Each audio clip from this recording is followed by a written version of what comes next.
The Way of the Peaceful Warrior. A Book That Changes Lives. Dan Millman. Contents: The Gas Station at Rainbow's End. Book 1. The Winds of Change. 1. Gusts of Magic.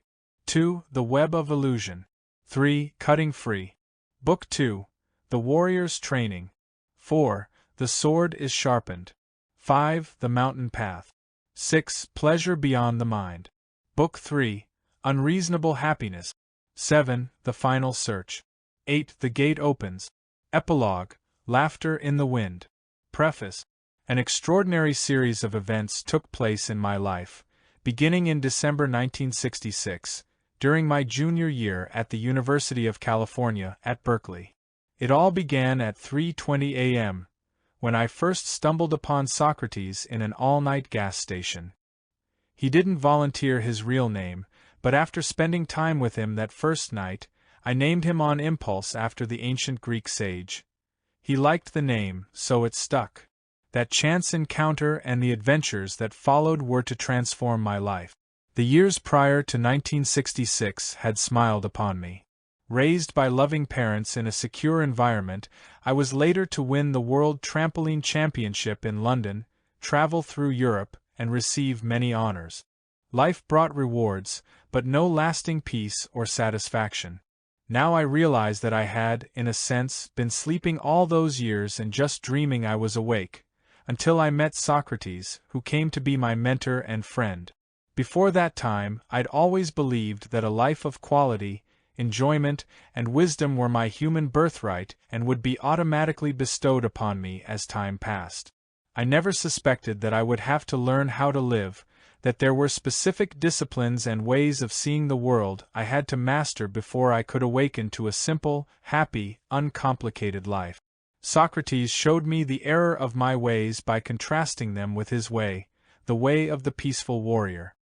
He constantly poked fun at my own serious, concerned, problematic life, until I came to see through his eyes of wisdom, compassion, and humor. And he never let up until I discovered what it means to live as a warrior. Often I sat with him far into the early morning hours, listening to him, arguing with him, and, in spite of myself, laughing with him.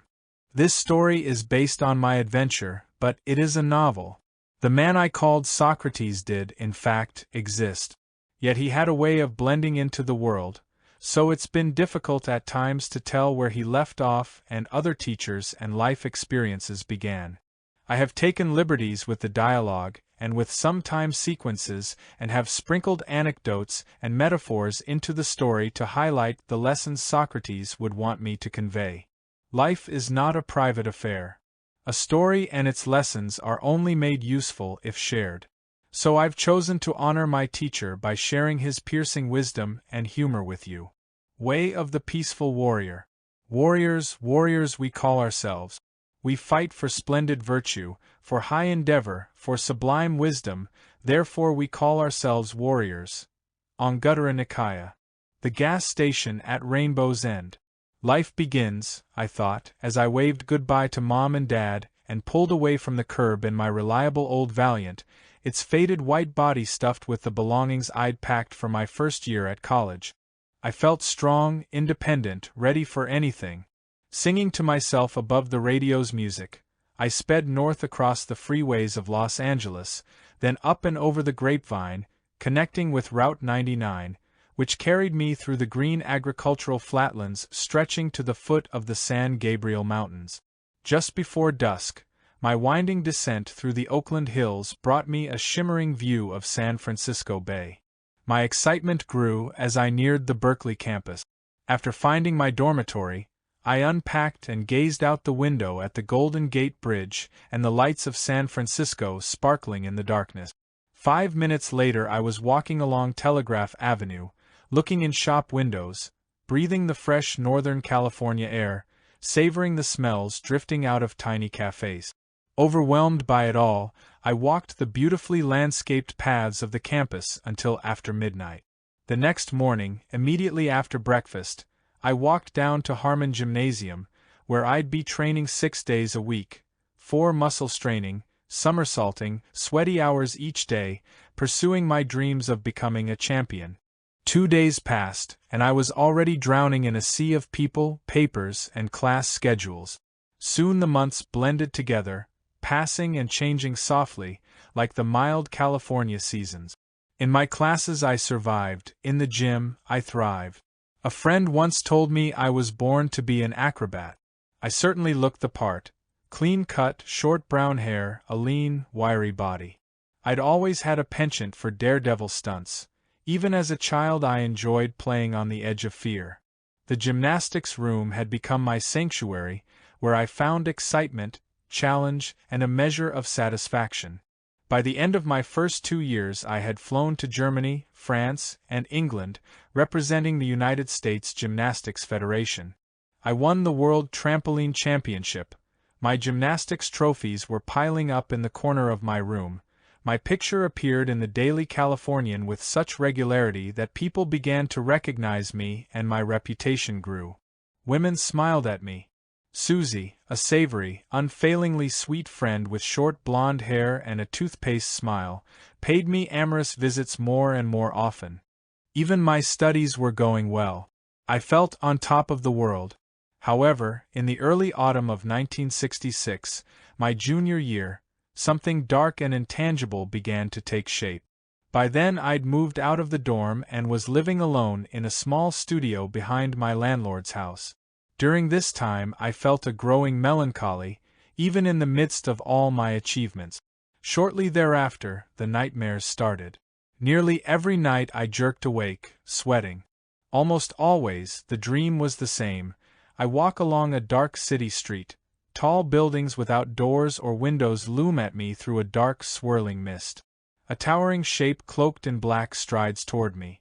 I feel rather than see a chilling specter, a gleaming white skull with black eye sockets that stare at me in deathly silence. A finger of white bone points at me. The white knuckle bones curl into a beckoning claw. I freeze. A white-haired man appears from behind the hooded terror. His face is calm and unlined. His footsteps make no sound. I sense somehow that he is my only hope of escape. He has the power to save me, but he doesn't see me and I can't call to him.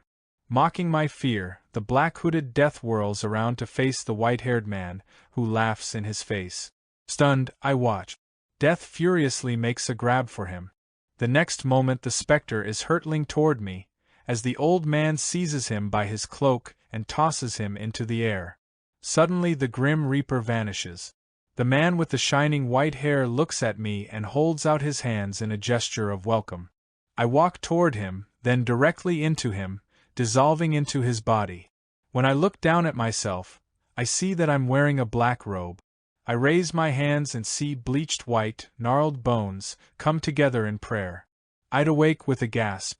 One night, early in December, I lay in bed listening to the howling wind driving through a small crack in the window of my apartment. Sleepless, I got up and threw on my faded Levi's, a t-shirt, sneakers, and down jacket, and walked out into the night. It was 3:05 a.m. I walked aimlessly, inhaling deeply the moist, chilly air, looking up into the starlit sky, listening for a rare sound in the silent streets. The cold made me hungry, so I headed for an all-night gas station to buy some cookies and a soft drink. Hands in my pockets, I hurried across campus, past sleeping houses, before I came to the lights of the service station. It was a bright fluorescent oasis in a darkened wilderness of closed food joints, shops, and movie theaters. I rounded the corner of the garage adjoining the station and nearly fell over a man sitting in the shadows, leaning his chair back against the red tile station wall. Startled, I retreated. He was wearing a red wool cap, gray corduroy pants, white socks, and Japanese sandals. He seemed comfortable enough in a light windbreaker, though the wall thermometer by his head registered 38 degrees. Without looking up, he said in a strong, almost musical voice, "Sorry if I frightened you." "Oh, that's okay. Do you have any soda pop?" "Only have fruit juice here. And don't call me Pop." He turned toward me and with a half-smile removed his cap, revealing shining white hair. Then he laughed. That laugh. I stared blankly at him for one more moment. He was the old man in my dream. The white hair, the clear, unlined face, a tall, slim man of 50 or 60. He laughed again. In my confusion, I somehow found my way to the door marked "Office" and pushed it open. Along with the office door, I had felt another door opening to another dimension. I collapsed onto an old couch and shivered, wondering what might come screaming through that door into my orderly world. My dread was mixed with a strange fascination that I couldn't fathom. I sat, breathing shallowly, trying to regain my previous hold on the ordinary world. I looked around the office. It was so different from the sterility and disarray of the usual gas station. The couch I was sitting on was covered by a faded but colorful Mexican blanket.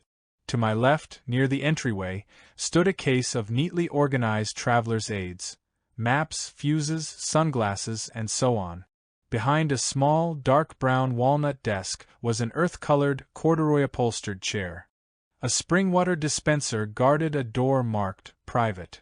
Near me was a second door that led to the garage. What struck me most of all was the homelike atmosphere of the room. A bright yellow shag rug ran its length, stopping just short of the welcome mat at the entry. The walls had recently been painted white, and a few landscape paintings lent them color. The soft incandescent glow of the lights calmed me. It was a relaxing contrast to the fluorescent glare outside. Overall, the room felt warm, orderly, and secure.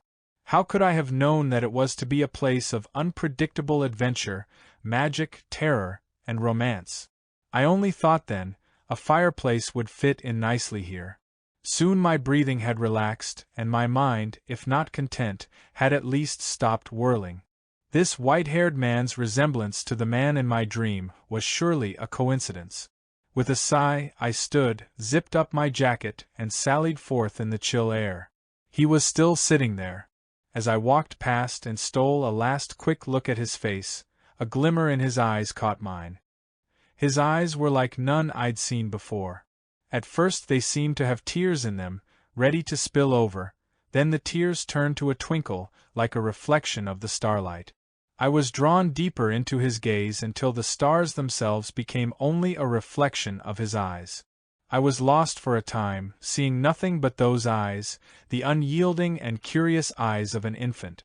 I don't know how long I stood there. It could have been seconds or minutes, maybe longer.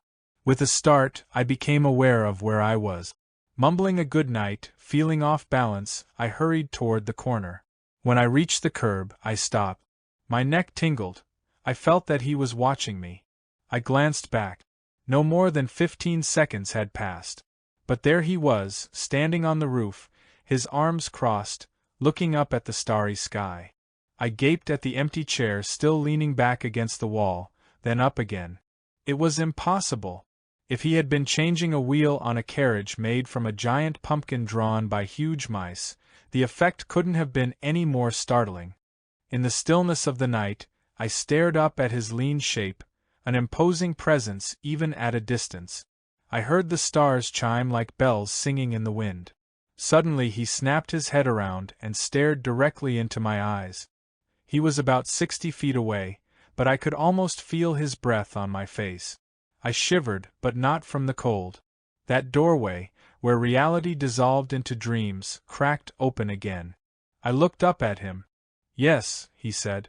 "Can I help you?" Prophetic words. "Excuse me, but—" "You are excused," he smiled. I felt my face flush.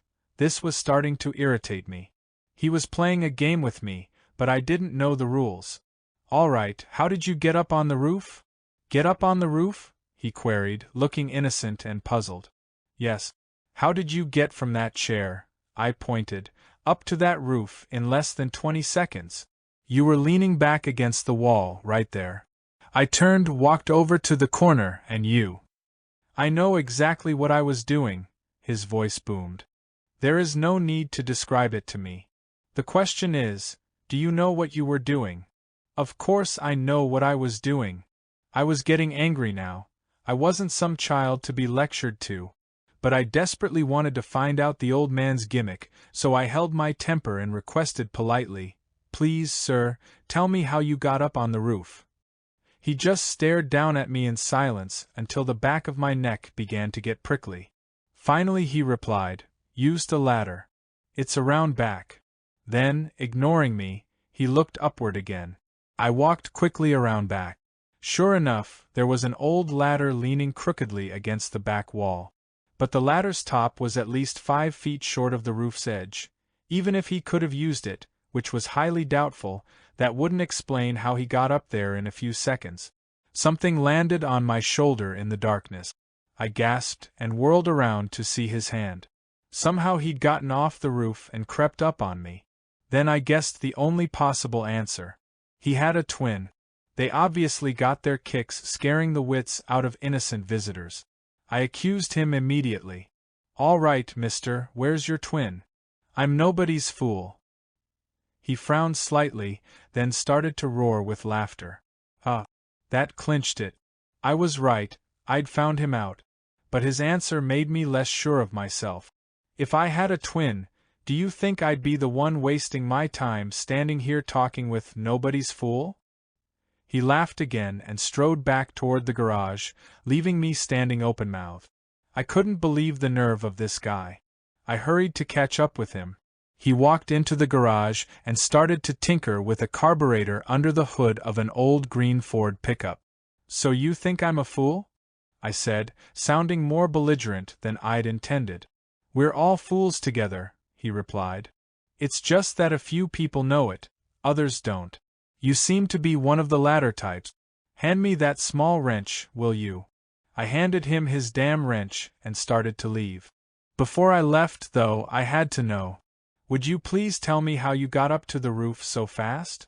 I'm really puzzled." He handed me back the wrench, saying, "The world's a puzzle, no need to make sense out of it." He pointed to the shelf behind me. "I'll need the hammer and the screwdriver now, over there." Frustrated, I watched him for another minute, trying to figure out how to get him to tell me what I wanted to know, but he seemed oblivious to my presence.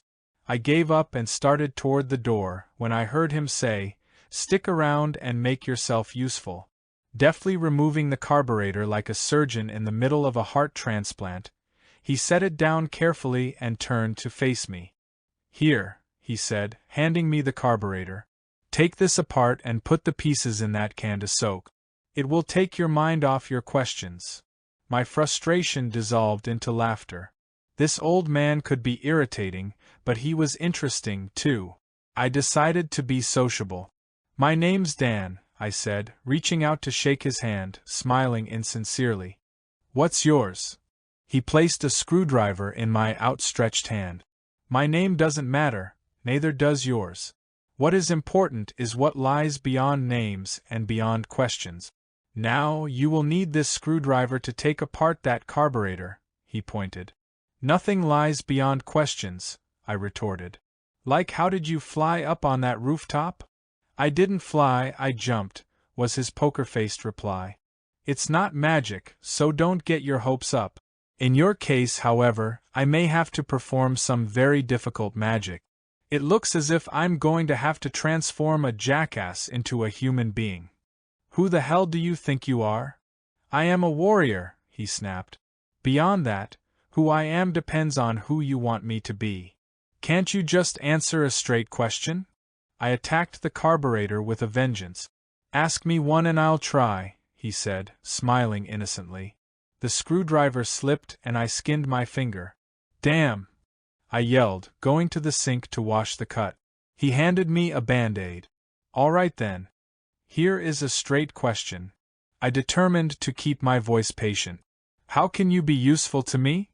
"I have already been useful to you," he replied, pointing to the bandage on my finger. "That did it. Look, I can't waste my time here any longer. I need to get some sleep." I put the carburetor down and got ready to leave. "How do you know you haven't been asleep your whole life? How do you know you're not asleep right now?" he said, watching me intently. "Whatever you say." I was too tired to argue. "One thing, though. Before I go, how did you pull off that stunt, on the—" "Tomorrow, Dan, tomorrow," he interrupted. Then he smiled warmly, and all my fears and frustration dissolved. He reached out and clasped my bandaged hand. Soon my hand, my arm, then my whole body started to tingle. He added, "It's been pleasant seeing you again." "What do you mean, again?" I began, then caught myself. "I know, tomorrow. We both laughed. I walked to the door, stopped, turned, stared at him, then said, "Goodbye, Socrates." He looked bewildered, then shrugged good-naturedly. I think he liked the name. I left without another word. I slept through my 8 o'clock class the next morning. By the time my afternoon gymnastics workout started, I was awake and ready to go. After running up and down the bleacher stairs, Rick, Sid, and I, along with our teammates, lay on the floor, sweating and panting, stretching our legs, shoulders, and back. Usually I was silent during this ritual, but today I felt like telling them about last night. All I could say was, "I met this unusual guy at a gas station last night." My friends were more involved with the stretching pain in their legs than in my little story. We warmed up easily, doing a few handstand push-ups, some sit-ups and leg raises, and then began our tumbling series. As I flew through the air again and again, as I swung around the high bar, did scissors on the pommel horse, and struggled through a new muscle-straining ring routine, I wondered about the mysterious feats of the man I'd named Socrates. My ruffled feelings urged me to avoid him, but I had to make sense out of this enigmatic character.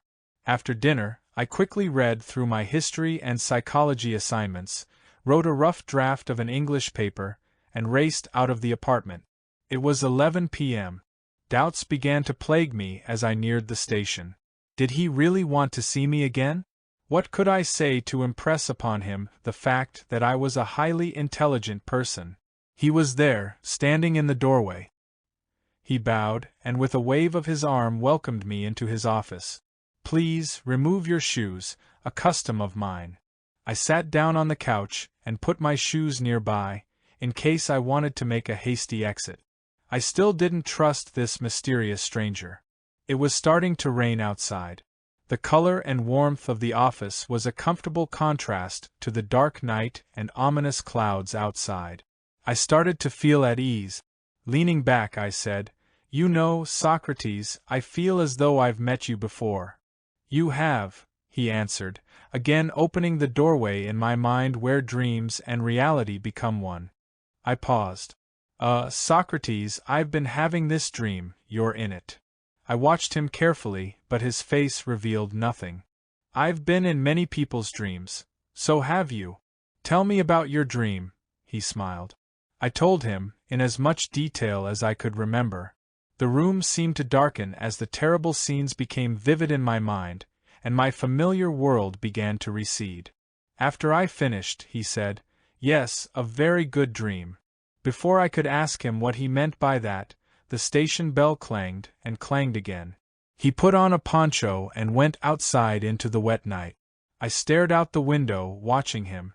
It was a busy time of evening, the Friday night rush. Things got pretty hectic, with one customer driving in after another. I felt silly just sitting there, so I went out to help him, but he didn't seem to notice me. An endless line of cars greeted me. Two-tones, reds, greens, blacks, hardtops, pickups, and foreign sports cars. The moods of the customers varied as much as their cars. Only one or two people seemed to know Socrates, but many people looked twice at him, as if noticing something odd but indefinable. Some of the people were in a party mood, laughing loudly and blaring their radios while we waited on them. Socrates laughed right along with them. One or two customers were sullen, putting forth a special effort to be unpleasant, but Socrates treated one and all with the same courtesy, as if each person were his personal guest. After midnight, the cars and customers grew scarce. The cool air seemed unnaturally still after having been filled with raucous noise and activity. As we entered the office, Socrates thanked me for my assistance. I shrugged it off but was pleased that he'd noticed. It had been a long time since I'd helped anyone with anything. Once inside the warm office, I remembered our unfinished business. I started talking as soon as I flopped onto the couch. "Socrates, I have a couple of questions." He held his hands in a gesture of prayer, looking upward to the office ceiling as if asking for divine guidance, or divine patience. "What," he said with a sigh, "are your questions?" "Well, I still want to know about the roof, and why you said, 'I'm pleased to see you again,' and I want to know what I can do for you and how you can be useful to me. And I want to know how old you are. Let's take the easiest one, for now. I'm 96 years old, by your time." He was not 96. 56, maybe. 66 at the outside. 76 possible but amazing. But 96? He was lying, but why would he lie? And I had to find out about the other thing he had let slip, too. "Socrates, what do you mean, by your time? Are you on Eastern Standard Time or are you," I joked feebly, "from outer space?" "Isn't everyone?" he replied. By then, I had already considered that as a distinct possibility. "I still want to know what we can do for each other." "Just this. I wouldn't mind having one last student, and you obviously need a teacher." "I have enough teachers," I said too quickly. He paused and drew a deep breath. "Whether you have a proper teacher or not depends upon what you want to learn." He rose lightly from his chair and walked to the door. "Come with me. I want to show you something." We walked to the corner, from where we could see down the avenue to the lights of the business district and beyond them to the lights of San Francisco. "The world out there," he said, waving his arm across the horizon, "is a school, Dan. Life is the only real teacher. It offers many experiences, and if experience alone brought wisdom and fulfillment, then elderly people would all be happy, enlightened masters. But the lessons of experience are hidden. I can help you learn from experience to see the world clearly, and clarity is something you desperately need right now. You know this is true, but your mind rebels. You haven't yet turned knowledge into wisdom." "I don't know about that, I mean, I wouldn't go that far." "No, Dan, you don't know about it yet, but you will go that far and beyond." We headed back for the office just as a shiny red Toyota pulled in. Socrates continued talking as he opened the gas tank. "Like most people, you've been taught to gather information from outside yourself, from books, magazines, experts." He stuck the gas nozzle into the tank. "Like this car, you open up and let the facts pour in. Sometimes the information is premium and sometimes it's low octane. You buy your knowledge at the current market rates, much like you buy gasoline. Hey, thanks for reminding me. My tuition check for next quarter is due in 2 days." Socrates just nodded and continued to fill the customer's tank. When the tank was full, Socrates kept pumping gas, until fuel started overflowing the tank and pouring down onto the ground. A flood of gasoline ran across the pavement. "Socrates, the tank is full, watch what you're doing." Ignoring me, he let the flood continue, saying, "Dan, like this gas tank, you are overflowing with preconceptions, full of useless knowledge. You hold many facts and opinions, yet know little of yourself. Before you can learn, you'll have to first empty your tank."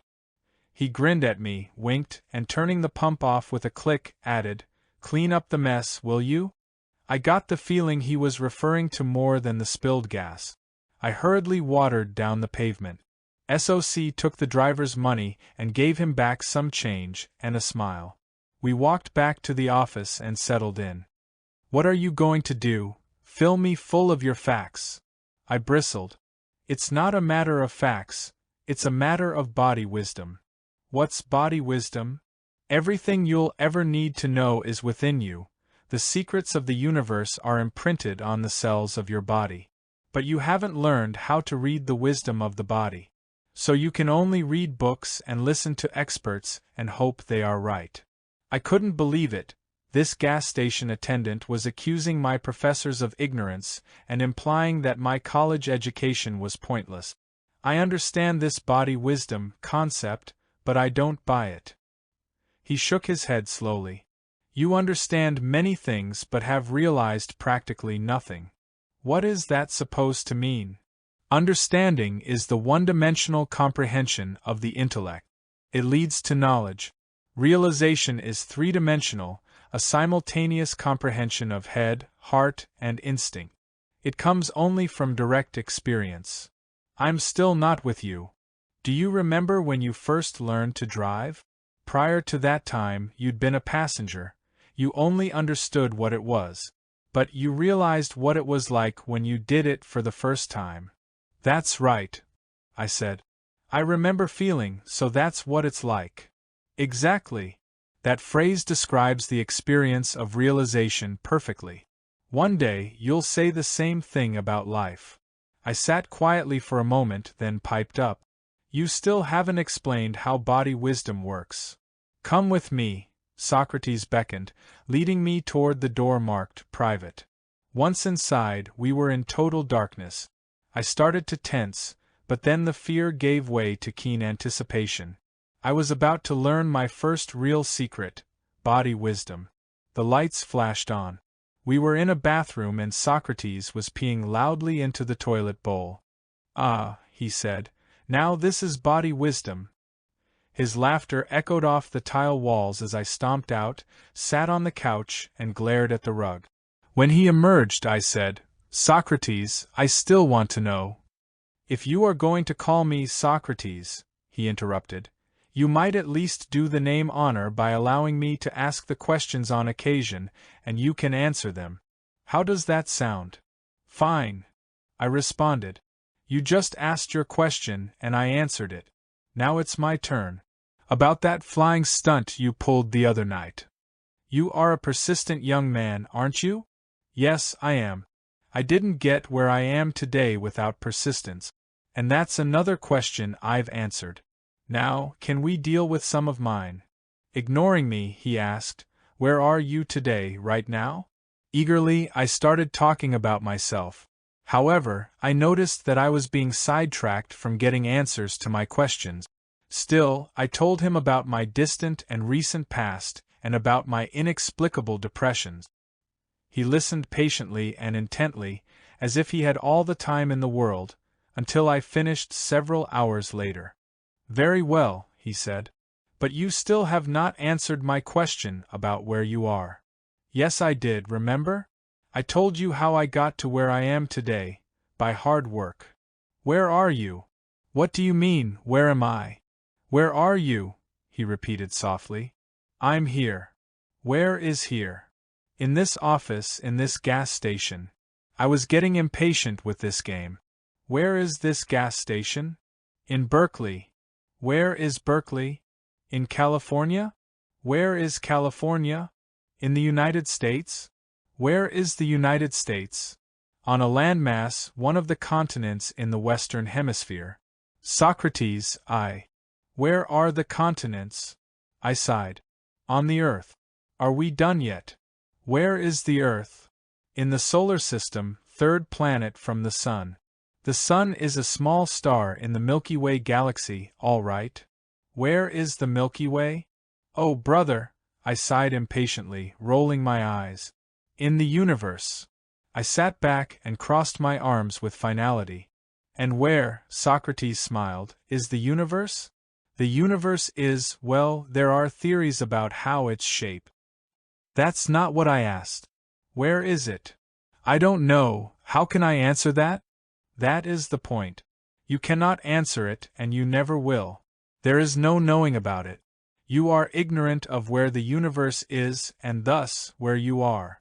In fact, you have no knowledge of where anything is or of what anything is or how it came to be.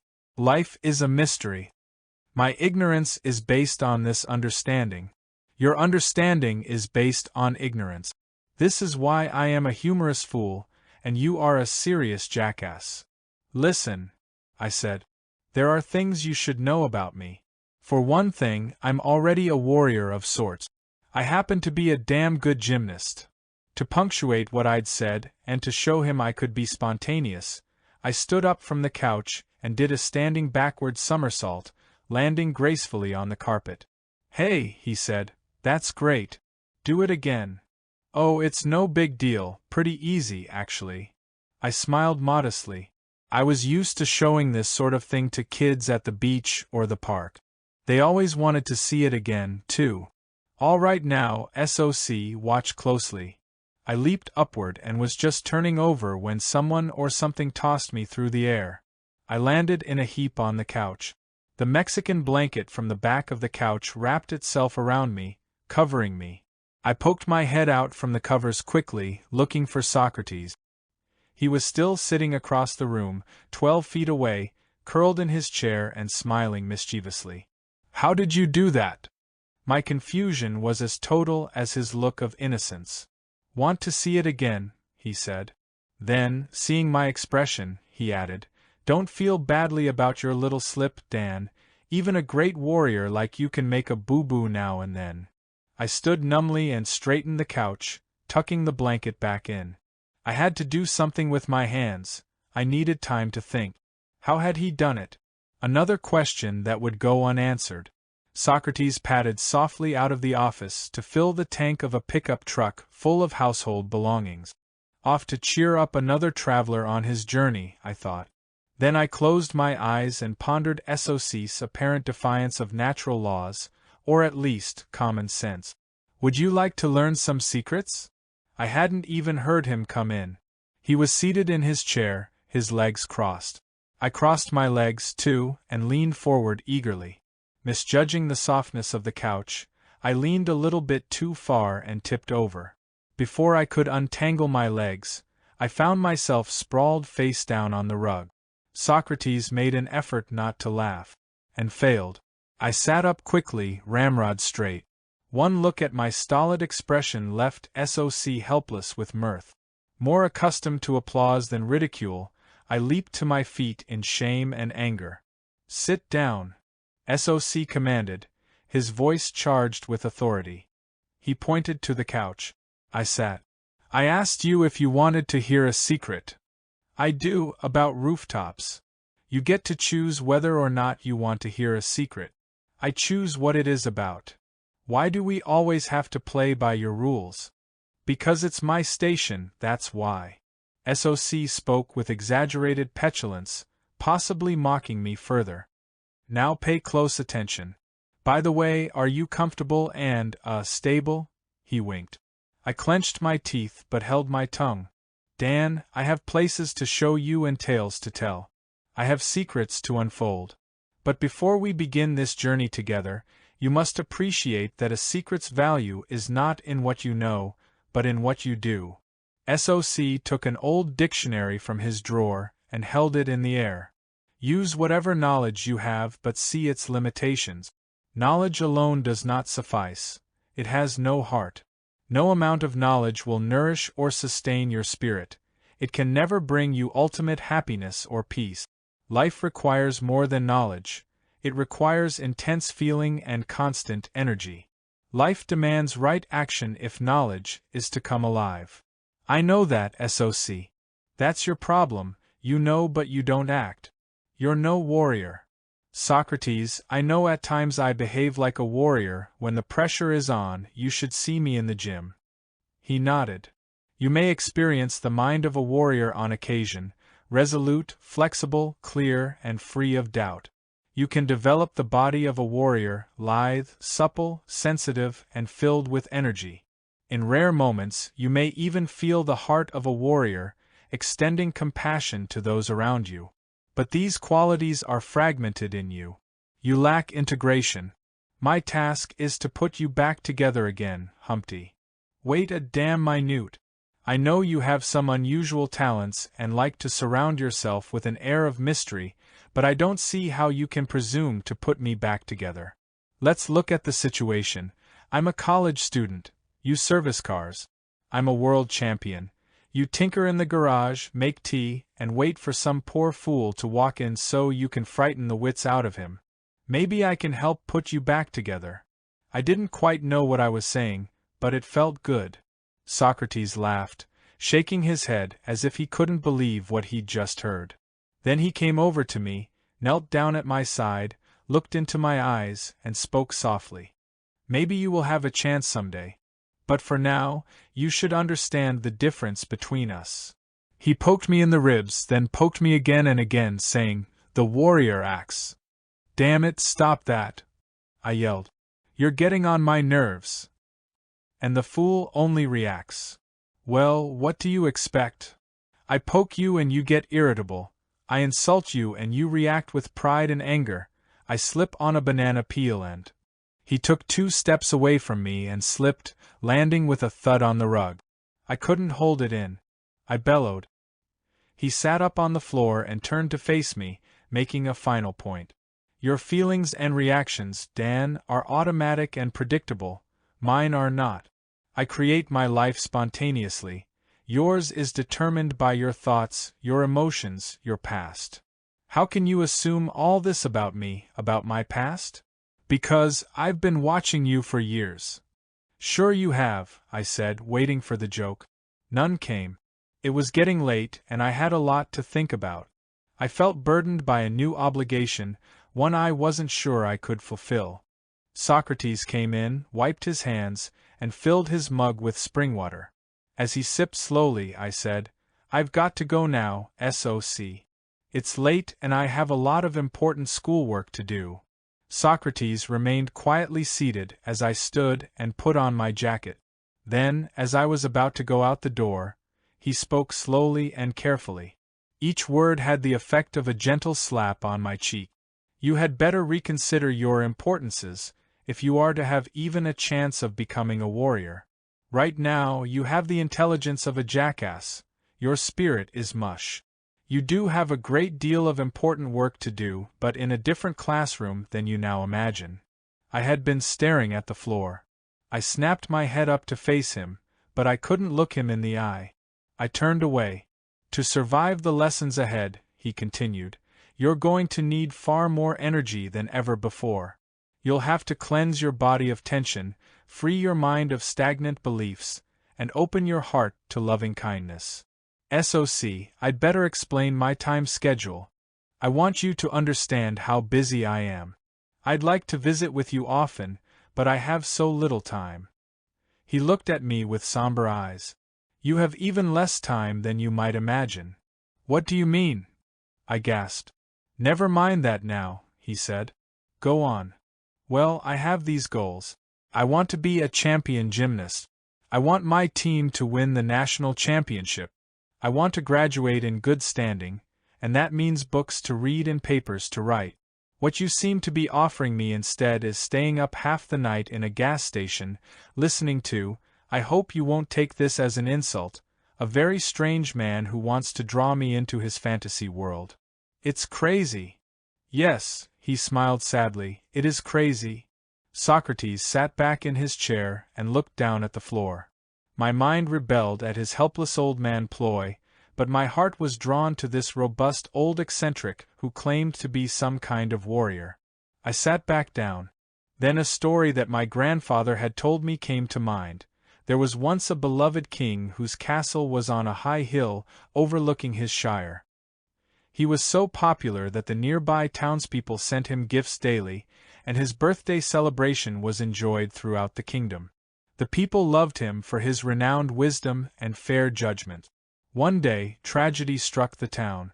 The water supply was polluted, and every man, woman, and child went insane. Only the king, who had a private spring, was spared.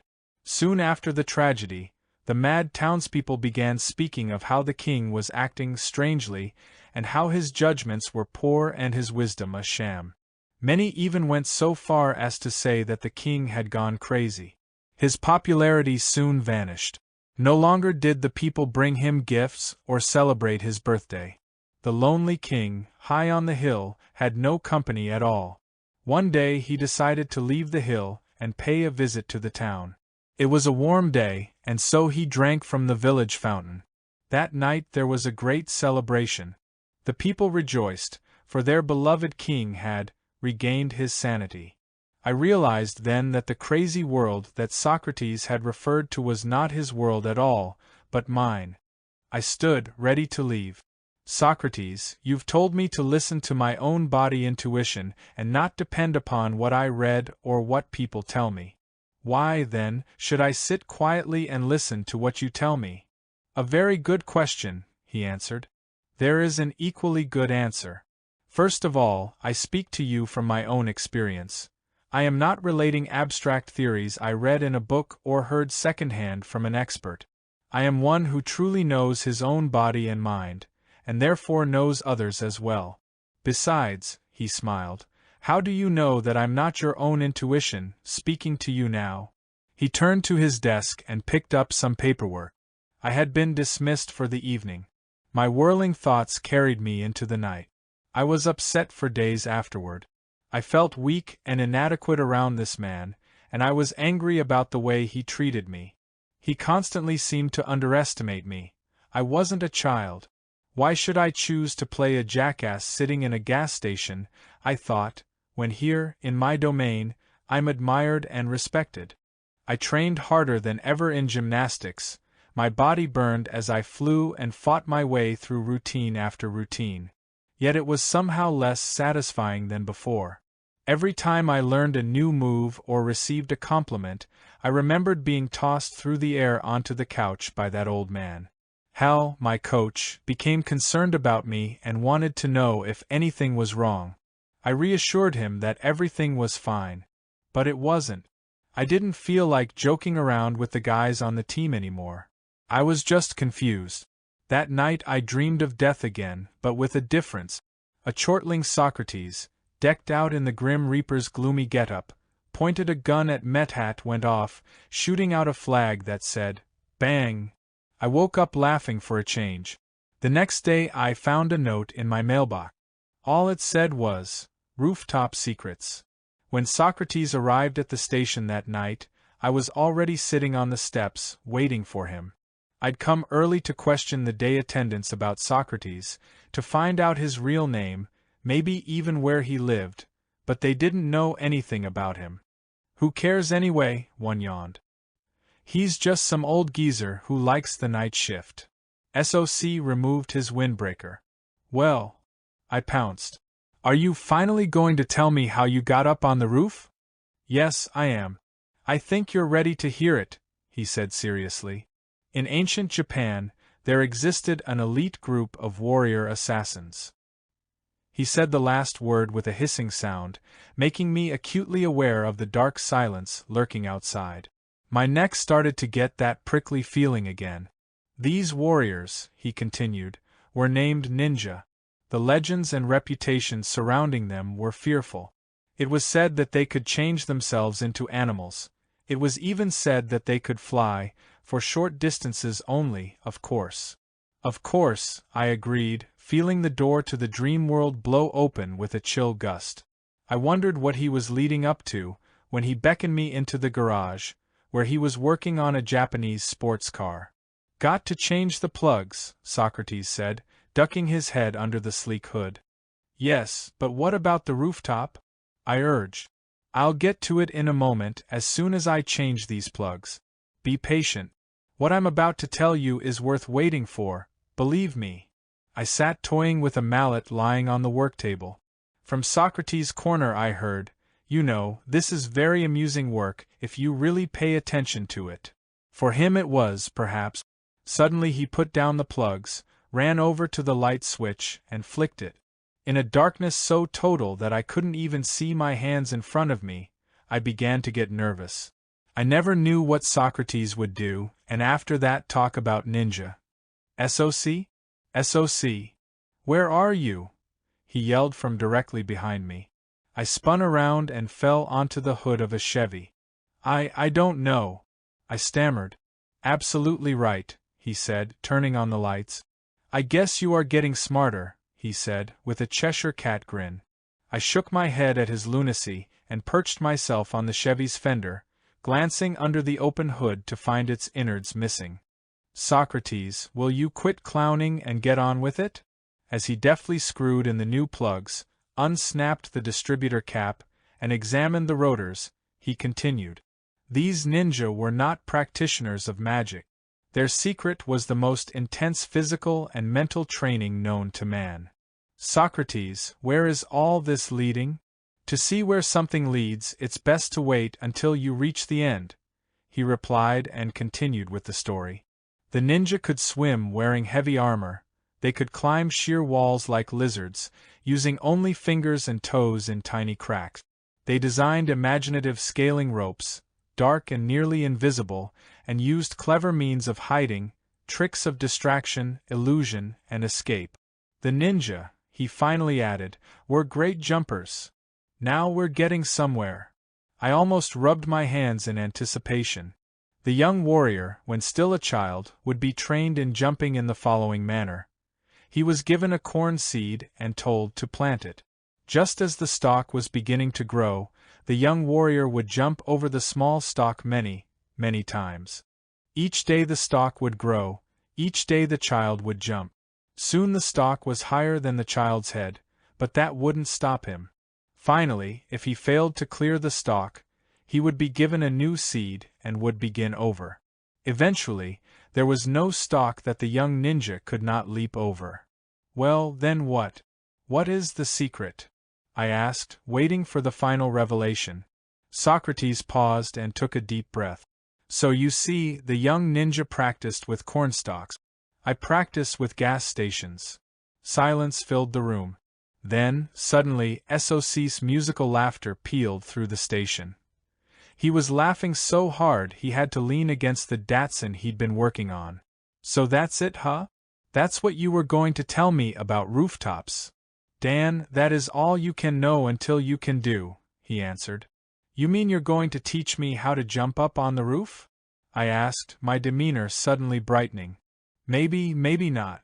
For now, toss me that screwdriver, will you? I threw it to him.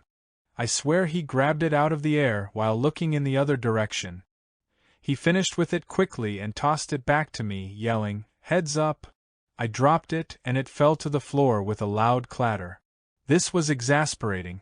I didn't know how much more ridicule I could take. The weeks passed quickly, and my sleepless nights became commonplace. Somehow I adjusted. And there was another change. I found that my visits with Socrates were becoming even more interesting to me than gymnastics practice. Each night while we serviced cars, he put the gas in, I did windows, and both of us joked with customers. He would encourage me to talk about my life. He was strangely silent about his own, meeting my questions with a terse later, or answering in complete non sequiturs. When I asked him why he was so interested in the details of my life, he said, "I need to understand your personal illusions to grasp the scope of your illness. We are going to have to clear your mind before the door to the warrior's way can open. Don't you touch my mind. I like it just the way it is. If you really liked it the way it is, you wouldn't be here now. You've changed your mind many times in the past. Soon, you're going to do it in a more profound way." After that, I decided I was going to have to be very careful with this man. I didn't know him all that well, and I still wasn't sure how crazy he was. As it was, Soc's style was constantly changing, unorthodox, humorous, and even bizarre. Once he ran screaming after a little white dog that had just peed on the station steps, right in the middle of a lecture he was giving me on the supreme benefits of an unshakably serene composure. Another time, about a week later, after we'd stayed up all night, we walked to Strawberry Creek and stood on a bridge, looking down at the stream overflowing with the winter rains. "I wonder how deep the stream is today," I casually remarked, gazing absent-mindedly down into the rushing waters. The next thing I knew, I'd splashed into the churning, muddy brown water. He had tossed me off the bridge. "Well, how deep is it?" "Deep enough," I sputtered, dragging myself and my waterlogged clothes to shore. So much for idle speculation. I made a mental note to keep my mouth shut. As the days passed, I started to notice more and more differences between us. In the office, I'd devour candy bars when I got hungry. Soc munched on a fresh apple or pear or made himself herb tea. I fidgeted around on the couch while he sat serenely still on his chair, like a Buddha. My movements were awkward and noisy compared to the way he softly glided across the floor. And he was an old man, mind you. There were many small lessons that awaited me each night, even in the early days. One night I made the mistake of complaining about how people at school just didn't seem to act very friendly toward me. Softly, he said, "It is better for you to take responsibility for your life as it is, instead of blaming others or circumstances for your predicament. As your eyes open, you'll see that your state of health, happiness, and every circumstance of your life has been, in large part, arranged by you, consciously or unconsciously. I don't know what you mean, but I don't think I agree with it. I once knew a guy like you. I met him on a construction site in the Midwest. When the lunch whistle blew, all the workers would sit down together to eat. And every day, Sam would open his lunch pail and start to complain. "Son of a gun," he'd cry, "not peanut butter and jelly sandwiches again. I hate peanut butter and jelly."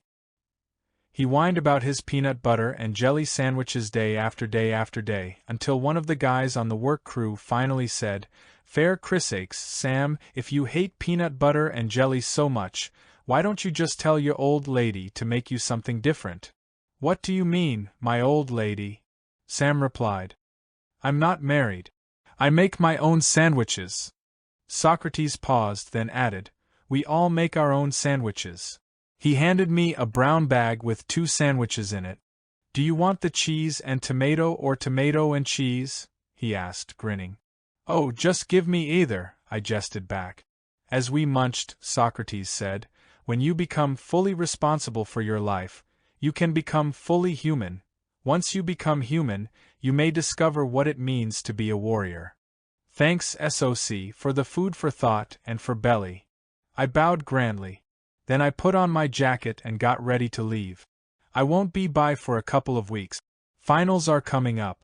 And I also have some hard thinking to do. Before he could comment, I waved goodbye and left for home. I lost myself in the semester's last classes. My hours in the gym were spent in the hardest training I'd ever done. Whenever I stopped pushing myself, my thoughts and feelings began to stir uneasily. I felt the first signs of what was to become a growing sense of alienation from my everyday world. For the first time in my life, I had a choice between 2 distinct realities. One was crazy and one was sane, but I didn't know which was which, so I committed myself to neither. I couldn't shake a growing sense that maybe, just maybe, Socrates was not so eccentric after all. Perhaps his descriptions of my life had been more accurate than I'd imagined. I began to really see how I acted with people, and what I saw began to disturb me. I was sociable enough on the outside, but I was really only concerned about myself. Bill, one of my best friends, fell from the pommel horse and broke his wrist. Rick learned a full twisting back somersault that he'd been working on for a year. I felt the same emotional response in both cases. Nothing. Under the weight of my growing self-knowledge, my self-image was sinking fast. One night, just before finals, I heard a knock at my door. I was surprised and happy to find Toothpaste Susie, the blonde cheerleader I hadn't seen in weeks. I realized how lonely I'd been. "Aren't you going to invite me in, Danny?" "Oh, yes. I'm really glad to see you. Sit down, let me take your coat. Would you like something to eat? Something to drink?" She just gazed at me. "What is it, Susie? You look tired, Danny, but—" She reached out and touched my face. "There's something. Your eyes look different somehow. What is it?" I touched her cheek. "Stay with me tonight, Susie. I thought you'd never ask." I brought my toothbrush. The next morning I turned over to smell Sue's tousled hair, sweet like summer straw, and to feel her soft breath on my pillow. I should feel good, I thought, but my mood was gray like the fog outside. For the next few days, Sue and I spent a lot of time together. I don't think I was very good company, but Sue's spirits were enough for both of us. Something kept me from telling her about Socrates. He was of another world, a world in which she had no part. How could she understand when I couldn't even fathom what was happening to me? Finals came and went. I did well, but I didn't care. Susie went home for spring vacation, and I was glad to be alone. Spring vacation was soon over, and warm winds blew through the littered streets of Berkeley. I knew that it was time to return to the warrior's world, to that strange little gas station, this time perhaps more open and more humble than before. But now I was more sure of one thing. If Socrates cut at me with his sharp wit again, I was going to slash right back. Book 1. The Winds of Change. Chapter 1. Gusts of Magic. It was late evening. After my workout and dinner, I fell asleep. When I awoke, it was nearly midnight. I walked slowly through the crisp night air of early spring toward the station. A strong breeze blew from behind me, as if impelling me forward along the campus paths. As I neared the familiar intersection, I slowed down. A light drizzle had begun, chilling the night. In the glow from the warmly lit office, I could see Soc's shape through the misted window, drinking from his mug, and a mixture of anticipation and dread squeezed my lungs and accelerated my heartbeat.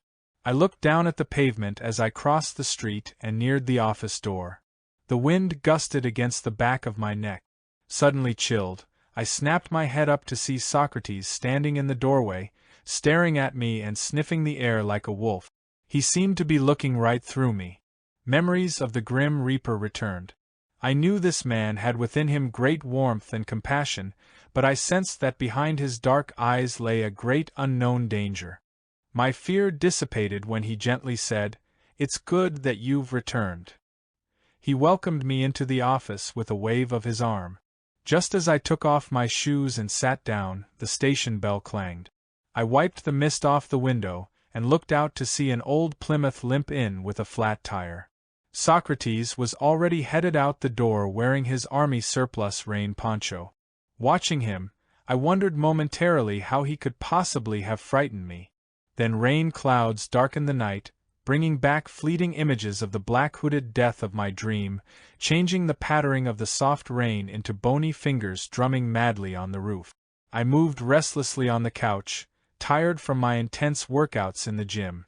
The conference championships were coming up next week, and today had been the last hard workout before the meet.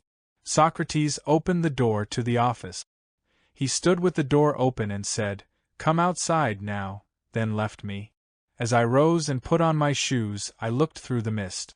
Socrates was standing out beyond the pumps, just outside the aura of the station lights. Half shrouded in darkness, he appeared to be wearing a black hood. The office now seemed like a fortress against the night, and against a world outside that was beginning to grate on my nerves like noisy downtown traffic. I was not going out there. Socrates beckoned me again, then again, from out in the darkness. Surrendering to fate, I went outside.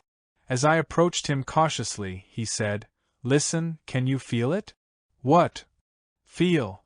Just then the rain stopped and the wind seemed to change directions. Strange, a warm wind. The wind, Soc? Yes, the winds. They're changing. It means a turning point for you now. You may not have realized it. Neither did I, in fact, but tonight is a critical moment in time for you. You left, but you returned. And now the winds are changing. He looked at me for a moment, then strode back inside. I followed him in and sat down on the familiar couch. Socrates was very still in his soft brown chair, his eyes riveted upon me. In a voice strong enough to pierce walls but light enough to be carried by the March winds, he announced, "There is something I must do now. Don't be afraid." He stood. "Socrates, you're scaring the hell out of me," I stammered angrily, sliding back in the couch as he slowly came toward me, stalking like a tiger on the prowl. He glanced out the window for a moment, checking for possible interruptions, then knelt in front of me, saying softly, "Dan, do you recall that I told you we must work on changing your mind before you can see the warrior's way?" "Yes, but I really don't think." "Don't be afraid," he repeated. "Comfort yourself with a saying of Confucius," he smiled. "Only the supremely wise and the ignorant do not alter." Saying that, he reached out and placed his hands gently but firmly on my temples. Nothing happened for a moment, then suddenly I felt a growing pressure in the middle of my head. There was a loud buzzing, then a sound like waves rushing up on the beach. I heard bells ringing, and my head felt as if it was going to burst. That's when I saw the light, and my mind exploded with its brightness. Something in me was dying, I knew this for a certainty, and something else was being born. Then the light engulfed everything. I found myself lying back on the couch. Socrates was offering me a cup of tea, shaking me gently. What happened to me? Let's just say I manipulated your energies and opened a few new circuits. The fireworks were just your brain's delight in the energy bath. The result is that you are relieved of your lifelong illusion of knowledge. From now on, ordinary knowledge is no longer going to satisfy you, I'm afraid. I don't get it. You will, he said without smiling. I was very tired. We sipped our tea in silence. Then, excusing myself, I rose, put on my sweater, and walked home as if in a dream. The next day was full of classes and full of professors babbling words that had no meaning or relevance for me. In History 101, Watson lectured on how Churchill's political instincts had affected the war. I stopped taking notes. I was too busy taking in the colors and textures of the room, feeling the energies of the people around me. The sounds of my professors' voices were far more interesting than the concepts they conveyed. Socrates, what did you do to me? I'll never make it through finals. I was walking out of class, fascinated by the knobby texture of the carpet, when I heard a familiar voice. Hi, Danny. I haven't seen you for days. I've called every night, but you're never home. Where have you been hiding? Oh, hi, Susie. It's good to see you again.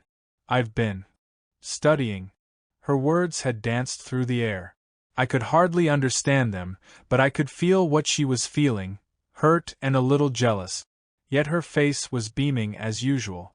I'd like to talk more, Susie, but I'm on my way to the gym. Oh, I forgot. I felt her disappointment. Well, she said, I'll see you soon, huh? Sure. Hey, she said. Wasn't Watson's lecture great? I just love hearing about Churchill's life. Isn't it interesting? Yeah, great lecture. Well, bye for now, Danny.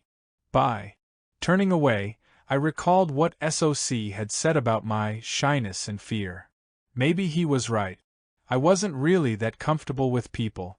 I was never sure of what to say. But in the gym that afternoon, I knew exactly what to do. I came alive, turning on the faucet of my energy full blast. I played, swung, leaped. I was a clown, a magician, a chimpanzee. It was one of my best days ever. My mind was so clear that I felt exactly how to do anything I tried. My body was relaxed, supple, quick, and light. In tumbling, I invented a 1 1/2 backward somersault with a late half twist to a roll.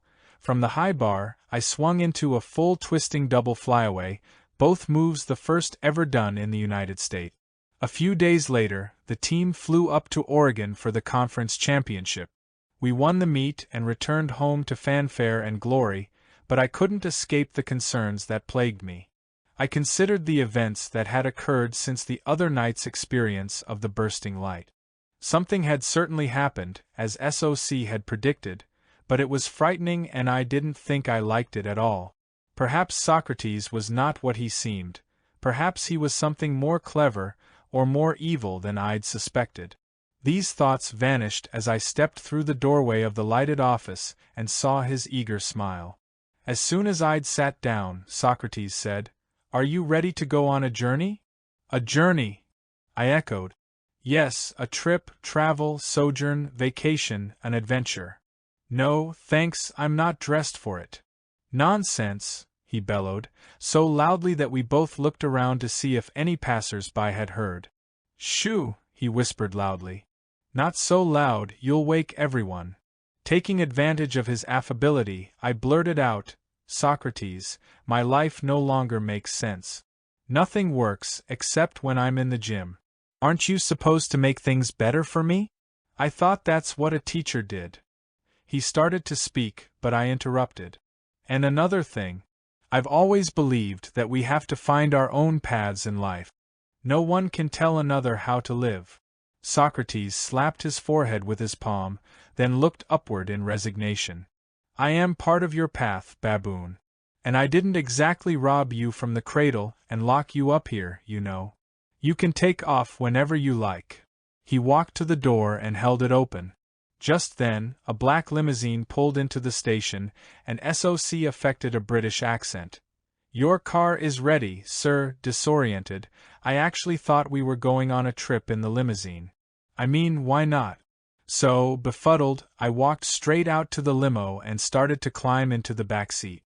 I found myself staring into the wrinkled old face of a little man, sitting with his arm around a girl of about 16, probably off the streets of Berkeley. He stared at me like a hostile lizard. SOC's hand grabbed me by the back of my sweater and dragged me out of the car. Closing the door, he apologized. Excuse my young friend. He's never been in a beautiful car like this and just got carried away, didn't you, Jack? I nodded dumbly. What's going on? I whispered fiercely out of the side of my mouth. But he was already washing the windows. When the car pulled away, I flushed with embarrassment. Why didn't you stop me, Socrates? Frankly, it was pretty funny. I hadn't realized you could be so gullible. We stood there, in the middle of the night, staring each other down. Socrates grinned as I clenched my teeth. I was getting angry. I'm really tired of playing the fool around you, I yelled. But you've been practicing so diligently, you've got it nearly perfect. I wheeled around, kicked the trash can, and stomped back toward the office. I called back to him. Why did you call me Jack a while ago? Short for jackass, he said. All right, goddammit, I said as I ran by him to enter the office. Let's go on your journey. Whatever you want to give, I can take. Now where are we headed? Where am I headed? Socrates took a deep breath. Dan, I can't tell you this, at least not in so many words. Much of a warrior's path is subtle, invisible to the uninitiated. For now, I have been showing you what a warrior is not by showing you your own mind. You can come to understand that soon enough. Now he led me to a cubbyhole I hadn't noticed before, hidden behind the racks of tools in the garage and furnished with a small rug and a heavy straight-backed chair. The predominant color of the nook was gray. My stomach felt queasy. Sit down, he said gently. Not until you explain what this is all about. I crossed my arms over my chest. Socrates sighed. I am a warrior, you are a baboon. Now choose. You can sit down and shut up, or you can go back to your gymnastics spotlight and forget you ever knew me. You're serious? Yes, I am. I hesitated a second, then sat. Socrates reached into a drawer, took out some long pieces of cotton cloth, and began to tie me to the chair. What are you going to do, torture me? I half joked. No. Now please be silent, he said, tying the last strip around my waist and behind the chair, like an airline seatbelt. Are we going flying, SOC? I asked nervously. In a manner of speaking, yes, he said, kneeling in front of me, taking my head in his hands and placing his thumbs against the upper ridges of my eye sockets. My teeth chattered. I had an excruciating urge to urinate. But in another second I had forgotten all.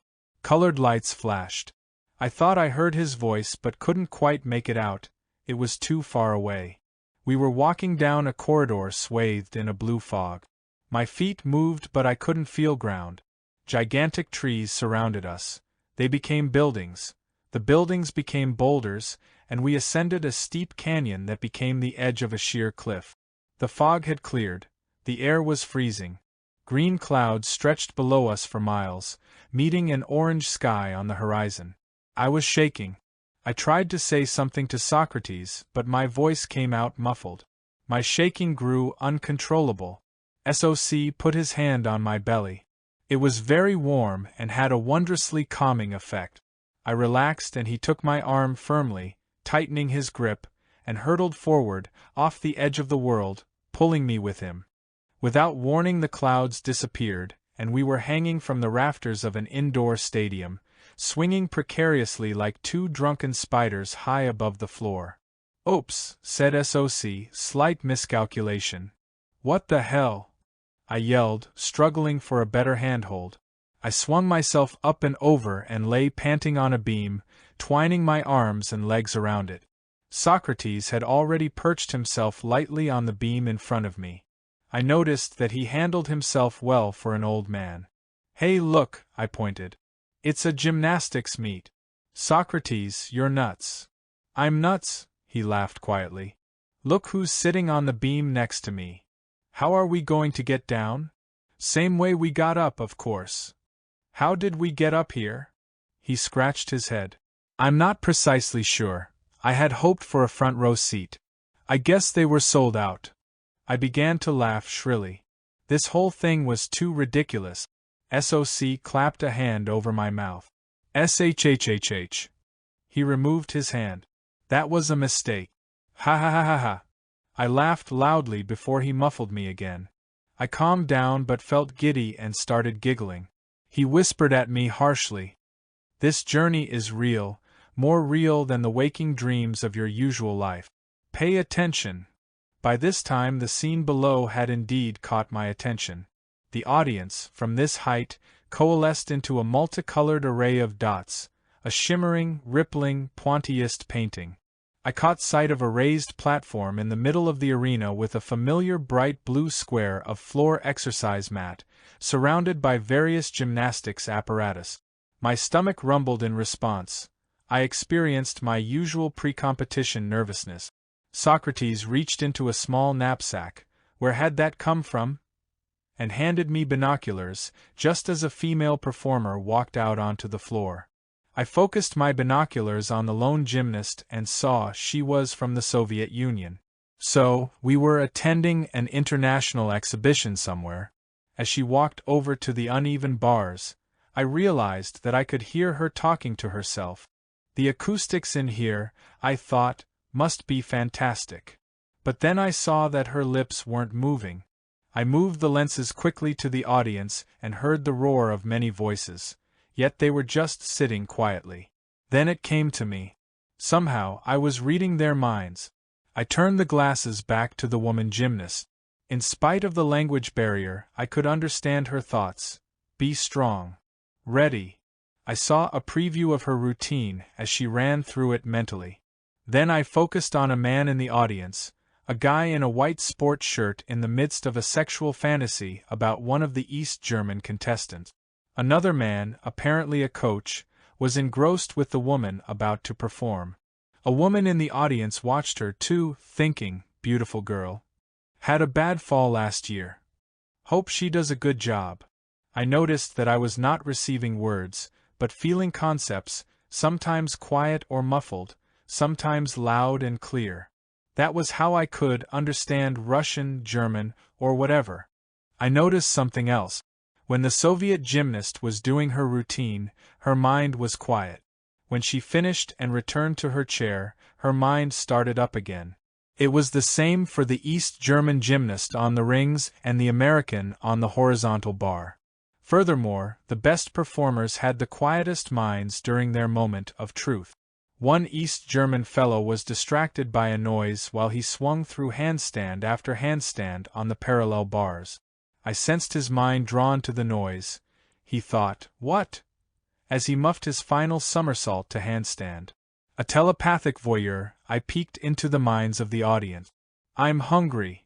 Got to catch an 11 o'clock plane or the Dusseldorf plans are shot. I'm hungry. But as soon as a performer was in mid-flight, the minds of the audience calmed too. For the first time I realized why I love gymnastics so. It gave me a blessed respite from my noisy mind. When I was swinging and somersaulting, nothing else mattered. When my body was active, my mind rested in the moments of silence. The mental noise from the audience was getting annoying, like a stereo playing too loud. I lowered my glasses and let them hang.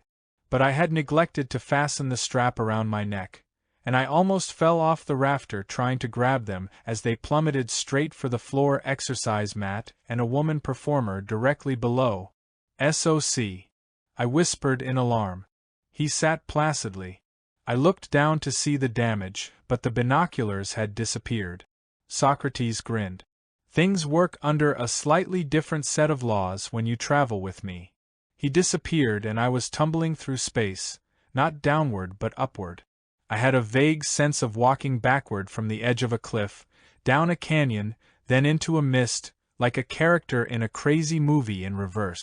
Socrates was wiping my face with a wet cloth. Still strapped to the chair, I slumped. Well, he said. Isn't travel broadening? You can say that again. How about unstrapping me? Not just yet, he replied, reaching again for my head. I mouthed, No, wait! Just before the lights went out and a howling wind arose, carrying me off into space and time. I became the wind, yet with eyes and ears. And I saw and heard far and wide. I blew past the east coast of India, near the Bay of Bengal, past a scrubwoman busy with her task.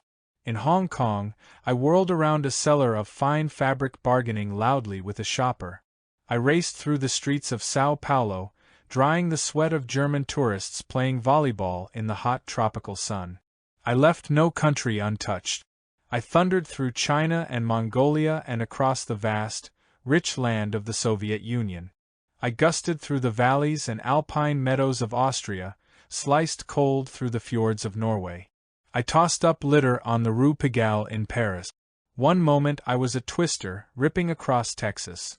The next I was a gentle breeze, caressing the hair of a young girl contemplating suicide in Canton, Ohio. I experienced every emotion, heard every cry of anguish and every peal of laughter. Every human circumstance was open to me. I felt it all, and I understood. The world was peopled with minds, whirling faster than any wind, in search of distraction and escape from the predicament of change, the dilemma of life and death, seeking purpose, security, enjoyment, trying to make sense of the mystery. Everyone everywhere lived a confused, bitter search. Reality never matched their dreams. Happiness was just around the corner, a corner they never turned. And the source of it all was the human mind. Socrates was removing the cloth strips that had bound me. Sunlight streaked through the windows of the garage into my eyes, eyes that had seen so much, filling them with tears. Socrates helped me into the office. As I lay trembling on the couch, I realized that I was no longer the naive and self-important youth who had sat quaking in the gray chair a few minutes or hours or days ago. I felt very old. I had seen the suffering of the world, the condition of the human mind, and I almost wept with an inconsolable sadness. There was no escape. Socrates, on the other hand, was jovial. Well, no more time to play games right now. My shift is almost up. Why don't you shuffle on home and get some sleep, kiddo? I creaked to my feet and put my arm in the wrong sleeve of my jacket. Extricating myself, I asked weakly, Socrates, why'd you tie me down? Never too weak for questions, I see. I tied you down so you wouldn't fall off the chair while you were thrashing around playing Peter Pan.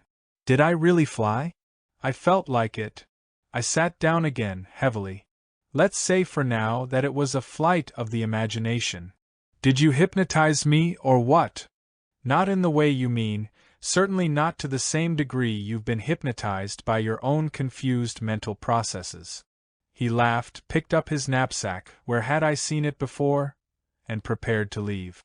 What I did was draw you into one of many parallel realities, for your amusement and instruction. How? It's a bit complicated.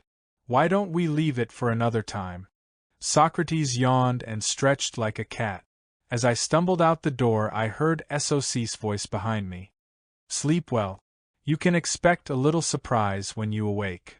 Please, no more surprises, I mumbled, heading for home in a daze.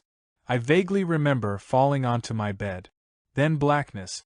I awoke to the sound of the wind-up clock ticking loudly on the blue chest of drawers. But I owned no wind-up clock. I had no blue chest of drawers. Neither did I possess this thick quilt now in disarray at my feet. Then I noticed that the feet weren't mine either. Much too small, I thought. The sun poured through the unfamiliar picture window. Who and where was I? I held on to a quickly fading memory, then it was gone.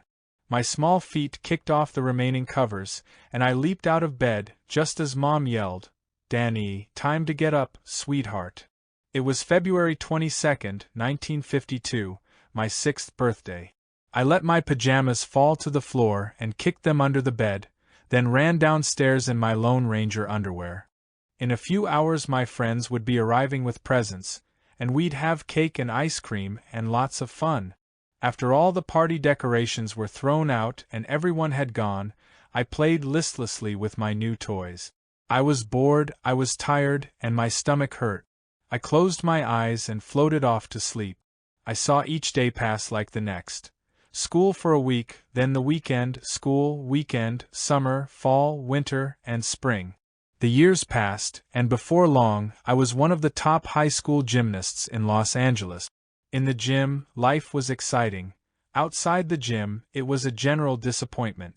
My few moments of fun consisted of bouncing on the trampoline or cuddling in the back seat of my Valiant with Phyllis, my first curvy girlfriend. One day Coach Harold Fry called me from Berkeley, California, and offered me a scholarship to the university. I couldn't wait to head up the coast to a new life. Phyllis, however, didn't share my enthusiasm. We began arguing about my going away, and we finally broke up. I felt bad but was consoled by my college plans. Soon, I was sure, life was really going to begin. The college years raced by, filled with gymnastics victories but very few other high points. In my senior year, just before the Olympic gymnastics trials, I married Susie. We stayed in Berkeley so I could train with the team. I was so busy I didn't have much time or energy for my new wife. The final trials were held at UCLA. When the scores were tallied, I was ecstatic I'd made the team. But my performances at the Olympiad didn't live up to my expectations. I returned home and slipped into relative anonymity. My newborn son arrived, and I began to feel a growing responsibility and pressure. I found a job selling life insurance, which took up most of my days and nights. I never seemed to have time for my family. Within a year Susie and I were separated. Eventually she filed for divorce. A fresh start, I reflected sadly. One day I looked in the mirror and realized that 40 years had passed. I was old. Where had my life gone? With the help of my psychiatrist I had overcome my drinking problem, and I'd had money, houses, and women. But I had no one now. I was lonely. I lay in bed late at night and wondered where my son was. It had been years since I'd seen him. I wondered about Susie and about my friends from the good old days. I now passed the days in my favorite rocking chair, sipping wine, watching TV, and thinking about old times.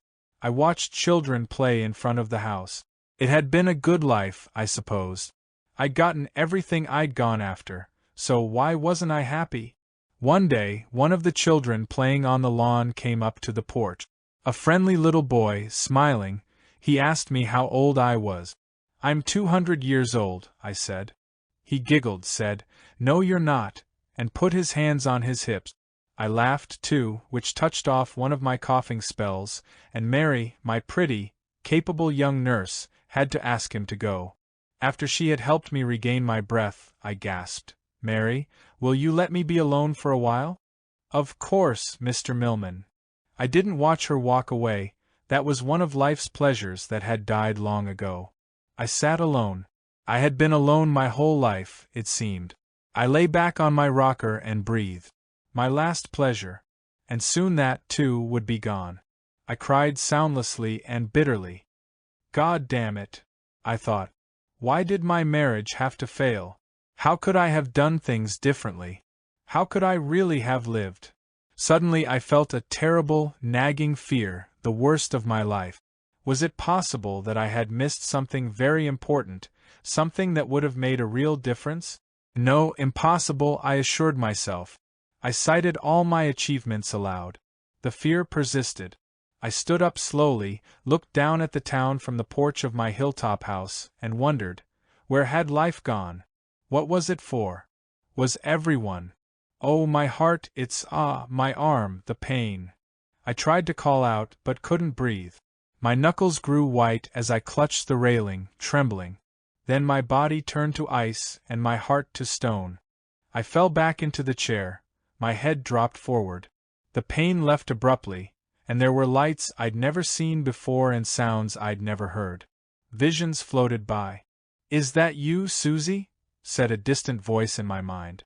Finally, all sight and sound became a point of light, then vanished.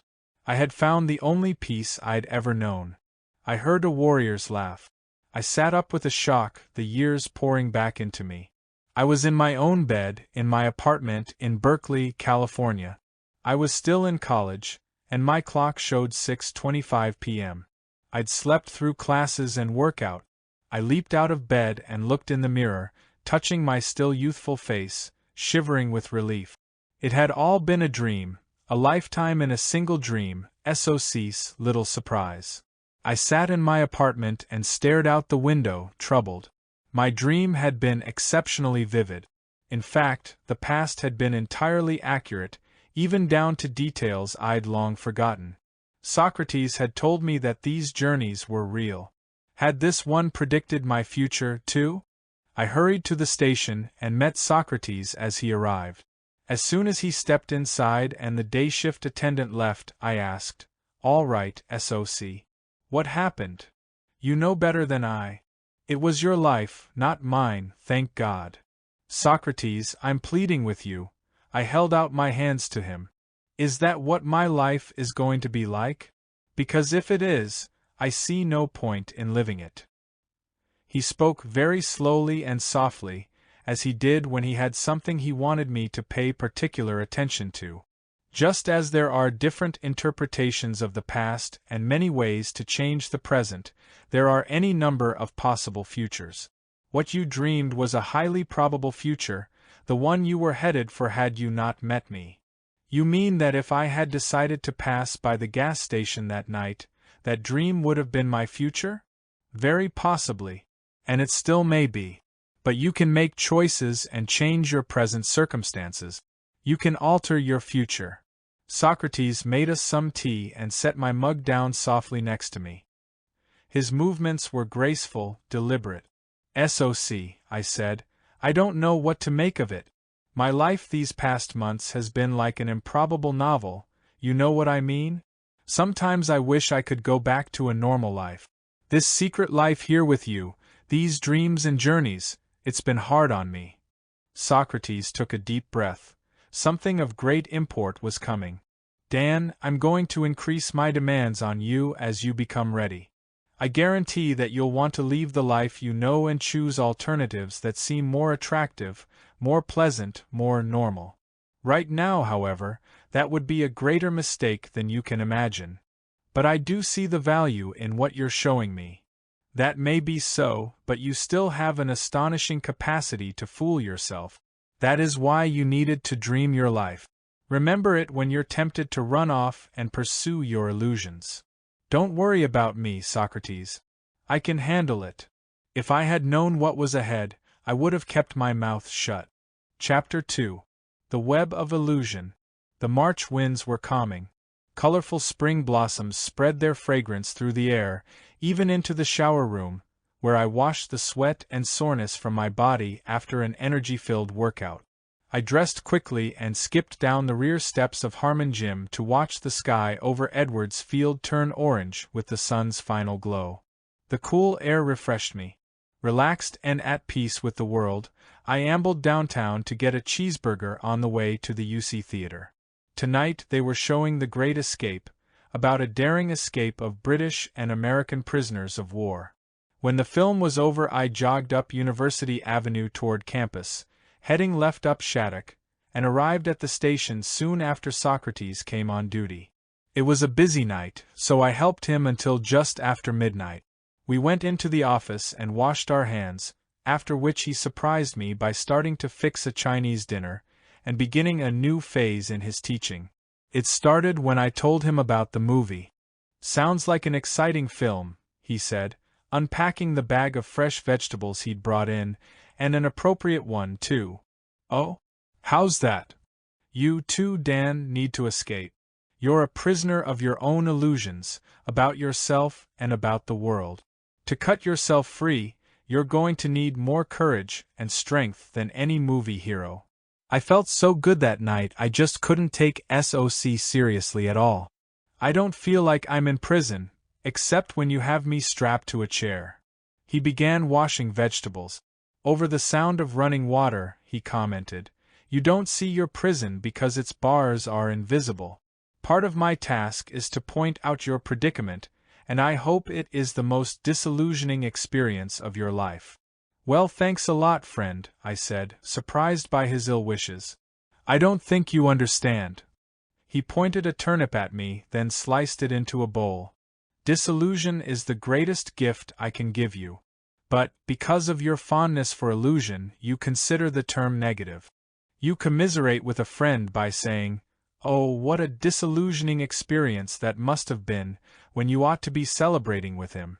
The word disillusion is literally a freeing from illusion. But you cling to your illusions. Facts, I challenged him. Facts, he said, tossing aside the tofu he'd been dicing. Dan, you are suffering. You do not fundamentally enjoy your life. Your entertainments, your playful affairs, and even your gymnastics are temporary ways to distract you from your underlying sense of fear. Wait a minute, SOC. I was irritated. Are you saying that gymnastics and sex and movies are bad? Of course not. But for you they're addictions, not enjoyments. You use them to distract you from your chaotic inner life, the parade of regrets, anxieties, and fantasies you call your mind. Wait, Socrates. Those aren't facts. Yes, they are, and they are entirely verifiable, even though you don't see it yet. In your habitual quest for achievement and entertainment, you avoid the fundamental source of your suffering. He paused. That was not something you really wanted to hear, was it? Not particularly. And I don't think it applies to me. You have anything a little more upbeat? I asked. Sure, he said, picking up his vegetables and resuming his chopping. The truth is that life is going wonderfully for you and that you're not really suffering at all. You don't need me and you're already a warrior. How does that sound? Better. I laughed. But I knew it wasn't true. The truth probably lies somewhere in between, don't you think? Without taking his eyes off the vegetables, Socrates said, your in-between is hell, from my perspective. Defensively I asked, is it just me who's the moron, or do you specialize in working with the spiritually handicapped? You might say that, he smiled, pouring sesame oil into a wok and setting it on the hot plate to warm. But nearly all of humanity shares your predicament. And what predicament is that? I thought I had already explained that, he said patiently. If you don't get what you want, you suffer. If you get what you don't want, you suffer. Even when you get exactly what you want, you still suffer because you can't hold on to it forever. Your mind is your predicament. It wants to be free of change, free of pain, free of the obligations of life and death. But change is a law, and no amount of pretending will alter that reality. Socrates, you can really be depressing, you know that? I don't even think I'm hungry anymore. If life is nothing but suffering, then why bother at all? Life is not suffering, it's just that you will suffer it, rather than enjoy it, until you let go of your mind's attachments and just go for the ride freely, no matter what happens. Socrates dropped the vegetables and tofu into the sizzling wok, stirring. A delicious aroma filled the office as he divided the crisp vegetables onto 2 plates and set them on his old desk, which served as our dining table. I think I just got my appetite back, I said. Socrates laughed, then ate in silence, taking small morsels with his chopstick. I gobbled the food in about 30 seconds. I guess I really was hungry. While Socrates finished his meal, I asked him, so what are the positive uses of the mind? He looked up from his plate. There aren't any. With that, he calmly returned to his meal. Aren't any? Socrates, that's really crazy. What about the creations of the mind? The books, libraries, arts? What about all the advances of our society that were generated by brilliant minds? He grinned, put down his chopsticks and said, there aren't any brilliant minds. Then he carried the plates to the sink. Socrates, stop making these irresponsible statements and explain yourself. He emerged from the bathroom, bearing aloft 2 shining plates. I'd better redefine some terms for you. Mind is one of those slippery terms like love. The proper definition depends on your state of consciousness. Look at it this way. You have a brain that directs the body, stores information, and plays with that information. We refer to the brain's abstract processes as the intellect. Nowhere have I mentioned mind. The brain and the mind are not the same. The brain is real, the mind isn't. Mind is an illusory reflection of cerebral fidgeting. It comprises all the random, uncontrolled thoughts that bubble into awareness from the subconscious. Consciousness is not mind. Awareness is not mind. Attention is not mind. Mind is an obstruction, an aggravation. It is a kind of evolutionary mistake in the human being, a primal weakness in the human experiment. I have no use for the mind. I sat in silence, breathing slowly. I didn't exactly know what to say. Soon enough, though, the words came. I'm not sure what you're talking about, but you sound really sincere. He just smiled and shrugged. SOC, I continued. Do I cut off my head to get rid of my mind? Smiling, he said, that's one cure, but it has undesirable side effects. The brain can be a tool. It can recall phone numbers, solve math puzzles, or create poetry. In this way, it works for the rest of the body like a tractor. But when you can't stop thinking of that math problem or phone number, or when troubling thoughts and memories arise without your intent, it's not your brain working, but your mind wandering. Then the mind controls you, then the tractor has run wild. I get it. To really get it, you must observe yourself to see what I mean. You have an angry thought bubble up and you become angry. It is the same with all your emotions. They're your knee-jerk responses to thoughts you can't control. Your thoughts are like wild monkeys stung by a scorpion. Socrates, I think. You think too much. I was just going to tell you that I'm really willing to change. That's one thing about me, I've always been open to change. That, said Socrates, is one of your biggest illusions. You've been willing to change clothes, hairstyles, women, apartments, and jobs. You are all too willing to change anything except yourself, but change you will. Either I help you open your eyes or time will, but time is not always gentle, he said ominously. Take your choice. But first realize that you're in prison, then we can plot your escape. With that, he pulled up to his desk, picked up a pencil, and began checking off receipts, looking like a busy executive. I got the distinct feeling I'd been dismissed for the evening. I was glad class was out. For the next couple of days, which soon stretched to weeks, I was too busy, I told myself, to drop in and visit with Socrates. But his words rattled around in my mind. I became preoccupied with its contents. I started keeping a small notebook in which I wrote down my thoughts during the day, except for workouts, when my thoughts gave way to action. In 2 days I had to buy a bigger notebook. In a week, that was full. I was astounded to see the bulk and general negativity of my thought processes.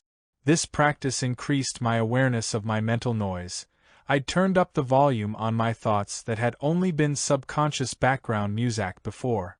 I stopped writing, but still the thoughts blared. Maybe SOC could help me with the volume control. I decided to visit him that night. I found him in the garage, steam cleaning the engine of an old Chevrolet. I was just about to speak when the small, dark-haired figure of a young woman appeared in the doorway. Not even SOC had heard her enter, which was very unusual. He saw her just before I did and glided toward her with open arms.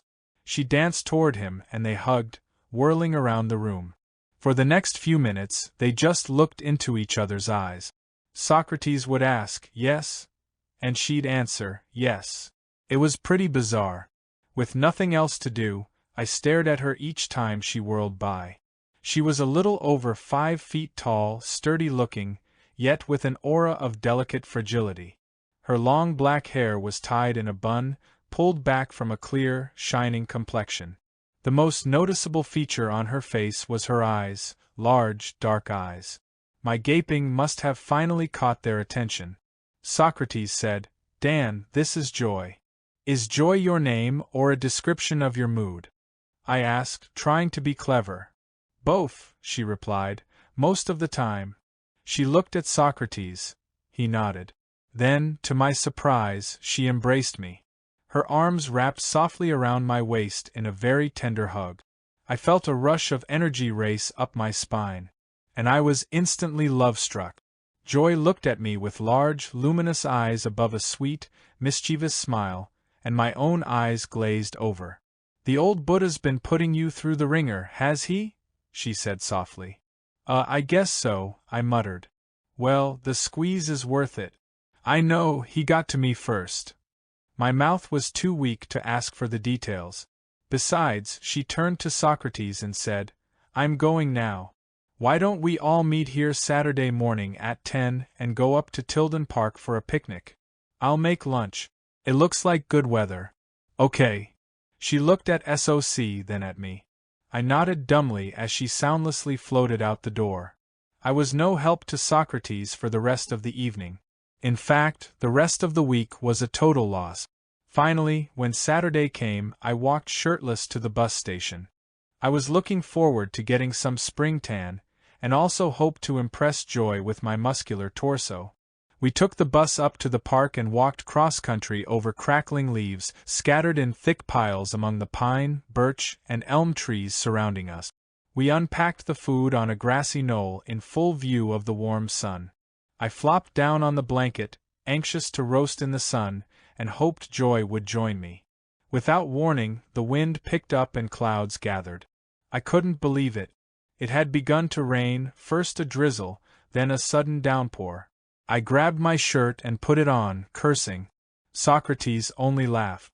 "How can you think this is funny?" I chided him. "We're getting soaked, there's no bus for an hour, and the food's ruined. Joy made the food. I'm sure she doesn't think it's so." Joy was laughing too. "I'm not laughing at the rain," SOC said. "I'm laughing at you," he roared and rolled in the wet leaves. Joy started doing a dance routine to Singin' in the Rain. Debbie Reynolds and the Buddha, it was too much. The rain ended as suddenly as it had begun. The sun broke through and soon our food and clothes were dry. "I guess my rain dance worked." Joy took a bow. As Joy sat behind my slumped form and gave my shoulders a rub, Socrates spoke. "It's time you began learning from your life experiences instead of complaining about them, or basking in them, Dan. Two very important lessons just offered themselves to you. They fell out of the sky, so to speak." I dug into the food, trying not to listen. "First," he said, munching on some lettuce, "neither your disappointment nor your anger was caused by the rain." My mouth was too full of potato salad for me to protest. Socrates continued, regally waving a carrot slice at me. "The rain was a perfectly lawful display of nature.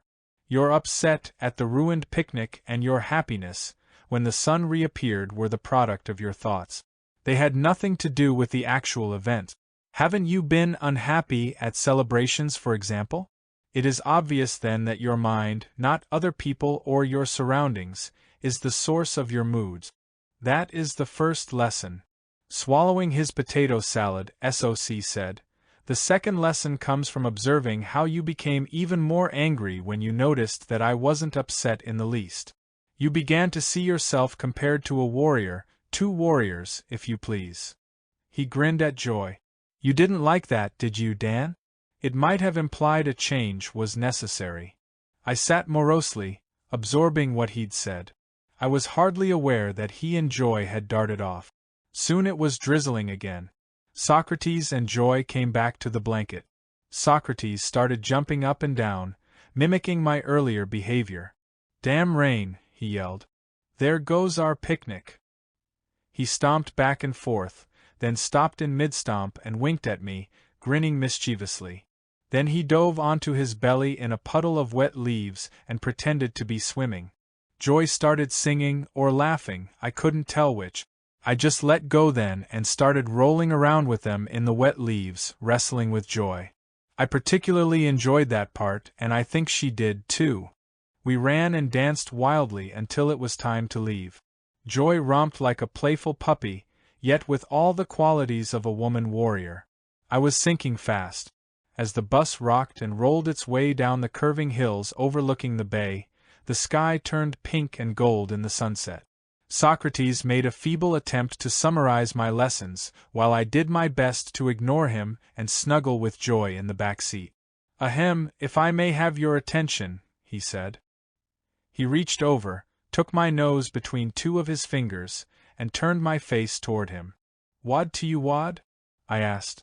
Joy was whispering in my ear as Socrates held on to my nose. I'd rather listed to her than to you, I said. She'll only lead you down the primrose path, he grinned, releasing my nose. Even a young fool in the throes of lust cannot fail to see how his mind creates both his disappointments and his joys. An excellent choice of words, I said, losing myself in Joy's eyes. As the bus rounded the bend, we all sat quietly, watching San Francisco turn on her lights. The bus stopped at the bottom of the hill. Joy rose quickly and got off the bus, followed by Socrates. I started to follow, but he glanced back and said, "No." That was all. Joy looked at me through the open window. "Joy, when will I see you again?" "Perhaps soon." "It depends," she said. "Depends on what?" I said. "Joy, wait, don't go. Driver, let me off." But the bus was pulling away from them. Joy and SOC had already disappeared into the darkness. Sunday I sank into a deep depression over which I had no control. Monday in class I hardly heard a word my professor said. I was preoccupied during the workout and my energy was drained. I'd not eaten since the picnic. I prepared myself for my Monday night gas station visit. If I found Joy there, I'd make her leave with me, or I'd leave with her. She was there, all right, laughing with Socrates when I entered the office. Feeling like a stranger, I wondered if they were laughing at me. I went in, took off my shoes, and sat. "Well, Dan, are you any smarter than you were on Saturday?" Socrates said. Joy smiled, and her smile hurt. Socrates added, "I wasn't sure you'd show up tonight, for fear I might say something you didn't want to hear." His words were like small hammers. I clenched my teeth. "Try to relax, Dan," Joy said. I knew she was trying to help, but I felt overwhelmed, criticized by both of them. "Dan," Socrates continued, "just look at yourself. If you remain blind to your weaknesses, how can you correct them?" I could hardly speak. When I did, my voice quavered with anger and self-pity. "I am looking." I didn't want to play the fool in front of her. Blithely, Socrates went on. "Your slavish obedience to the mind's moods and impulses is a serious error. If you persist, you'll remain yourself, and I can't imagine a worse fate." Socrates laughed heartily at this, and Joy nodded approvingly. "He can be stuffy, can't he?" she said to Socrates. I clenched my fists and kept my voice tightly controlled. "I don't find either of you amusing." Socrates leaned back in his chair. "You're angry, but doing a mediocre job of hiding it. And your anger is proof of your stubborn illusions. Why defend a self you don't even believe in? When is the young jackass going to grow up? You're the crazy one." I heard myself scream. "I was fine until I met you. Your world seems full of suffering, not mine. I'm depressed all right, but only when I'm here with you." Neither Joy nor Socrates said a word. They just nodded their heads, looking sympathetic and compassionate. Damn their compassion. You both think everything is so clear and so simple and so funny. I don't understand either one of you, and I don't want to. Blind with shame and confusion, feeling like a fool, I lurched out the door, swearing to myself that I would forget him, forget her, and forget I had ever walked into that station late one starry night. My indignation was a sham, and I knew it. What was worse, I knew they knew it. I'd blown it. I felt like a small boy. I could bear looking stupid in front of Socrates, but not in front of Joy. And now I felt sure I'd lost her forever. Running through the streets, I found myself going in the opposite direction from home. I ended up in a bar on University Avenue, near Grove Street. I got as drunk as I could, and when I finally made it to my apartment, I was grateful for unconsciousness. I could never go back. I decided to try and take up the normal life I'd tossed aside months ago. The first thing was to catch up in my studies if I was to graduate. Susie loaned me her history notes, and I got psychology notes from one of my teammates. I stayed up late writing papers. I drowned myself in books. I had a lot to remember, and a lot to forget. At the gym, I trained to exhaustion. At first my coach and teammates were delighted to see this new energy. Rick and Sid, my two closest workout buddies, were amazed at my daring and joked about Dan's death wish. I attempted any move, ready or not. They thought I was bursting with courage, but I just didn't care. Injury would at least give me a reason for the ache inside. After a while, Rick and Sid's jokes stopped. Dan, you're getting circles under your eyes. When's the last time you shaved? Rick asked. You look, I don't know, too lean, said Sid. That's my business, I snapped.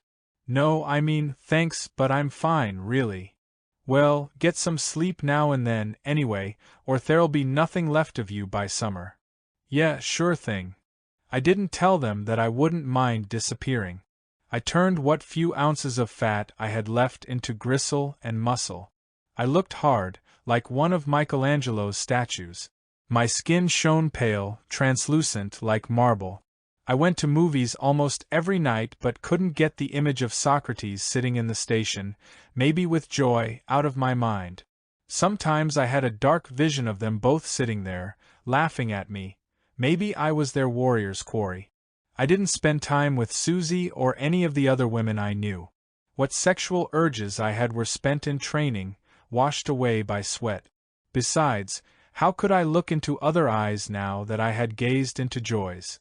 One night, awakened by a knock, I heard Susie's timid voice outside. Danny, are you in? Dan. She slid a note under the door. I didn't even get up to look at the note. My life became an ordeal. Other people's laughter hurt my ears. I imagined Socrates and Joy, cackling like warlock and witch, plotting against me. The movies I sat through had lost their colors. The food I ate tasted like paste. And one day in class, as Watson was analyzing social influences of something or other, I stood up and heard myself yell, "Bullshit!" at the top of my lungs. Watkins tried to ignore me, but all eyes, about 500 pairs, were on me. An audience. I'd show them. "Bullshit!" I yelled. A few anonymous hands clapped, and there was a smattering of laughter and whispering. Watkins, never one to lose his tweed-suited cool, suggested, "Would you care to explain that?" I pushed my way out of my seat to the aisle and walked up to the stage, suddenly wishing I'd shaved or worn a clean shirt. I stood facing him. What has any of this stuff got to do with happiness with life? More applause from the audience. I could tell he was sizing me up to see if I was dangerous, and decided I might be. Damn straight. I was getting more confident. Perhaps you have a point, he acquiesced softly. I was being patronized in front of 500 people. I wanted to explain to them how it was. I would teach them, make them all see. I turned to the class and started to tell them about my meeting a man in a gas station who had shown me that life was not what it seemed. I started on the tale of the king on the mountain, lonely amid a town gone mad. At first there was dead silence. Then a few people began laughing. What was wrong? I hadn't said anything funny. I went on with the story, but soon a wave of laughter spread through the auditorium. Were they all crazy, or was I? Watkins whispered something to me, but I didn't hear. I went on pointlessly. He whispered again. Son, I think they're laughing because your fly is open. Mortified, I glanced down and then out at the crowd. No. No, not again, not the fool again. Not the jackass again. I began to cry, and the laughter died. I ran out of the hall and through the campus until I could run no more. 2 women walked by me. To me they looked like plastic robots, social drones. They stared at me with distaste, then turned away. I looked down at my dirty clothes, which probably smelled. My hair was matted and uncombed. I hadn't shaved in days. I found myself in the student union without remembering how I got there, and slumped into a sticky, plastic-covered chair and fell asleep. I dreamed I was impaled on a wooden horse by a gleaming sword. The horse, affixed to a tilting carousel, whirled round and round while I desperately reached out for the ring. Melancholy music played off-key, and behind the music I heard a terrible laugh. I awoke, dizzy, and stumbled home. I'd begun to drift through the routine of school like a phantom. My world was turning inside out and upside down. I had tried to rejoin the old ways I knew, to motivate myself in my studies and training, but nothing made sense anymore. Meanwhile, professors rattled on and on about the Renaissance, the instincts of the rat, and Milton's middle years. I walked through Sproul Plaza each day amid campus demonstrations and walked through sit-ins as if in a dream. None of it meant anything to me. Student power gave me no comfort, drugs could give me no solace. So I drifted, a stranger in a strange land, caught between two worlds without a handhold on either. Late one afternoon I sat in a redwood grove near the bottom of campus, waiting for the darkness, thinking about the best way to kill myself. I no longer belonged on this earth. Somehow I'd lost my shoes.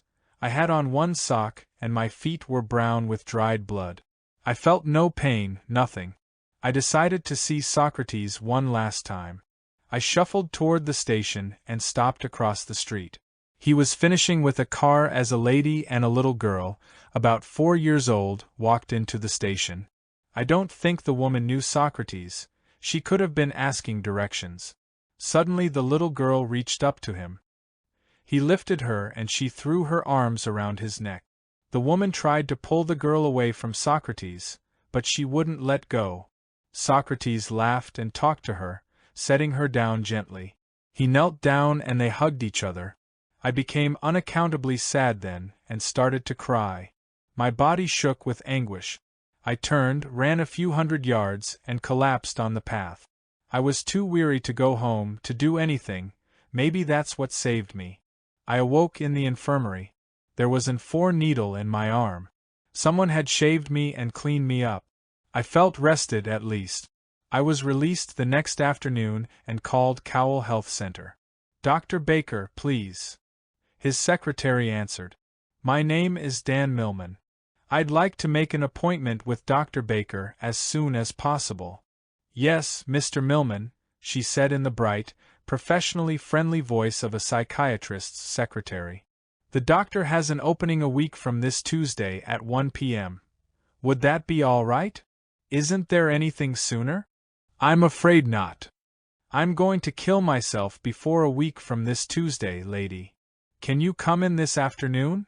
Her voice was soothing. "Will 2 p.m. be all right?" "Yes." "Fine, see you then, Mr. Millman." Dr. Baker was a tall, corpulent man with a slight nervous tic around his left eye. Suddenly I didn't feel like talking to him at all. How would I begin? "Well, her doctor. I have a teacher named Socrates who jumps up on rooftops. No, not off of them. That's what I'm planning to do.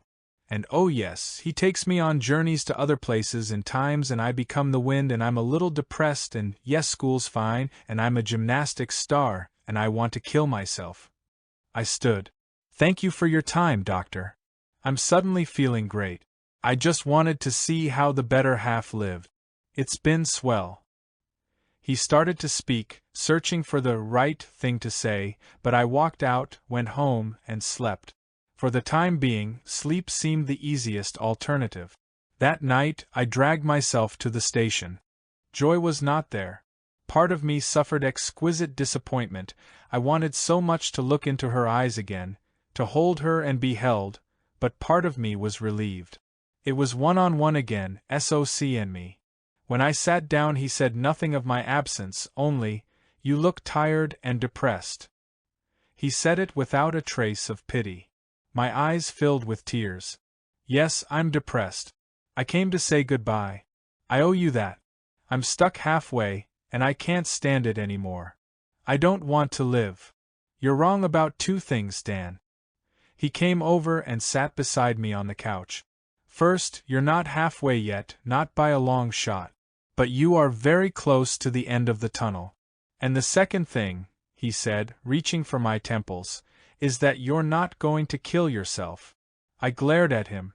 "Says who?" Then I realized we were no longer in the office, we were sitting in a cheap hotel room. There was no mistaking the musty smell, the thin, gray carpets, the 2 tiny beds, and the small, cracked second-hand mirror. What's going on? For the moment, the life was back in my voice. These journeys were always a shock to my system. I felt a rush of energy. A suicide attempt is in progress. Only you can stop it. I'm not trying to kill myself just yet, I said. Not you, fool. The young man outside the window on the ledge.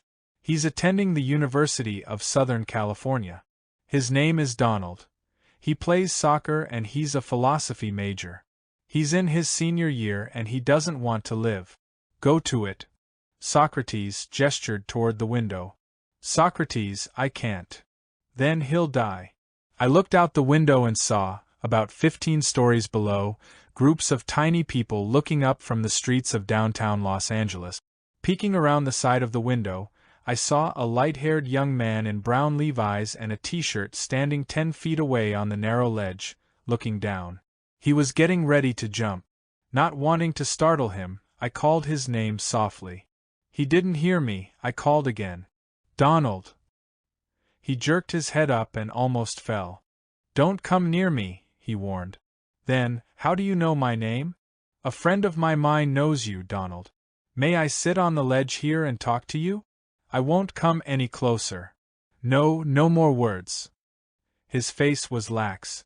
His monotone voice had already lost its life. Don, do people call you Don? Yeah, he answered automatically. Okay, Don, I guess it's your life. Anyway, 99% of the people in the world kill themselves. What the hell is that supposed to mean?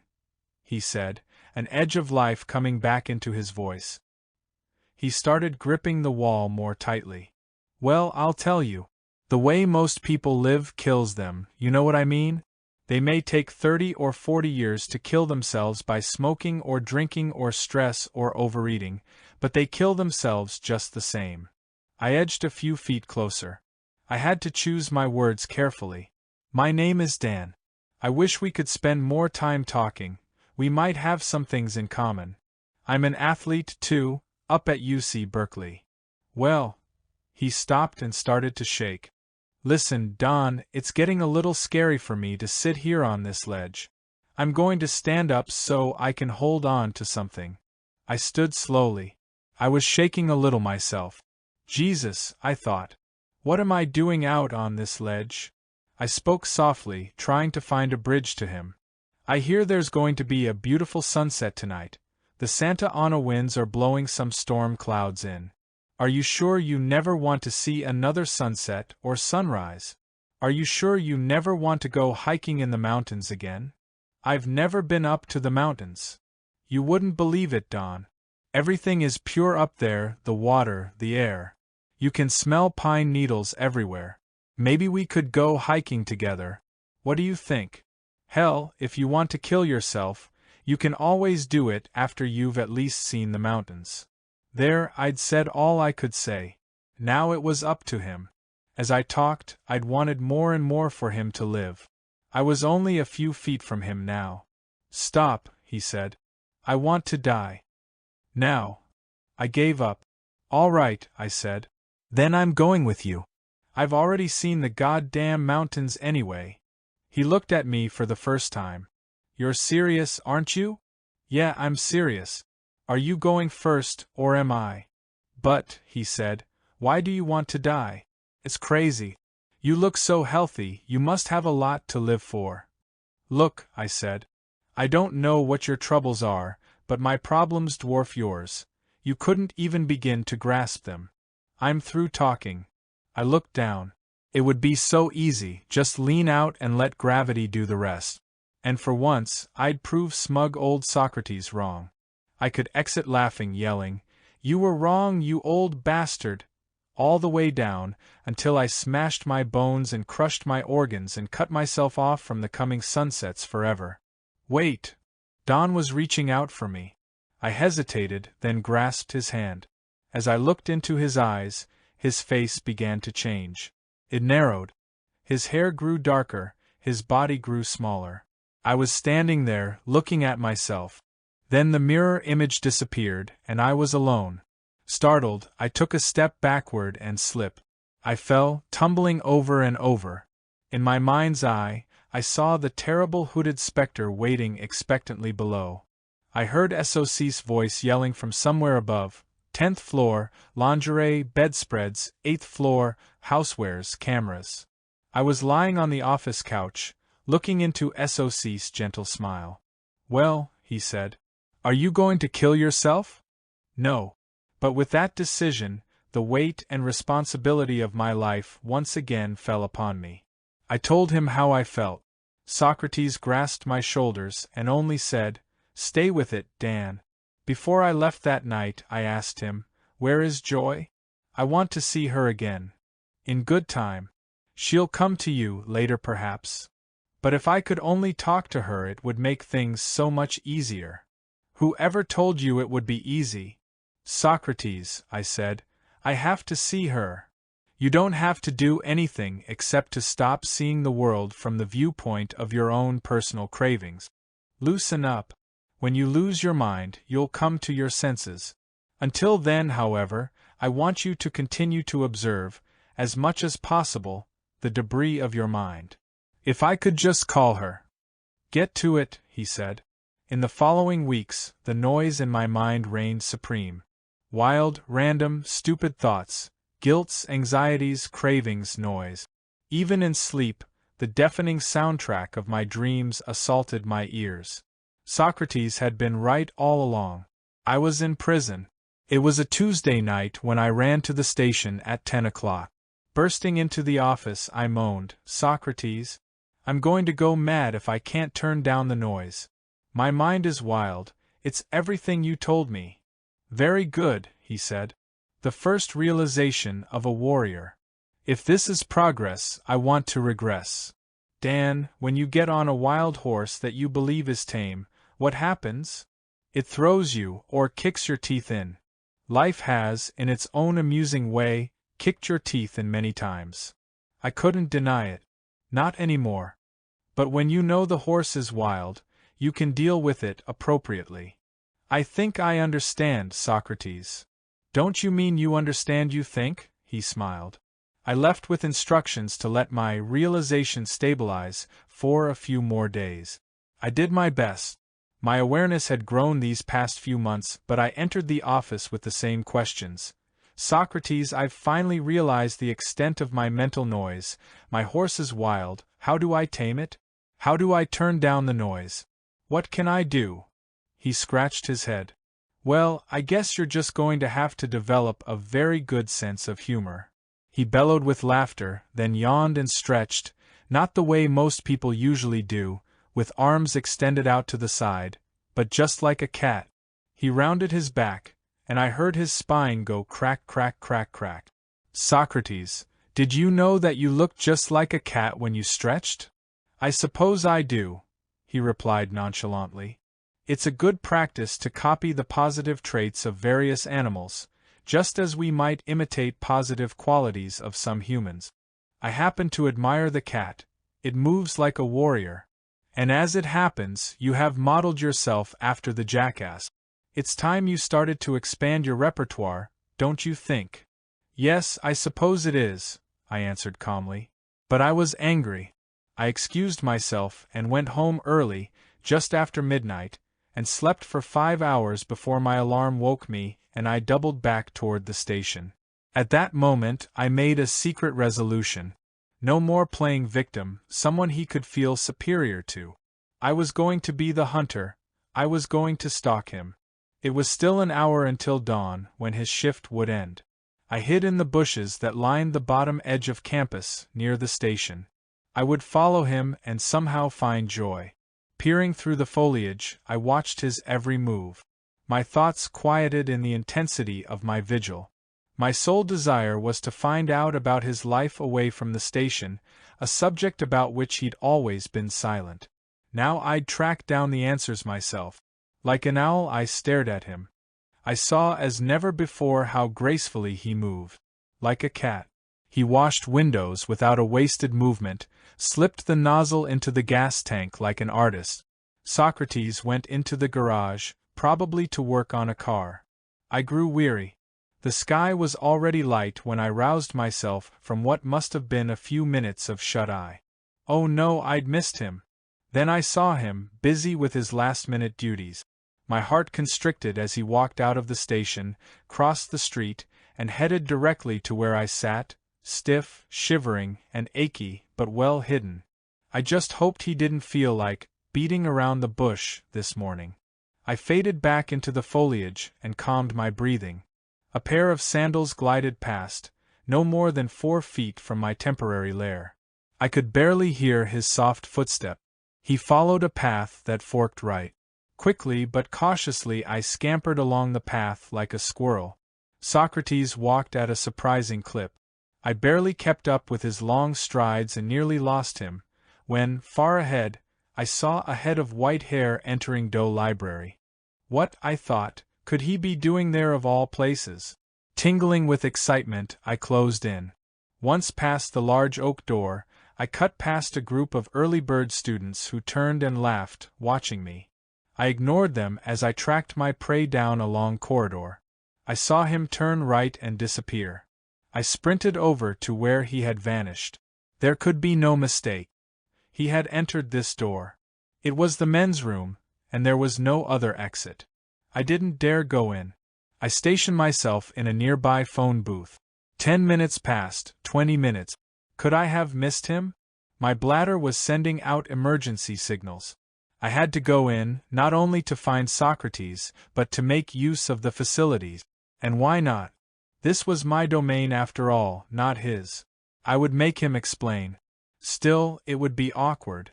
Entering the tiled bathroom, I saw no one at first. After finishing my own business, I started to search more carefully. There was no other door, so he still had to be there. One guy came out of a stall and saw me hunched over, looking under the stalls. He hurried out the door with wrinkled brow, shaking his head. Back to the business at hand. I ducked my head for a quick look under the last stall. First I saw the backs of a pair of sandaled feet, then suddenly SOC's face dropped into view, upside down with a lopsided grin. He obviously had his back to the door and was bending forward, his head down between his knees. I stumbled backward in shock, completely disoriented. I had no good reason for my bizarre bathroom behavior. Socrates swung the stall door open and flushed with a flourish. Huiman can get constipated when he's being stalked by a junior warrior. As his laughter thundered through the tiled room, I reddened. He'd done it again. I could almost feel my ears lengthen as I was once again transformed into a jackass. My body churned with a mixture of shame and anger. I could feel my face turn red. I glanced at the mirror, and there, tied neatly in my hair, was a perky yellow ribbon. Things began to make sense. The people's smiles and laughter as I'd walked through campus, the strange look I'd gotten from my fellow bathroom occupant. Socrates must have affixed it to my head while I dozed off in the bushes. Suddenly very tired, I turned and walked out the door. Just before it swung shut, I heard Socrates say, not without a tone of sympathy in his voice, "That was just to remind you who is the teacher and who is the student." That afternoon, I trained like the unleashed furies of hell. I talked to no one, and wisely, no one said a word to me. I quietly raged and swore I'd do whatever was necessary to make Socrates acknowledge me as a warrior. One of my teammates stopped me on my way out and handed me an envelope. "Someone left this in the coach's office. It's addressed to you, Dan. A fan of yours." "I don't know." "Thanks, Herb." I stepped outside the door and ripped open the envelope. On an unlined piece of paper was written, "Anger is stronger than fear, stronger than sorrow. Your spirit is growing. You are ready for the sword, Socrates." Chapter 3. Cutting Free. The next morning, fog had rolled in off the bay, covering the summer sun, chilling the air. I awoke late, made some tea, ate an apple, pulled out my small TV, and dumped some cookies into a bowl. Switching on a soap opera, I immersed myself in someone else's problems. As I watched, mesmerized by the drama, I reached for another cookie and discovered that the bowl was empty. Could I have eaten all those cookies? Later that morning, I went running around Edwardsfield. There I met Dwight, who worked up at the Lawrence Hall of Science in the Berkeley Hills. I had to ask his name a second time, because I didn't catch it the first time, another reminder of my lack of attention and wandering mind. After a few laps, Dwight remarked about the cloudless blue sky. But lost in thought, I hadn't even noticed the sky. Then he headed for the hills. He was a marathon runner, and I returned home, thinking about my mind, a self-defeating activity if ever there was one. I observed that in the gym I kept my attention focused precisely on every action, but when I stopped soaring, my thoughts would again obscure my perception. That night I walked to the station early, hoping to greet Socrates at the beginning of his shift. By now I'd done my best to forget about yesterday's incident in the library and was ready to hear any antidote to my hyperactive mind that SOC cared to suggest. I waited. Midnight arrived. Soon after, so did Socrates. We had just settled into the office when I started to sneeze and had to blow my nose. I had a slight cold. SOC put the tea kettle on, and I began, as was my custom, with a question. Socrates, how do I stop my thoughts, my mind, other than by developing a sense of humor? First you need to understand where your thoughts come from, how they arise in the first place. For example, you have a cold now. Its physical symptoms tell you when your body needs to rebalance itself, to restore its proper relationship with sunlight, fresh air, simple food. Just so, stressful thoughts reflect a conflict with reality. Stress happens when the mind resists what is. A car rolled into the station bearing a formally dressed older couple who sat like two ramrods in the front seat. "Come with me," SOC ordered.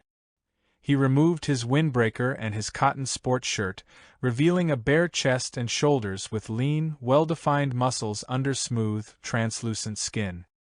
He walked up to the driver's side of the car and smiled at the shocked pair. "What can I do for you folks? Gasoline to fuel your spirits? Perhaps oil to smooth out the rough spots in your day?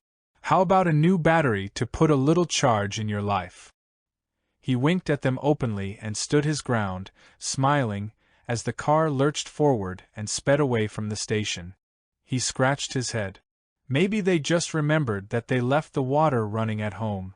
While we relaxed in the office, sipping our tea, Socrates explained his lesson. You saw that man and woman resist what to them represented a strange situation. Conditioned by their values and fears, they haven't learned to cope with spontaneity. I could have been the highlight of their day. You see, Dan, when you resist what happens, your mind begins to race. The thoughts that assail you are actually created by you. And your mind works differently? Yes and no. My mind is like a pond without ripples. Your mind is full of waves because you feel separated from, and often threatened by, an unplanned, unwelcome occurrence. Your mind is like a pond into which someone has just dropped a boulder. As I listened, I gazed into the depths of my teacup, when I felt a touch just behind the ears. Suddenly my attention intensified. I had stared deeper and deeper into the cup, down, down. I was underwater, looking up. This was ridiculous. Had I fallen into my teacup? I had fins and gills, very fishy. I whipped my tail and darted to the bottom, where it was silent and peaceful. Suddenly a huge rock crashed into the water's surface. Shock waves slapped me backward. My fins whipped the water again and I took off, seeking shelter. I hid until everything quieted down again. As time passed, I became accustomed to the little stones that sometimes fell into the water, making ripples. The large plunks, however, still startled me. In a world filled with sound and dryness again, I lay on the couch, looking up, wide-eyed, at SOC's smile. Socrates, that was incredible. Please, not another fish story. I'm glad you had a nice swim. Now, may I continue? He didn't wait for an answer. You were a very nervous fish, fleeing every large ripple. Later, you became used to the ripples but still had no insight into their cause. You can see, he continued, that a magnificent leap of awareness is required for the fish to extend its vision beyond the water in which it is immersed to the source of the ripples. A similar leap of awareness will be required of you. When you understand the source clearly, You'll see that the ripples of your mind have nothing to do with you. You'll just watch them, without attachment, no longer compelled to overreact every time a pebble drops. You will be free of the world's turbulence as soon as you stop taking your thoughts so seriously. Remember, when you are in trouble, let go of your thoughts to see through your mind. Socrates, how? A not so bad question. As you've learned from your physical training, leaps of awareness don't happen all at once. They require time and practice. And the practice of insight into the source of your own ripples is meditation. With that grand announcement, he excused himself and went to the bathroom. Now it was time to spring my surprise on him. I yelled from the couch, so he could hear me through the bathroom door. I'm one step ahead of you, Socrates. I joined a meditation group a week ago. I thought I'd do something myself about this old mind of mine, I explained. And I'm already starting to relax more and get some control over my thoughts. Have you noticed I've been calmer? In fact, the bathroom door blasted open and Socrates came straight at me, screaming a blood-curdling shriek, holding a gleaming samurai sword over his head. Before I could move, the sword slashed at me, cutting silently through the air, and stopped inches over my head. I looked up at the hovering sword, then at Socrates. He grinned at me. "What the hell? You scared the shit out of me," I gasped. The blade ascended slowly. Poised over my head, it seemed to capture and intensify all the light in the room. It shone in my eyes and made me squint. I decided to shut up. Socrates knelt on the floor in front of me, gently placed the sword between us, closed his eyes, took a deep breath, and sat perfectly still. I watched him for a while, wondering if this sleeping tiger would waken and leap at me if I moved. 10 minutes passed, then 20. I figured maybe he wanted me to meditate too, so I closed my eyes and sat for half an hour. Opening my eyes, I watched him still sitting there like a Buddha. I started to fidget and got up quietly to get a drink of water. I was filling my mug when he put his hand on my shoulder. Water sloshed over my shoes as my hand jerked. "Socrates, I wish you wouldn't sneak up on me like that. Couldn't you make some noise?" He smiled and spoke. "Silence is the warrior's art, and meditation is his sword. With it, you'll cut through your illusions. But understand this, the sword's usefulness depends upon the swordsman. If you don't know how to use the weapon properly, it can become a dangerous, deluding, or useless tool." Meditation can initially help you to relax. You may put your sword on display, proudly show it to friends. The gleam of this sword distracts many meditators until they abandon it to seek other esoteric technique. In contrast, the warrior uses the sword of meditation with skill and understanding. With it, he cuts the mind to ribbons, slashing through thoughts to reveal their lack of substance. Maybe you recall the story of Alexander the Great, marching with his armies through the desert and coming upon 2 thick ropes tied in the massive, convoluted Gordian knot. No one had ever been able to untie it. Without a moment's hesitation, Alexander drew his sword and, in one powerful blow, sliced the knot in 2. This is the warrior's way of meditation. And this is how you must learn to attack the knots of your mind. Until one day you transcend your need for any weapon at all. Just then an old VW bus with a new coat of white paint and a rainbow painted on its side chugged into the station.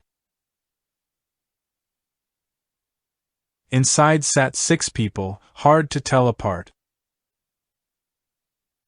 As we approached them, we could see that there were 2 women and 4 men, all dressed from head to toe in the same blue outfit. I recognized them as members of one of the many new spiritual groups in the Bay Area. These particular people self-righteously avoided acknowledging our presence, as if our worldliness might contaminate them. Socrates, of course, rose to the challenge, immediately affecting a combination limp and lisp persona. Scratching himself profusely, he was the perfect Quasimodo. "Hey, Jack," he said to the driver, who had the longest beard I'd ever seen, "you want gas, or what?" "Yes, we want gas," the man said, his voice as smooth as olive oil. Socrates leered at the two women in the back and, sticking his head in the window, he whispered loudly, "Hey, do you meditate?" He said it as if he were referring to a solitary form of sexual release. "Yes, we do," said the driver, cosmic superiority oozing from his voice. "Now, will you put gas in our vehicle?" SOC waved at me to fill the tank, while he proceeded to push every button the driver had.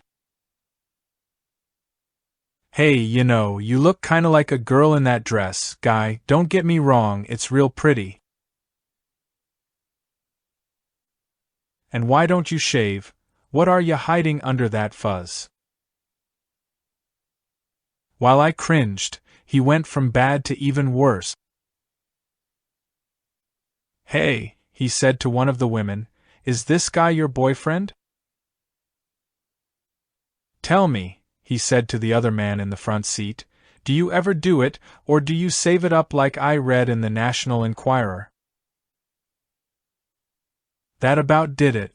By the time Socrates counted out their change, with agonizing slowness, he kept losing count and starting over, I was ready to burst out laughing and the people in the van were trembling with anger. The driver grabbed his change and drove out of the station in a very unsaintly way. As their van pulled out, Socrates yelled, "I hear meditation is good for you. Keep practicing." We'd no sooner returned to the office when a big Chevy pulled into the station. The clang of the business bell was followed by an impatient uga-uga from a musical horn. I went out with Socrates to help. Behind the wheel sat a 40-year-old teenager dressed in flashy satin clothes topped with a large feathered safari hat. He was extremely jittery and kept tapping the steering wheel. Next to him, batting false eyelashes in the rearview mirror as she powdered her nose, sat a woman of indeterminate age. For some reason, they offended me. They looked asinine. I wanted to say, "Why don't you act your age?" but I watched and waited. "Hey man, you got a cigarette machine here?" the hyperactive driver said. Socrates stopped what he had been doing and with a warm smile said, "No, sir, but there's an all-night market down the road." Then he returned to checking the oil, giving it his full attention. He returned the change, as if he were serving tea to the emperor. After the car sped away, we remained at the pump, smelling the night air. "You treated these people so courteously but were positively obnoxious to our blue-robed seekers, who were obviously on a higher evolutionary level." "What's the story?" For once, he gave me a simple, direct answer. "The only levels that should concern you are mine and yours," he said with a grin. These people needed kindness. The spiritual seekers needed something else to reflect upon. "What do I need?" I blurted. "More practice," he answered quickly. "Your practice didn't help you stay calm when I ran at you with the sword, nor did it help our blue-robed friends when I poked a little fun at them. Let me put it this way, a forward roll is not the whole of gymnastic. A meditation technique is not the whole of the warrior's way. If you fail to understand the complete picture, you might be deluded, practicing only forward rolls or only meditation your whole life, thus reaping only fragmented benefits of training. What you need is a map of the entire terrain you need to explore. Then you'll realize the uses and the limits of meditation. And I ask you, where can you get a good map? At a service station, of course. Right you are, sir, just step into the office. I have just the map you need. We entered laughing through the garage door. I plopped onto the couch. Socrates settled without a sound between the massive armrests of his plush chair. He stared at me for a full minute. I started getting goosebumps. "Oh," I said nervously under my breath. "What's up?" "The problem is," he sighed at last, "that I can't describe the terrain for you. At least not in so many words."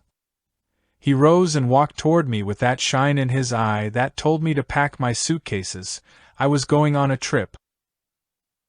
For an instant, from a vantage point somewhere in space, I felt myself expanding at the speed of light, ballooning, exploding to the outermost limits of existence until I was the universe.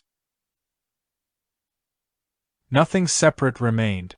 I had become everything. I was consciousness, recognizing itself. I was the pure light that physicists equate with all matter, and poets define as love. I was one, and I was all, outshining all the world. In that moment, the eternal, the unknowable had been revealed to me as an indescribable certainty. In a flash, I was back in my mortal form, floating among the stars. I saw a prism shaped like a human heart, which dwarfed every galaxy.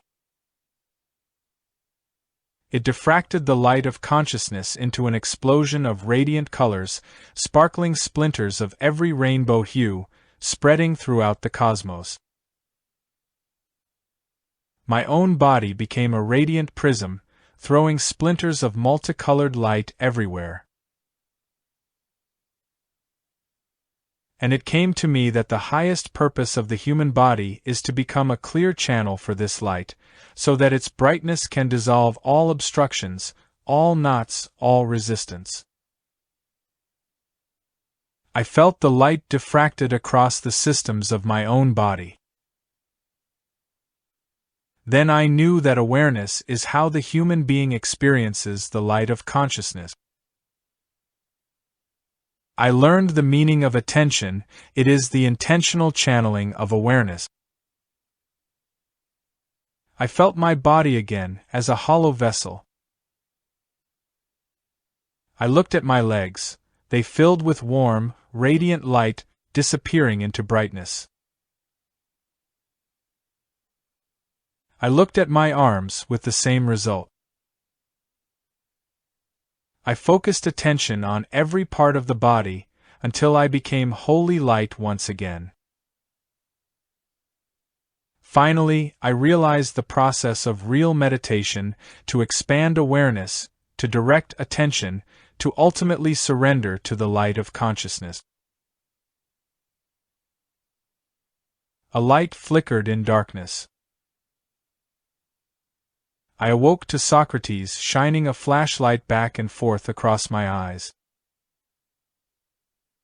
"Power failure," he said, baring his teeth like a Halloween pumpkin as he held the light up to his face. "Well, is it all a bit clearer now?" he asked, as if I had just learned how a light bulb worked, rather than seen the soul of the universe. I could hardly speak. "Socrates, I owe you a debt that I can never repay. I understand everything now, and I know what I must do. I don't suppose I'll be needing to see you again." I was sad that I had graduated. I would miss him. He looked at me, a startled expression on his face, then started to laugh more uproariously than I'd ever seen before. He shook all over, tears ran down his cheeks. Finally he calmed and explained his laughter. "You haven't quite graduated, Junior. Your work has hardly begun. Look at yourself. You are fundamentally the same as when you stumbled in here months ago.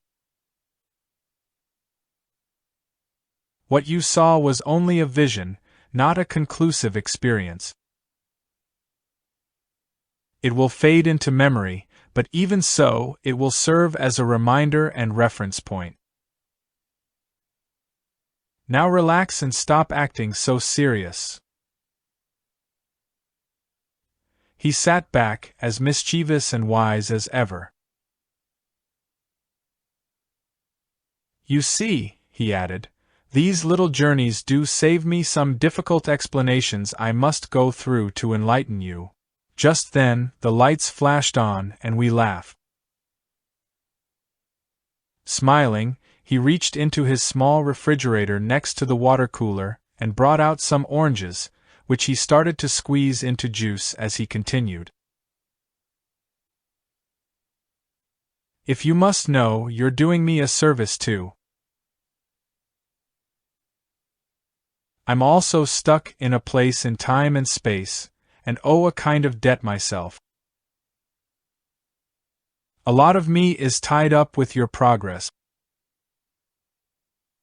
In order to teach you," he said, tossing the orange rinds back over his shoulder into the wastebasket, making a perfect shot every time, "I literally had to put a part of me in you. Quite an investment, I assure you. So it's a team effort all the way." He finished the juice and handed me a small glassful. "A toast then," I said, "to a successful partnership." "Done," he smiled. "Tell me more about this debt. To whom do you owe it? Let's say that it's part of the house rules." "That's no answer at all. Silly it may be, but still I must abide by a particular set of rules in my business." He took out a small card. It looked normal enough until I noticed a faint glow. In embossed letters it said, "Warrior, Inc. Socrates, Prop.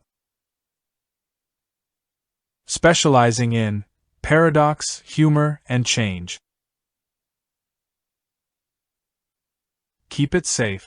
Someday it may come in handy. When you need me, when you really need me, just hold the card in both hands and call. I'll be there, one way or another." I put the card carefully in my wallet. "I'll keep it safe, Socrates."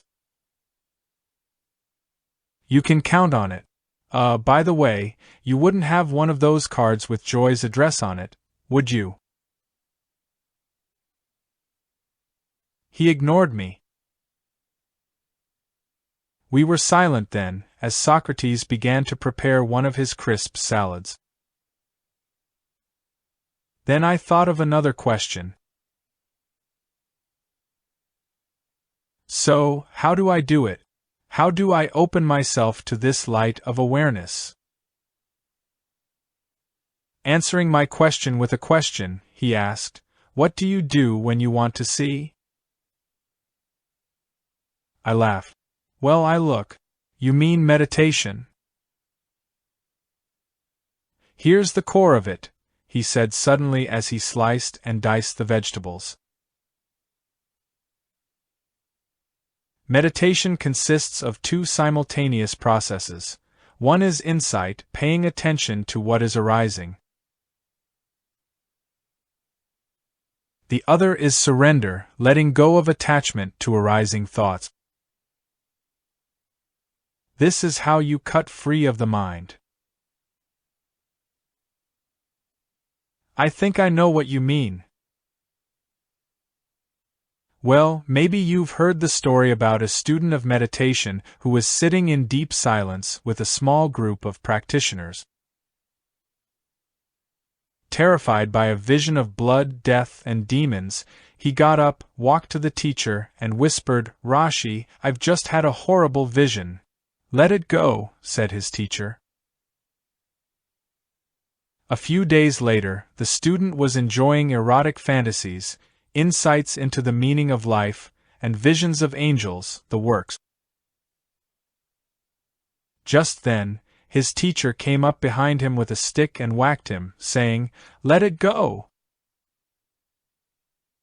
I laughed at the story and said, "You know, SOC, I've been thinking. Socrates gave me a whack on the head with a carrot, saying, 'Let it go.'" We ate. I stabbed at my vegetables with a fork. He picked up each small bite with wooden chopsticks, breathing quietly as he chewed. He never picked up another bite until he was completely done with the first, as if each bite was a small meal in itself. I kind of admired the way he ate as I chomped merrily away. I finished first, sat back, and announced, "I guess I'm ready to have a go at real meditation." "Ah, yes." He put down his chopsticks. "Conquering the mind. If only you were interested." "I am interested. I want self-awareness." "That's why I'm here." "You want self-image, not self-awareness." "You're here because you have no better alternatives." "But I do want to get rid of my noisy mind," I protested. "More illusion, like the man who refuses to wear glasses, insisting they aren't printing the newspapers clearly anymore." "Wrong," I said, shaking my head back and forth. "I don't really expect you to see the truth of it yet, but you need to hear it." "What's your point?" I asked impatiently, my attention drifting outside. "Here is the bottom line," Socrates said, in a voice that firmly held my attention. "You still believe that you are your thoughts and defend them as if they were treasures." "No way. How can you know that?" "Your stubborn illusions are a sinking ship, Junior. I recommend that you let them go while there's still time." I stifled my rising temper. "How can you know how I identify with my mind?" "Okay," he sighed. "I'll prove it to you. What do you mean when you say, I'm going to my house? Don't you naturally assume that you are separate from the house that you are going to? Well, of course. Then what do you mean when you say, my body is sore today? Who is the I who is separate from the body and speaks of it as a possession? I had to laugh. Semantics, Socrates. You have to say something. Yes, and the conventions of language reveal the ways we see the world. You do, in fact, act as if you were a mind or a subtle something inside the body. Why would I possibly want to do that? Because you fear death and crave survival. You want forever, you desire eternity. In your deluded belief that you are this mind or spirit or soul, you find the escape clause in your contract with mortality. Perhaps as mind you can wing free of the body when it dies. It's a thought, I said with a grin. That's exactly what it is, Dan, a thought, no more real than the shadow of a shadow. Consciousness is not in the body is in consciousness.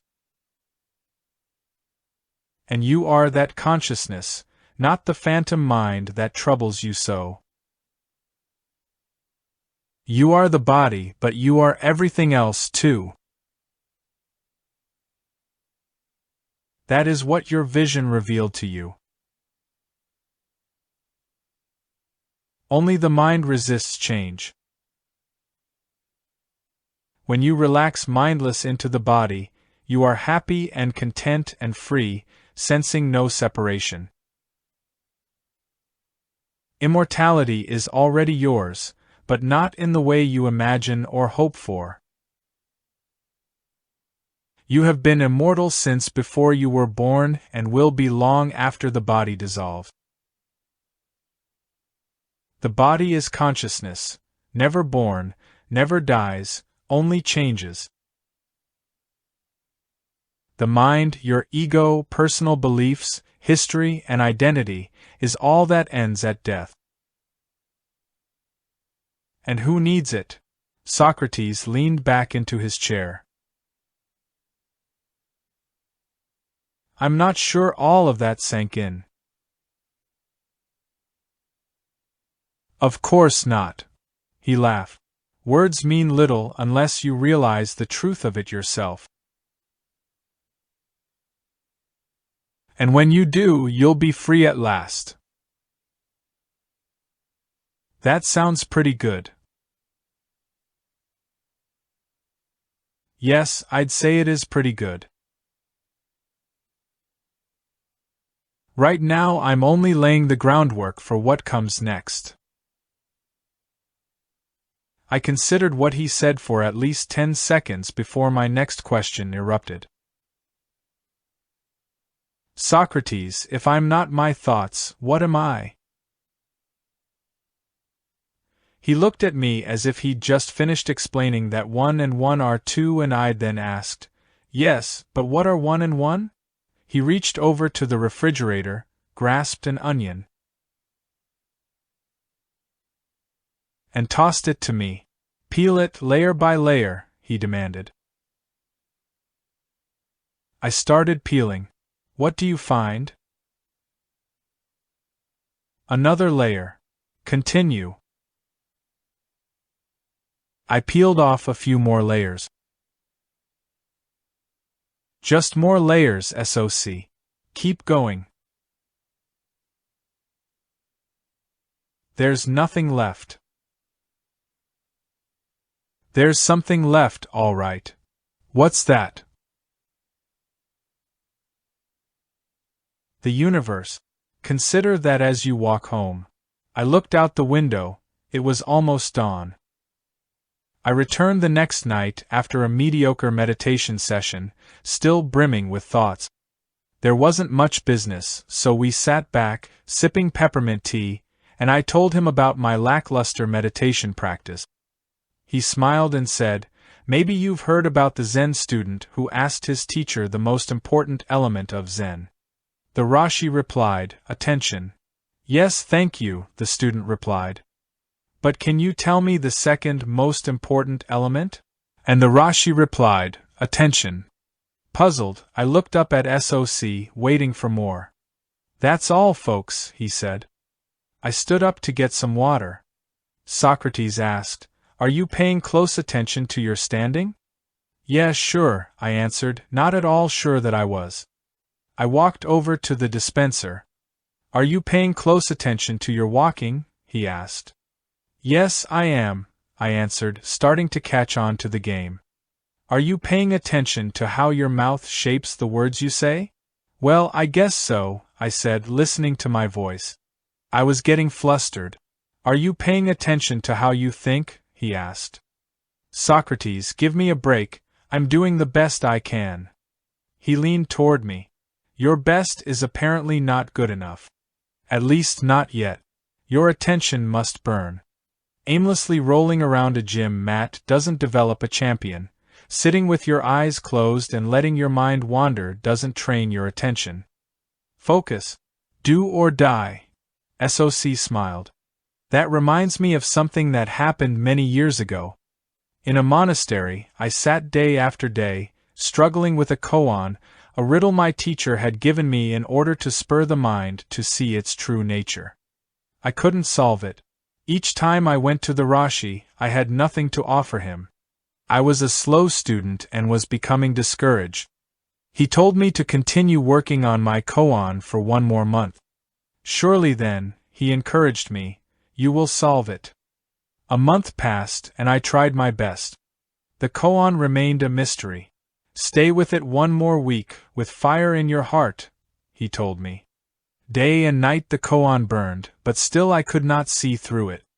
My Rashi told me, "One more day, with all your spirit."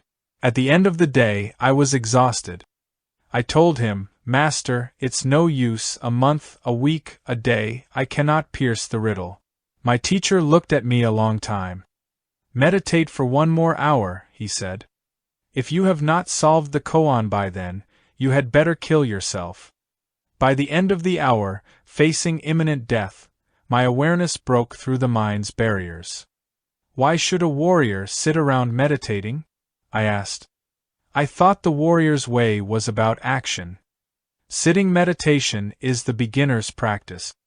Eventually, you will learn to meditate in every action. Sitting serves as a ceremony, a time to practice balance, ease, and divine detachment. Master the ritual before you expand the same insight and surrender fully into daily life. As your teacher, I will use every method and artifice at my command to help you persevere with the work ahead. If I had just walked up to you and told you the secret of happiness, you would not even have heard me. You needed someone to fascinate you, to appear to jump up on rooftops before you could get a little interested. Well, I'm willing to play games, for a little while at least, but there comes a time when every warrior must walk the path alone. For now, I'll do what is necessary to keep you here, learning this way. I felt manipulated and angry.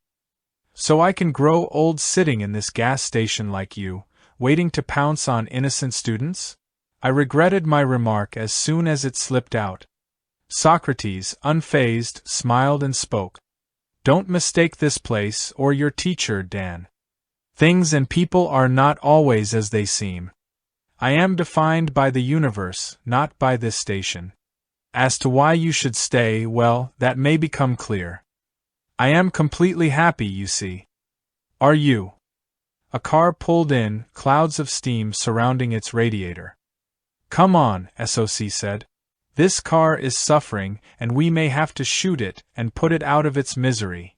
We both went out to the stricken car, whose radiator was boiling and whose owner was in a foul mood, fuming. "What took you so long?" I can't wait around here all night, damn it. Socrates looked at him with nothing less than loving compassion. Let's see if we can't help you, sir, and make this only a minor inconvenience. He had the man drive into the garage, where he put a pressure cap on the radiator and found the leak. Within a few minutes he'd welded the hole shut but told the man that he would still need a new radiator in the near future. Everything dies and changes, even radiators, he winked at me. As the man drove away, the truth of Socrates' words sank in. He really was completely happy. Nothing seemed to affect his happy mood. In all the time I'd known him, he had acted angry, sad, gentle, tough, humorous, and even concerned. But always, a kind of peace and happiness had shone in his eyes, even when they brimmed with tears. I thought about Socrates as I walked home, my shadow growing and shrinking with each streetlight I passed.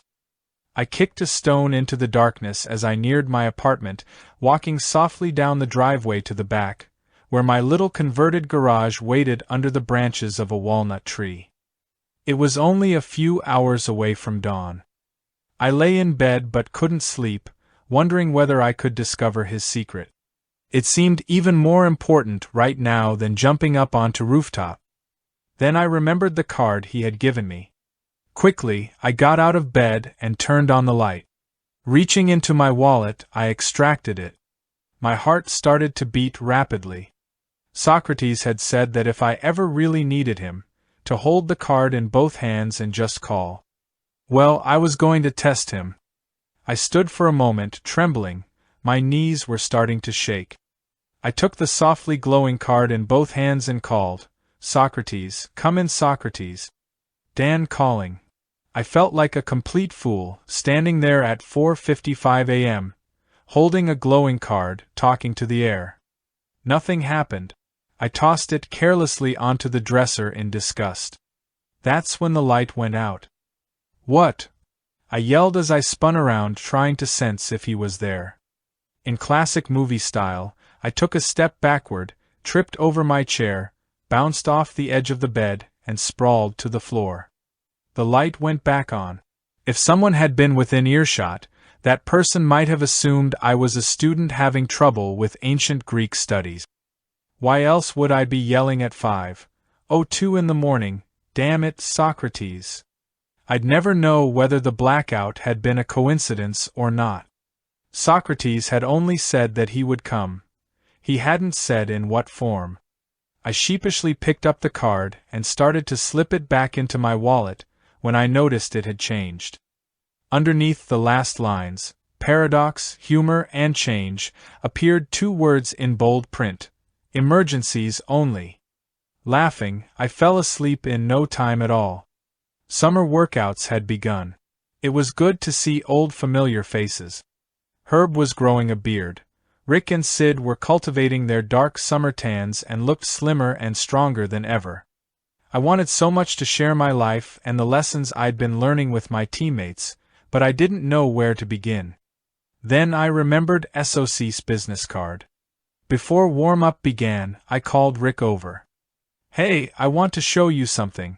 Once he saw that glowing card and Socrates' specialties, I knew he'd want to know more about it. Maybe they all would. After a dramatic pause, I pulled the card out and flipped it over to him. "Pretty strange, huh?" Rick looked down at the card, turned it over, then looked back up at me, his face as blank as the card. "Is this a joke? I don't get it, Dan." I looked at the card, then turned it over. I grunted, stuffing the piece of paper back into my wallet. "Wrong card." "Never mind. Let's warm up." I sighed. Great, this would be sure to strengthen my reputation as the team eccentric. What a cheap trick, I thought. Disappearing ink. That night, I pulled the card out and threw it down on the desk. "I wish you'd quit the practical jokes, Socrates. I'm tired of looking like an idiot." He looked at me sympathetically. "Oh? Have you been looking like an idiot again?" "Socrates, come on. I'm asking you, will you please stop it?" "Stop what?" "The gag with the disappear. Out of the corner of my eye I caught a soft glow from the vicinity of the desk. Warrior, Inc. Socrates, Prop. Specializing in paradox, humor, and change. Emergencies only. I don't get it, I murmured. Does this card change? Everything changes, he replied. Yes, I know, but does it disappear and appear again? Everything disappears and appears again. Socrates, when I showed it to Rick, there was nothing there. It's the house rules, he shrugged, smiling. You're not being particularly helpful. I want to know how. Let it go, he said. Let it go. Summer passed quickly, with intensive workouts and late nights with Socrates. We spent half the time practicing meditation and the other half working in the garage or just relaxing over tea. At times like these I would ask about Joy. I longed to see her again. Socrates would tell me nothing. With vacation's end imminent, my mind drifted back to the coming classes. I had decided to fly down to LA for a week's visit with my parents. I would put my Valiant in garage storage here, and buy a motorcycle while down in LA, then drive it up the coast. I was walking down Telegraph Avenue to do some shopping and had just come out of the pharmacy with toothpaste when a scrawny teenager came up to me, so close I could smell stale alcohol and sweat. "Spare some change, can't you?" he asked, not looking at me. "No, sorry," I said, not feeling sorry at all. As I walked away I thought, get a job. Then vague guilts came into my mind. I'd said no to a penniless beggar. Angry thoughts arose. He shouldn't walk up to people like that. I was halfway down the block before I realized all the mental noise I had tuned into and the tension it was causing, just because some guy had asked me for money and I'd said no. In that instant I let it go. Feeling lighter, I took a deep breath, shook off the tension, and turned my attention to the beautiful day. That night at the station I told Socrates my news. "SOC, I'm flying down to LA in a few days to visit my folks, maybe buy a motorcycle. Hey, and I just learned this afternoon that the U.S. Gymnastics Federation is flying Sid and me to Yugoslavia to train with the gymnasts competing in the World Gymnastics Championship. They think we're both potential Olympians and want us to get some exposure. How about that?" To my surprise, Socrates frowned. What will be, will be. Feeling high, I chose to ignore this and started out the door. "Well, bye for now. See you in a few weeks." "In a few hours," he responded. "Meet me at Ludwig's fountain. Noon." Wondering what was up, I said goodnight. I got 6 hours sleep and ran to the fountain named after a dog who used to frequent the spot. Several canines were romping and splashing there, cooling off from the August heat. A few little kids were wading in the shallow water.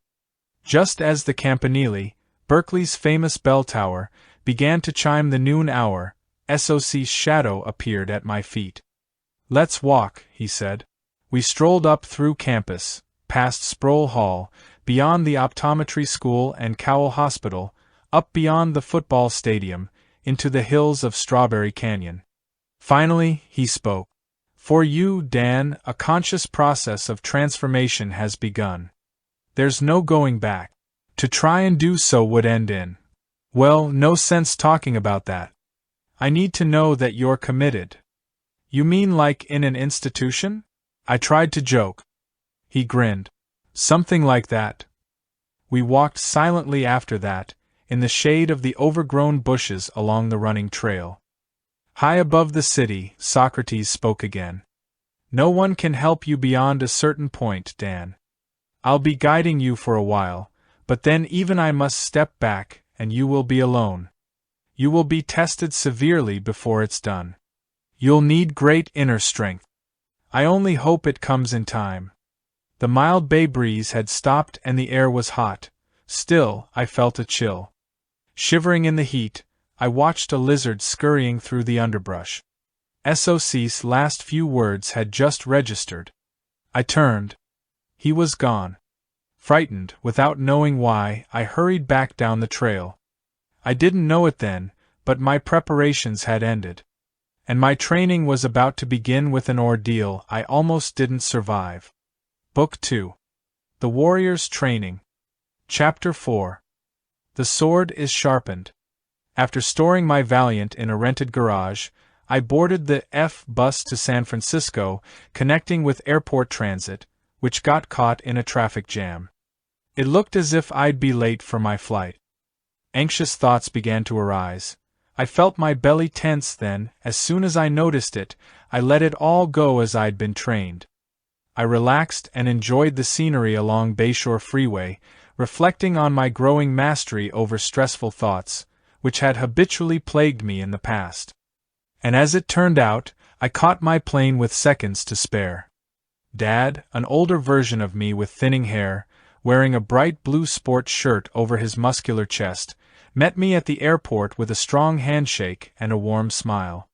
Mom's face crinkled sweetly as she greeted me at the door of their apartment with hugs and kisses and news about my sister and nieces and nephews. That evening I was treated to one of Mom's latest piano pieces, Bach, I think it was. The next morning at dawn, Dad and I were out on the golf course. All the while, I'd been tempted to tell them about my adventures with Socrates, but thought better of silence. Perhaps I'd explain it all in writing someday. It was good to visit home, but home now seemed so long ago and far away. When Dad and I were sitting in the sauna at the gym after our golf game, he said, "Danny, college life must agree with you. You seem different, more relaxed, nicer to be around, not that you weren't nice to be around before." He was searching for the right words, but I understood. I smiled. If he only knew. A few days later, I found my motorcycle, a 500 cubic centimeters Triumph. It took me a while to get comfortable with it. I almost fell twice, each time thinking I'd seen joy coming out of a store or disappearing around a corner. I reminded myself to pay attention. My final night in LA arrived. I took crash helmet in hand and left the house to shop for a new suitcase. I heard Dad call out, "Be careful, Dan, motorcycles are hard to see at night." His usual caution. "Sure, Dad, I'll be careful," I yelled back. Then I gunned the bike and pulled out into the warm night air, wearing my gymnastics t-shirt, faded Levi's, and work boot. I felt on top of the world. There was so much to look forward to. My future was about to change, because at that moment, 3 blocks ahead, a man named George Wilson was preparing to make a left turn on Western Avenue. I roared through the dusk. The street lights flashed by as I approached 7th and Western. I was about to enter the intersection when I noticed a white Cadillac facing me, signaling for a left turn. I slowed down, a small precaution that probably saved my life. Just as my bike entered the intersection, the Cadillac suddenly accelerated, turning directly in front of me. For a few more precious seconds, the body I was born with was still in one piece. There was time enough to think, but not to act. "Cut left," my mind screamed. But there was oncoming traffic. "Swerve right." I'd never clear the fender. "Lay it down." I'd slide under the wheels. My options were gone. I slammed on the brakes and waited. It was unreal, like a dream, until I saw a flashing image of the driver's horrified face. With a terrible thud and the musical sound of tinkling glass, my bike smashed into the car's front fender, and my right leg shattered. Then everything sped up horribly as the world turned black. I must have lost consciousness just after my body somersaulted over the car and crashed onto the concrete. I awoke to a moment of blessed numbness, then the pain began, like a searing, red-hot vice, squeezing and crushing my leg tighter and tighter until it became more than I could bear, and I started to scream. I wanted it to stop. I prayed for unconsciousness. Faraway voices. Just didn't see him. Parents' phone number. "Take it easy, they'll be here soon." Then I heard a faraway siren, and hands were removing my helmet, lifting me onto a stretcher. I looked down and saw the white bone sticking out through the torn leather of my boot. With the slam of the ambulance door, I suddenly recalled Socrates' words. You will be tested severely before it's done. Seconds later, it seemed, I was lying on the X-ray table in the emergency room of LA Orthopedic Hospital. The doctor complained of fatigue. My parents rushed into the room, looking very old and very pale. That's when reality caught up with me. Numb and in shock, I began to cry. The doctor worked efficiently, snapping my dislocated toes back into place and sewing up my right foot. Later, in the operating room, his scalpel sliced a long red line deep into my flesh, cutting through the muscles that had worked for me so well. He removed bone from my pelvis and grafted it to the 40-odd fragments of my right thigh bone. Finally, he hammered a narrow metal rod down the center of my bone from the hip, a kind of internal cast. I was semi-conscious for 3 days, in a drugged sleep that barely separated me from the agonizing, unrelenting pain. Sometime in the evening of the 3rd day I awoke in darkness when I sensed someone quiet as a shadow, sitting nearby. Joy got up and knelt by my bedside, stroking my forehead as I turned away in shame. She whispered to me, I came as soon as I heard. I wished her to share my victories. She always saw me in defeat. I bit my lip and tasted tears. Joy gently turned my face to hers and looked into my eyes. Socrates has a message for you, Danny. He asked me to tell you this story. I closed my eyes and listened intently. An old man and his son worked a small farm, with only one horse to pull the plow. One day the horse ran away. How terrible, sympathized the neighbors. What bad luck! Who knows whether it is bad luck or good luck, the farmer replied. A week later, the horse returned from the mountains, leading 5 wild mares into the barn. What wonderful luck, said the neighbors. Good luck? Bad luck? Who knows, answered the old man. The next day, the son, trying to tame one of the horses, fell and broke his leg. How terrible! What bad luck! Bad luck? Good luck! The army came to all the farms to take the young men for war, but the farmer's son was of no use to them, so he was spared. Good? Bad? I smiled sadly, then bit my lip as I was assaulted by another wave of pain. Joy soothed me with her voice. Everything has a purpose, Danny. It's for you to make the best use of it. How will I ever make use of this accident? There are no accidents, Danny. Everything is a lesson. Trust your life. Everything has a purpose, a purpose, a purpose, she repeated, whispering in my ear. But my gymnastics, my training. This is your training. Let the pain purify your mind and body. It will burn through many obstructions.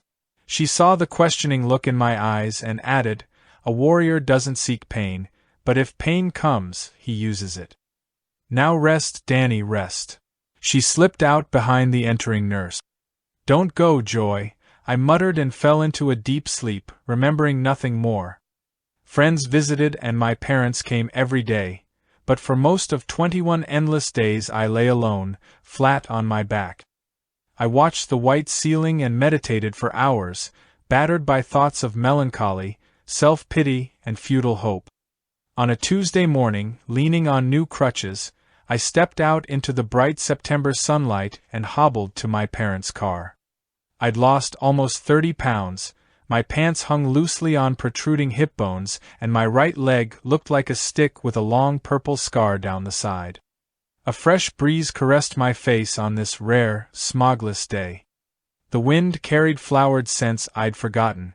The chirping of birds in a nearby tree mixed with the sound of traffic created a symphony for my newly awakened senses.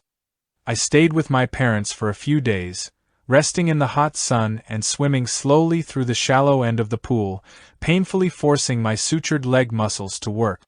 I ate sparingly, yogurt, nuts, cheese, and fresh vegetables. I was beginning to regain my vitality. Friends invited me to stay with them for a few weeks at their home in Santa Monica, 5 blocks from the beach. I accepted, welcoming the chance to spend more time in the open air. Each morning I walked slowly to the warm sand, and, laying my crutches down, sat by the wave.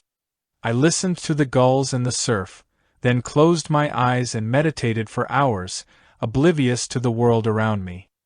Berkeley, Socrates, and my past seemed far away, in another dimension, another life. Soon I began a program of exercise, slowly at first, then more intensely, until I was spending hours each day sweating in the hot sun, doing push-ups, sit-ups, chin-ups. I carefully pressed up to handstands, then pumped up and down, again and again, puffing with exertion until every muscle had worked to its limit and my body glistened. Then I would hop on one leg into the shallow surf, and sit dreaming of lofty somersaults until the salt water washed my sweat and soaring dreams into the sea. I trained fiercely until my muscles were as hard and defined as a marble statue. I became one of the beach regulars who made the sea and sand their way of life. Malcolm the masseur would sit down on my blanket and tell jokes. Doc, the Rand Corporation think tank whiz, would drop by my blanket every day and talk with me about politics and women, mostly women. I had time to consider all that had happened to me since I'd met Socrates. I thought about life and its purpose, death and its mystery.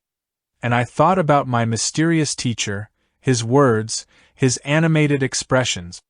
Mostly, though, I remembered his laughter. The warmth of the October sun faded into November clouds. Fewer people came to the beach, and during this time of solitude, I enjoyed a peace I'd not felt for many years. I imagined staying on that beach the rest of my life, but knew I'd be going back to school after Christmas. My doctor gave me the results of my X-rays. "Your leg is healing well, Mr. Millman, unusually well, I should say. But I caution you, don't get your hopes up. The nature of your accident doesn't make it likely that you'll be able to do gymnastics again." I said nothing. Soon I said my farewells to my parents and boarded a flight back to Berkeley. Rick picked me up at the airport. I stayed with him and Sid for a few days until I found a studio apartment near campus. I created a daily routine until classes started. Each morning, gripping my crutches, I'd make my way to the gym, train on the weight machines, and fall exhausted into the swimming pool, where, assisted by the water's buoyancy, I'd force my leg to the point of pain, trying to walk, always to the point of pain. Afterward, I would lie on the pool deck, stretching my muscles to retain the suppleness I'd need for future training. Finally, I rested, reading in the library until I fell into a light sleep. I had called Socrates to tell him I was back. He wasn't much for talking on the phone and told me to visit him when I could walk without crutches. That was okay with me. I wasn't ready to see him yet. It was a lonely Christmas that year until Pat and Dennis, two of my teammates, knocked on my apartment door, grabbed me, and practically carried me down to the car. We drove toward Reno, up into the snow, and stopped at Donner Summit. While Pat and Dennis ran through the snow, wrestling, throwing snowballs, and sledding down the hill, I hobbled carefully through the frozen field and sat on a log. My thoughts floated back to the coming semester, and to the gymnastics room. I wondered if my leg would ever heal straight and strong. Snow dropped from a branch, thudding with a slushy sound to the frozen ground, waking me from my reverie. On the way home, Pat and Dennis were singing bawdy songs. I watched white crystals float down around us, glittering in our car's lights as the sun began to set. I thought about my derailed future and wished that I could leave my whirling mind behind me, buried in a white grave beside the road in the snowy mountains. Just after the holidays, I made a brief visit to LA to see my doctor, who let me trade in my crutches for a shiny black cane. Then I headed back to school and to Socrates. It was Wednesday night at 11:40 p.m. when I limped through the doorway of the office and saw his radiant face. And I knew I was home again. I'd almost forgotten what it was like to sit and sip tea with my old mentor in the quiet of the night. It was a more subtle, and in many ways greater, pleasure than all my athletic victories. I looked at this man who had become my teacher and saw things I'd never seen before. In the past I had noticed a light that seemed to encircle him, but I'd assumed it was only my tired eyes. I wasn't tired now, and there was no doubt about it, it was a barely perceptible aura. "Socrates," I said, "there's a light shining around your body. Where does it come from?" "Clean living," he grinned. Then the bell clanged and he went out to make someone else laugh, under the pretext of servicing a car. Socrates dispensed more than gasoline. Maybe it was that aura, that energy or emotion. Anyway, people nearly always left happier than when they had arrived. It wasn't the glowing, however, that impressed me most about him. It was his simplicity, his economy of motion and of action. I hadn't truly appreciated any of this before. It was as if I saw more deeply into Socrates with every new lesson I learned. As I came to see the complexities of my mind, I realized how he had already transcended his. When he returned to the office, I asked, "Socrates, where is Joy now? Will I see her again soon?" He smiled as if glad to hear my questions again. "Dan, I don't know where she is. That girl is a mystery to me, always was." I then told him about the accident and its aftermath. He listened quietly and intently, nodding his head. "Dan, you're no longer the young fool who walked into this office over a year ago. Has it been a year? It seems like 10, I joked. Are you saying I'm no longer a fool? No, only that you're no longer young. Hey, that's real heartwarming, SOC. Now you're a fool with spirit, Dan. And that's a very big difference. You still have a chance of finding the gate. Gate. The realm of the warrior is guarded by something like a gate. It is well hidden, like a monastery in the mountains. Many knock, but few enter. Well, show me where it is. I'll find a way in. It's not so simple, bumpkin. The gate exists inside you, and you alone must find it. But you're not ready yet, not nearly ready. If you attempted to pass through the gate now, it would mean almost certain death. There's much to be done before you're prepared to pass through. When Socrates talked, it sounded like a pronouncement. Dan, we've talked much. You've seen visions and learned lessons. Now it's time you became fully responsible for your own behavior. To find the gate, you'll have to follow the house rules. I interrupted. He laughed, then the bell clanged as a car rolled smoothly through a rain puddle into the station. I watched through the misty window as Socrates walked quickly out into the drizzle, wearing his poncho. I could see him put the gas nozzle in, go around to the driver's side, and say something to a bearded, blonde-haired man in the car. The window misted over again, so I wiped it clean with my sleeve in time to see them laughing. Then Socrates opened the door to the office, and a draft of cold air slapped me harshly, bringing with it my first awareness that I didn't feel well at all. Still, when Socrates started to make some tea, I said, "Please sit down, SOC. I'll make the tea." He sat, nodding his head in approval. I leaned against the desk for a moment, feeling dizzy. My throat was sore, maybe the tea would help. As I filled the kettle and placed it on the hot plate, I asked, "Do I have to blaze some kind of inner path to this gate, then?" "Yes, everyone must. You paved the way with your own work." Anticipating my next question, he said, "Each of us has the capacity to find the gate and pass through, but few are interested. This is very important. I didn't decide to teach you because of any unique capacity you possessed, as a matter of fact. You have glaring weaknesses along with your strong points, but you have the will to make this journey." That struck a resonant chord. I guess you could compare it to gymnastics, SOC. Even someone who is overweight, weak, or inflexible can become a fine gymnast, but the preparation is longer and more difficult. Yes, that's exactly what it's like. And I can tell you this, your path is going to be steep and rocky.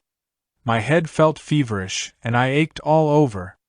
I leaned against the desk again. Out of the corner of my eye I saw Socrates come toward me, reaching out for my head. Oh no, not now, I'm not up to it, I thought. but he was only feeling my clammy forehead. Then he checked the glands in my neck, looked at my face and eyes, and felt my pulse.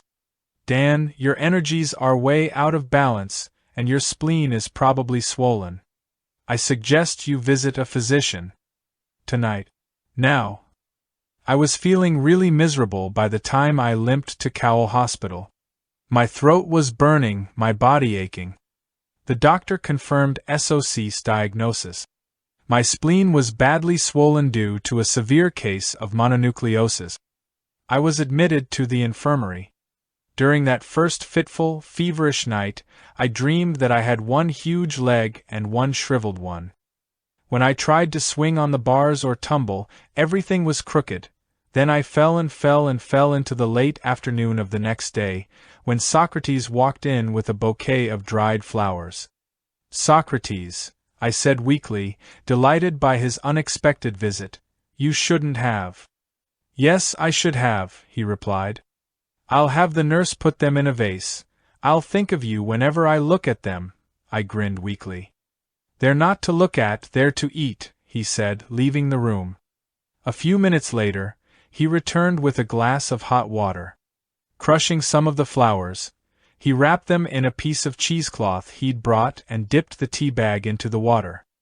This tea will strengthen you and help cleanse the blood. Here, drink. It tasted bitter, strong medicine. Then he took a small bottle of yellow liquid in which were floating more crushed herbs, and massaged the liquid deep into my right leg, directly over the scar. I wondered what the nurse, a very pretty, businesslike young woman, would say if she came in. What is that yellow stuff in the bottle, SOC? Urine, with a few herbs. Urine, I said, pulling my leg away from him in disgust. Don't be silly, he said, grabbing my leg and pulling it back. Urine is a respected elixir in the ancient healing traditions. I closed my tired, aching eyes. My head was throbbing like jungle drums. I felt the fever starting to rise again. Socrates put his hand against my head, then felt the pulse in my wrist. Good, the herbs are taking effect. Tonight should be the crisis. Tomorrow you'll feel better. I managed a barely audible, "Thank you, Doc SOC." He reached over and put his hand on my solar plexus. Almost immediately, everything in my body intensified. I thought my head would explode. The fever started to burn me up, my glands pulsated. Worst of all was a terrible burning pain in my right leg at the site of the injury. "Stop it, Socrates, stop," I yelled. He took his hand away and I collapsed into the bed. "I've just introduced a little more energy into your body than you're used to. It will accelerate the healing processes.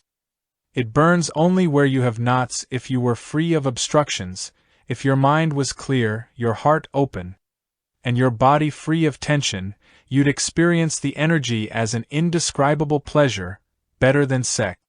You'd think you were in heaven, and in a way, you'd be right. Sometimes you scare me, Socrates. Warriors are always held in fear and awe." He grinned. "You also look like a warrior, slim, supple, and strong from your rudimentary preparation in gymnastics. But you have a lot of work to do before you earn the kind of vitality I enjoy." I was too weak to argue. Socrates sighed. "Ah, there's something about a woman in uniform." Then he put his hand on my forehead. I fell into a deep sleep. The next morning, I felt like a new man. The doctor's eyebrows rose as he checked my spleen, felt for my swollen glands, and rechecked my chart. He was dumbfounded.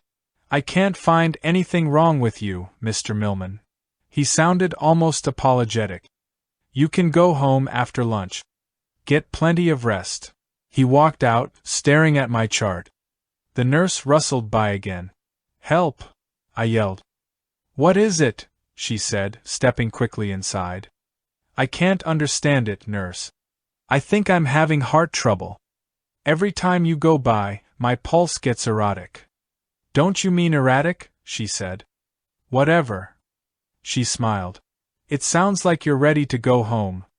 That's what everyone keeps telling me, but I'm sure I'll need private nursing care.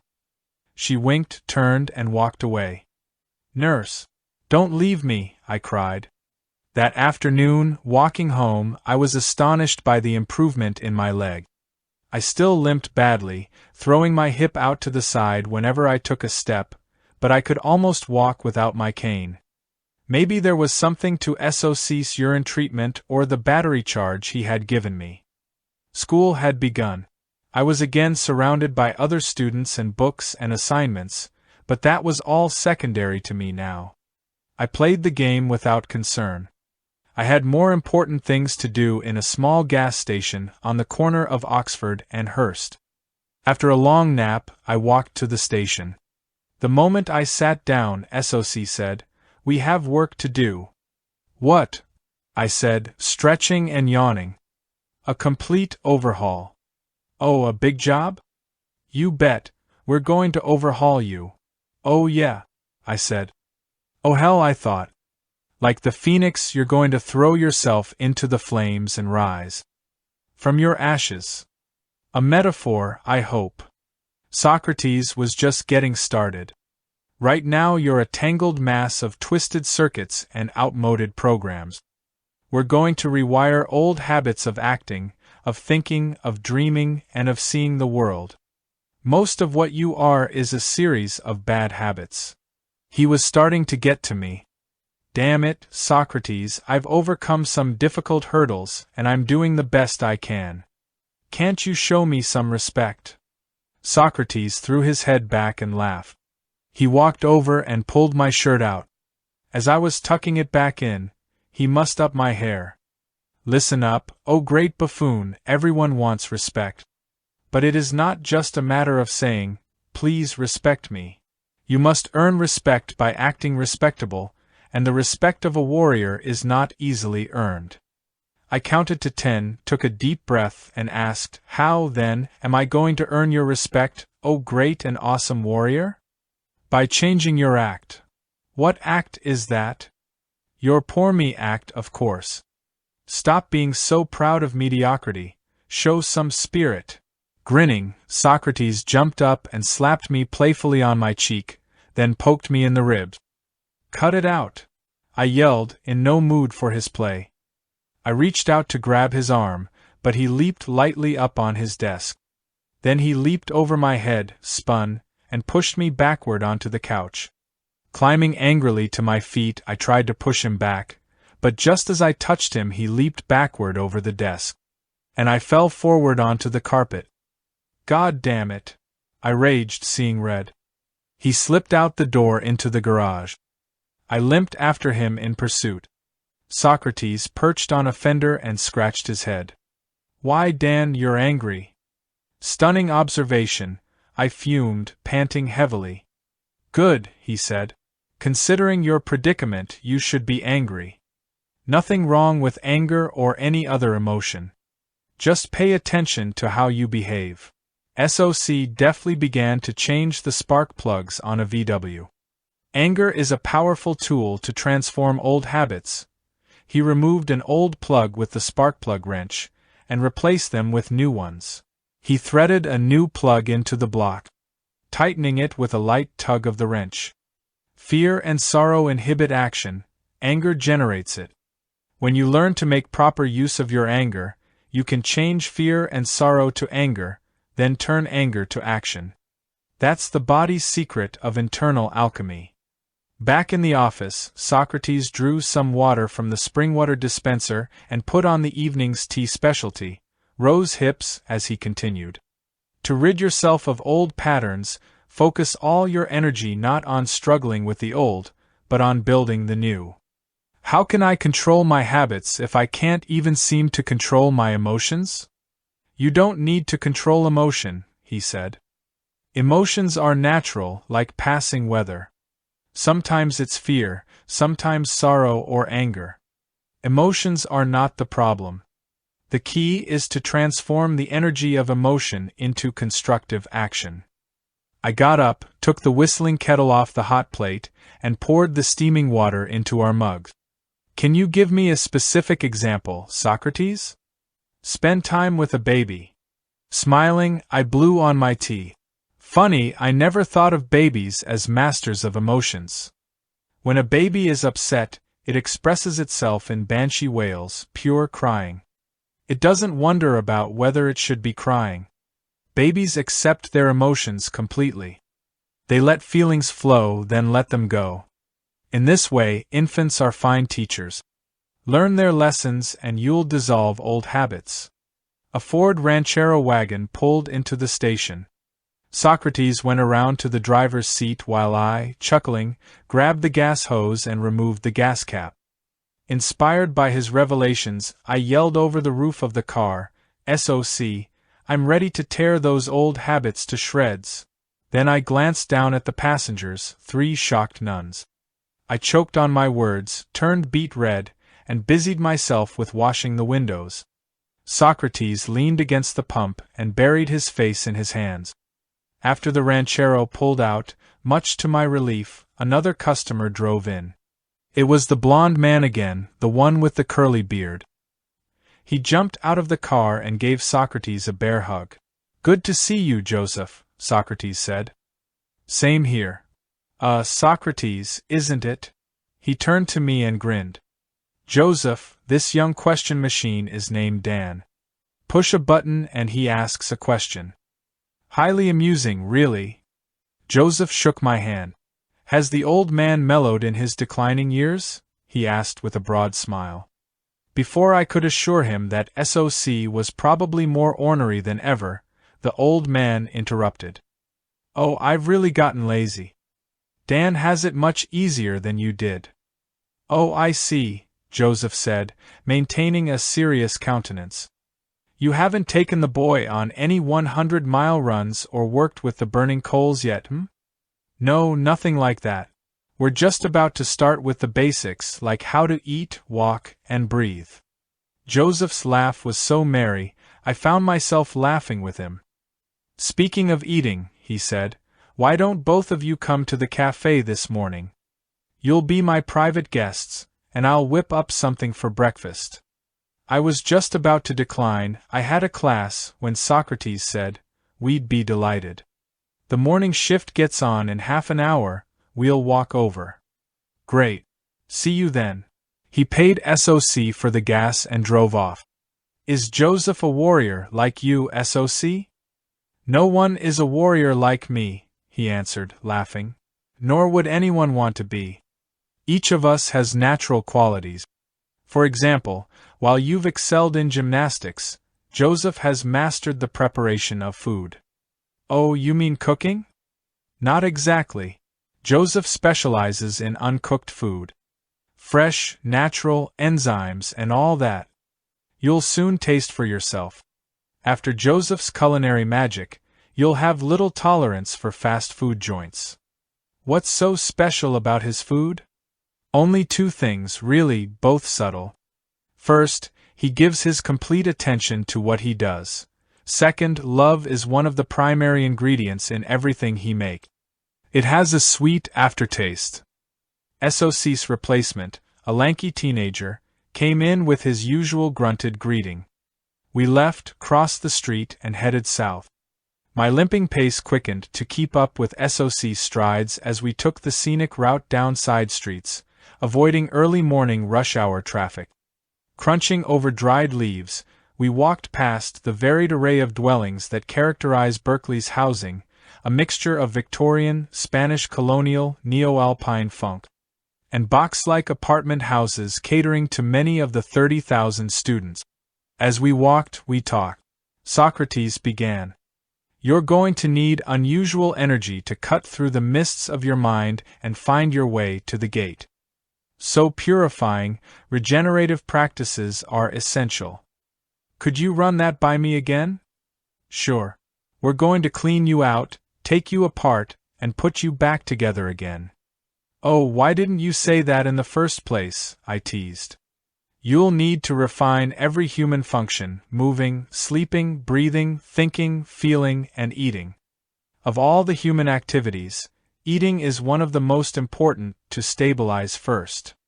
"Wait a minute, Socrates. Eating isn't really a problem area for me." I'm slim, I generally feel pretty good, and my gymnastics proves I have plenty of energy. How is changing a few things in my diet going to make a difference?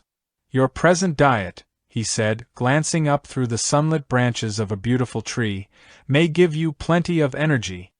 But it also makes you groggy, affects your moods, and lowers your level of awareness. How can changing my diet affect my energy? I argued. I mean, I take in calories, and they represent a certain amount of energy. True, as far as it goes, but a warrior must recognize more subtle influences. Our primary source of energy is the sun. But in general, the human being, that's you. Thanks for the concession. In your present state of evolution, you cannot eat sunlight, except in limited ways. When humanity does develop this ability, the digestive organs will become vestigial and laxative companies will go out of business. For now, a proper diet allows you to make the most direct use of the sun's energy. This energy helps you focus your attention, sharpening your concentration into a slashing blade. Just by cutting donuts from my diet? And a few other odds and ends. One of the Japanese Olympic gymnasts once told me that it's not your bad habits that count, but your good ones. That means your good habits must become so strong that they dissolve those which are not useful. Socrates pointed ahead to a small cafe on Shattuck near Ashby. I'd walked past many times without really noticing it. So, you believe in natural foods? I said as we crossed the street. It's not a matter of believing but of doing. I can tell you this. I eat only what is wholesome, and I eat only as much as I need. In order to appreciate what you call natural foods, you have to sharpen your instincts. You have to become a natural man. Sounds ascetic to me. Don't you even have a little ice cream now and then?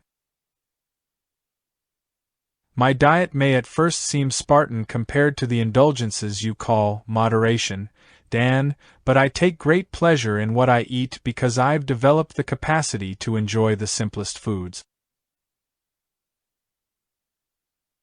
And so will you.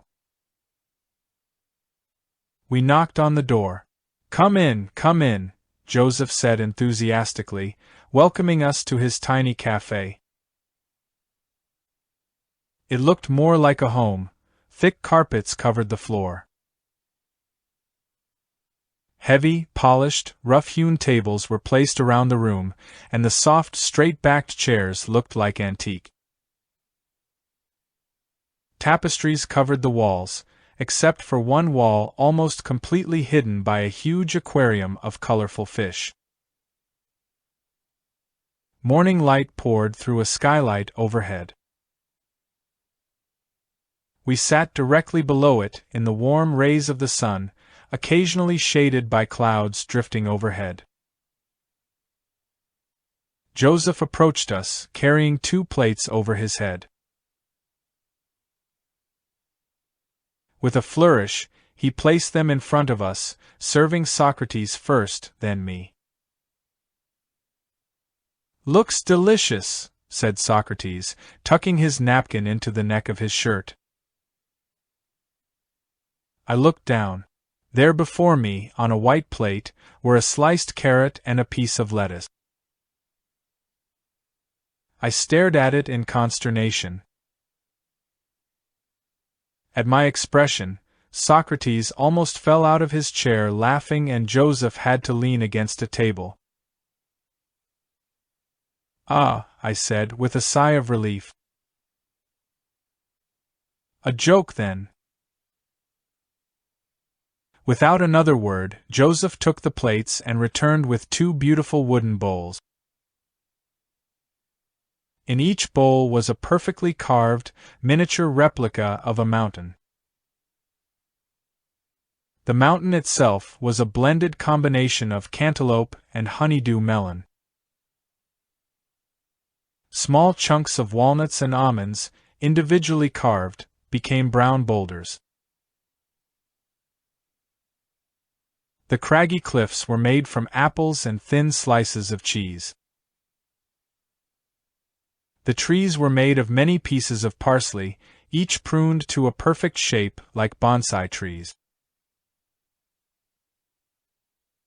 An icing of yogurt capped the peak. Around the base were halved grapes and a ring of fresh strawberries. I sat and stared.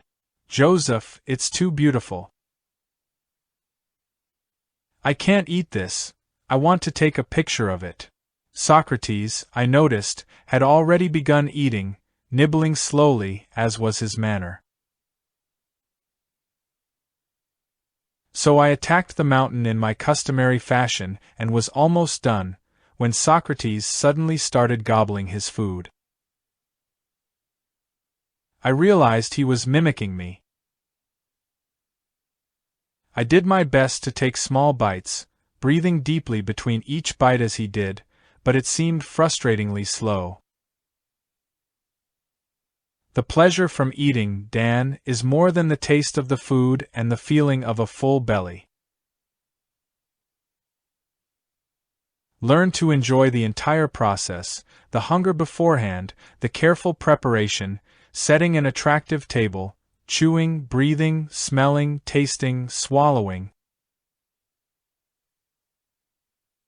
and the feeling of lightness and energy after the meal. You can even enjoy the full and easy elimination of the food after it's digested. When you pay attention to all elements of the process, you'll begin to appreciate simple meals.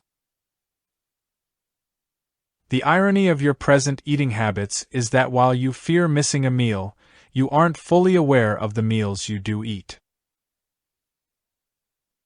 I'm not afraid of missing a meal. Glad to hear that. It will make the coming week easier for you. Huh. This is your last meal for the next 7 days. SOC proceeded to outline a purifying fast that I was to begin immediately. Diluted fruit juice and plain herb teas were to be my only fare. Hold on, Socrates. I need protein and iron to help my leg heal. I need my energy for gymnastics. It was no use. Socrates could be a very unreasonable man.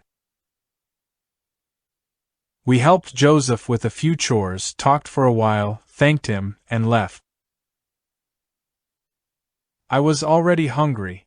While we walked back toward campus, Socrates summarized the disciplines I was to follow until my body regained its natural instincts. In a few years there will be no need for rules. You can experiment and trust your instincts. For now, however, you're to avoid foods that contain refined sugar, refined flour, and meat, as well as coffee, alcohol, tobacco, or any other drugs. Focus on fresh fruits, vegetables, whole grains, and legumes. I don't believe in extremes, but for now, make breakfast a fresh fruit meal, with occasional yogurt. Your lunch, your main meal, should be a raw salad, baked or steamed potato, and whole grain bread or cooked grains. Dinner should be a raw salad and, on occasion, lightly steamed vegetables. Make good use of raw, unsalted seeds and nuts at every meal. I guess by now you're quite an expert on nuts, SOC, I grumbled. On the way home, we passed by a neighborhood grocery store. I was about to go inside and get some cookies when I remembered that I was no longer allowed to eat store-bought cookies. And for the next 6 days and 23 hours, I wouldn't be eating anything at all. Socrates, I'm hungry. I never said that the training of a warrior would be a piece of cake. We walked through the campus just between classes, so Sproul Plaza was filled with people. I gazed wistfully at the pretty co-eds. Socrates touched my arm. That reminds me, Dan. Cookies aren't the only sweet things you're going to have to avoid for a while. I stopped dead in my tracks. I want to make sure I understand you. Can you be more specific? Sure. Until you're sufficiently mature, keep it in your pants.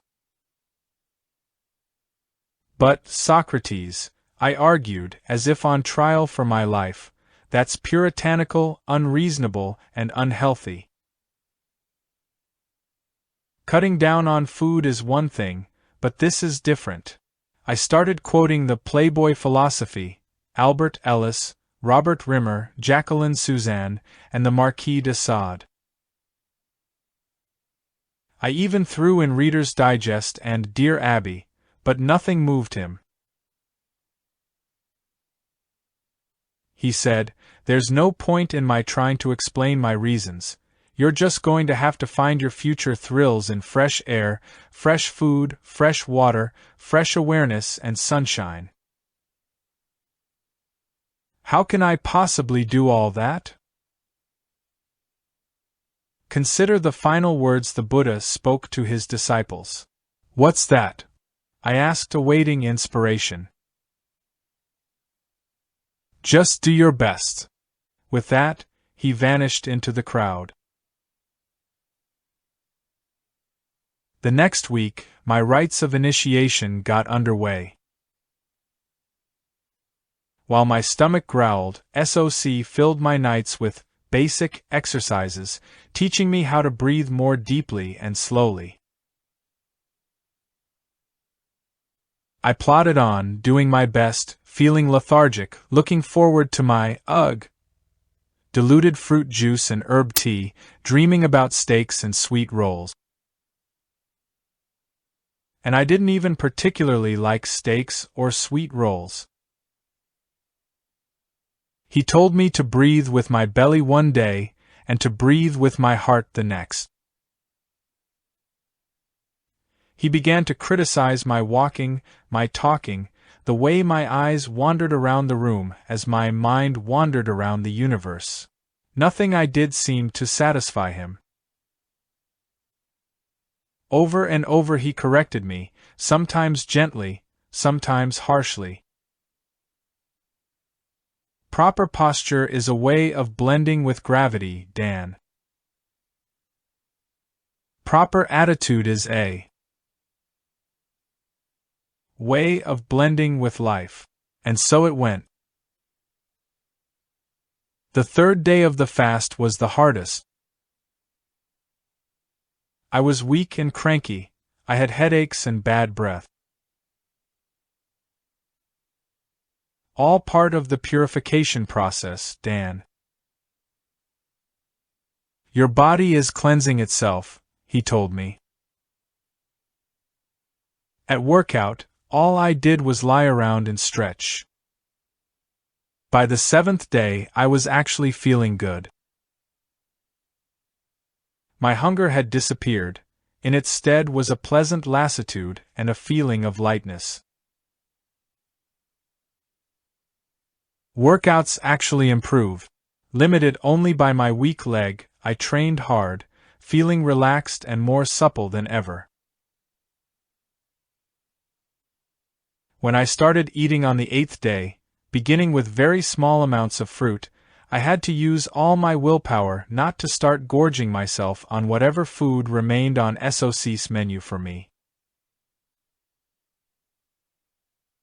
He tolerated no complaints, no backtalk.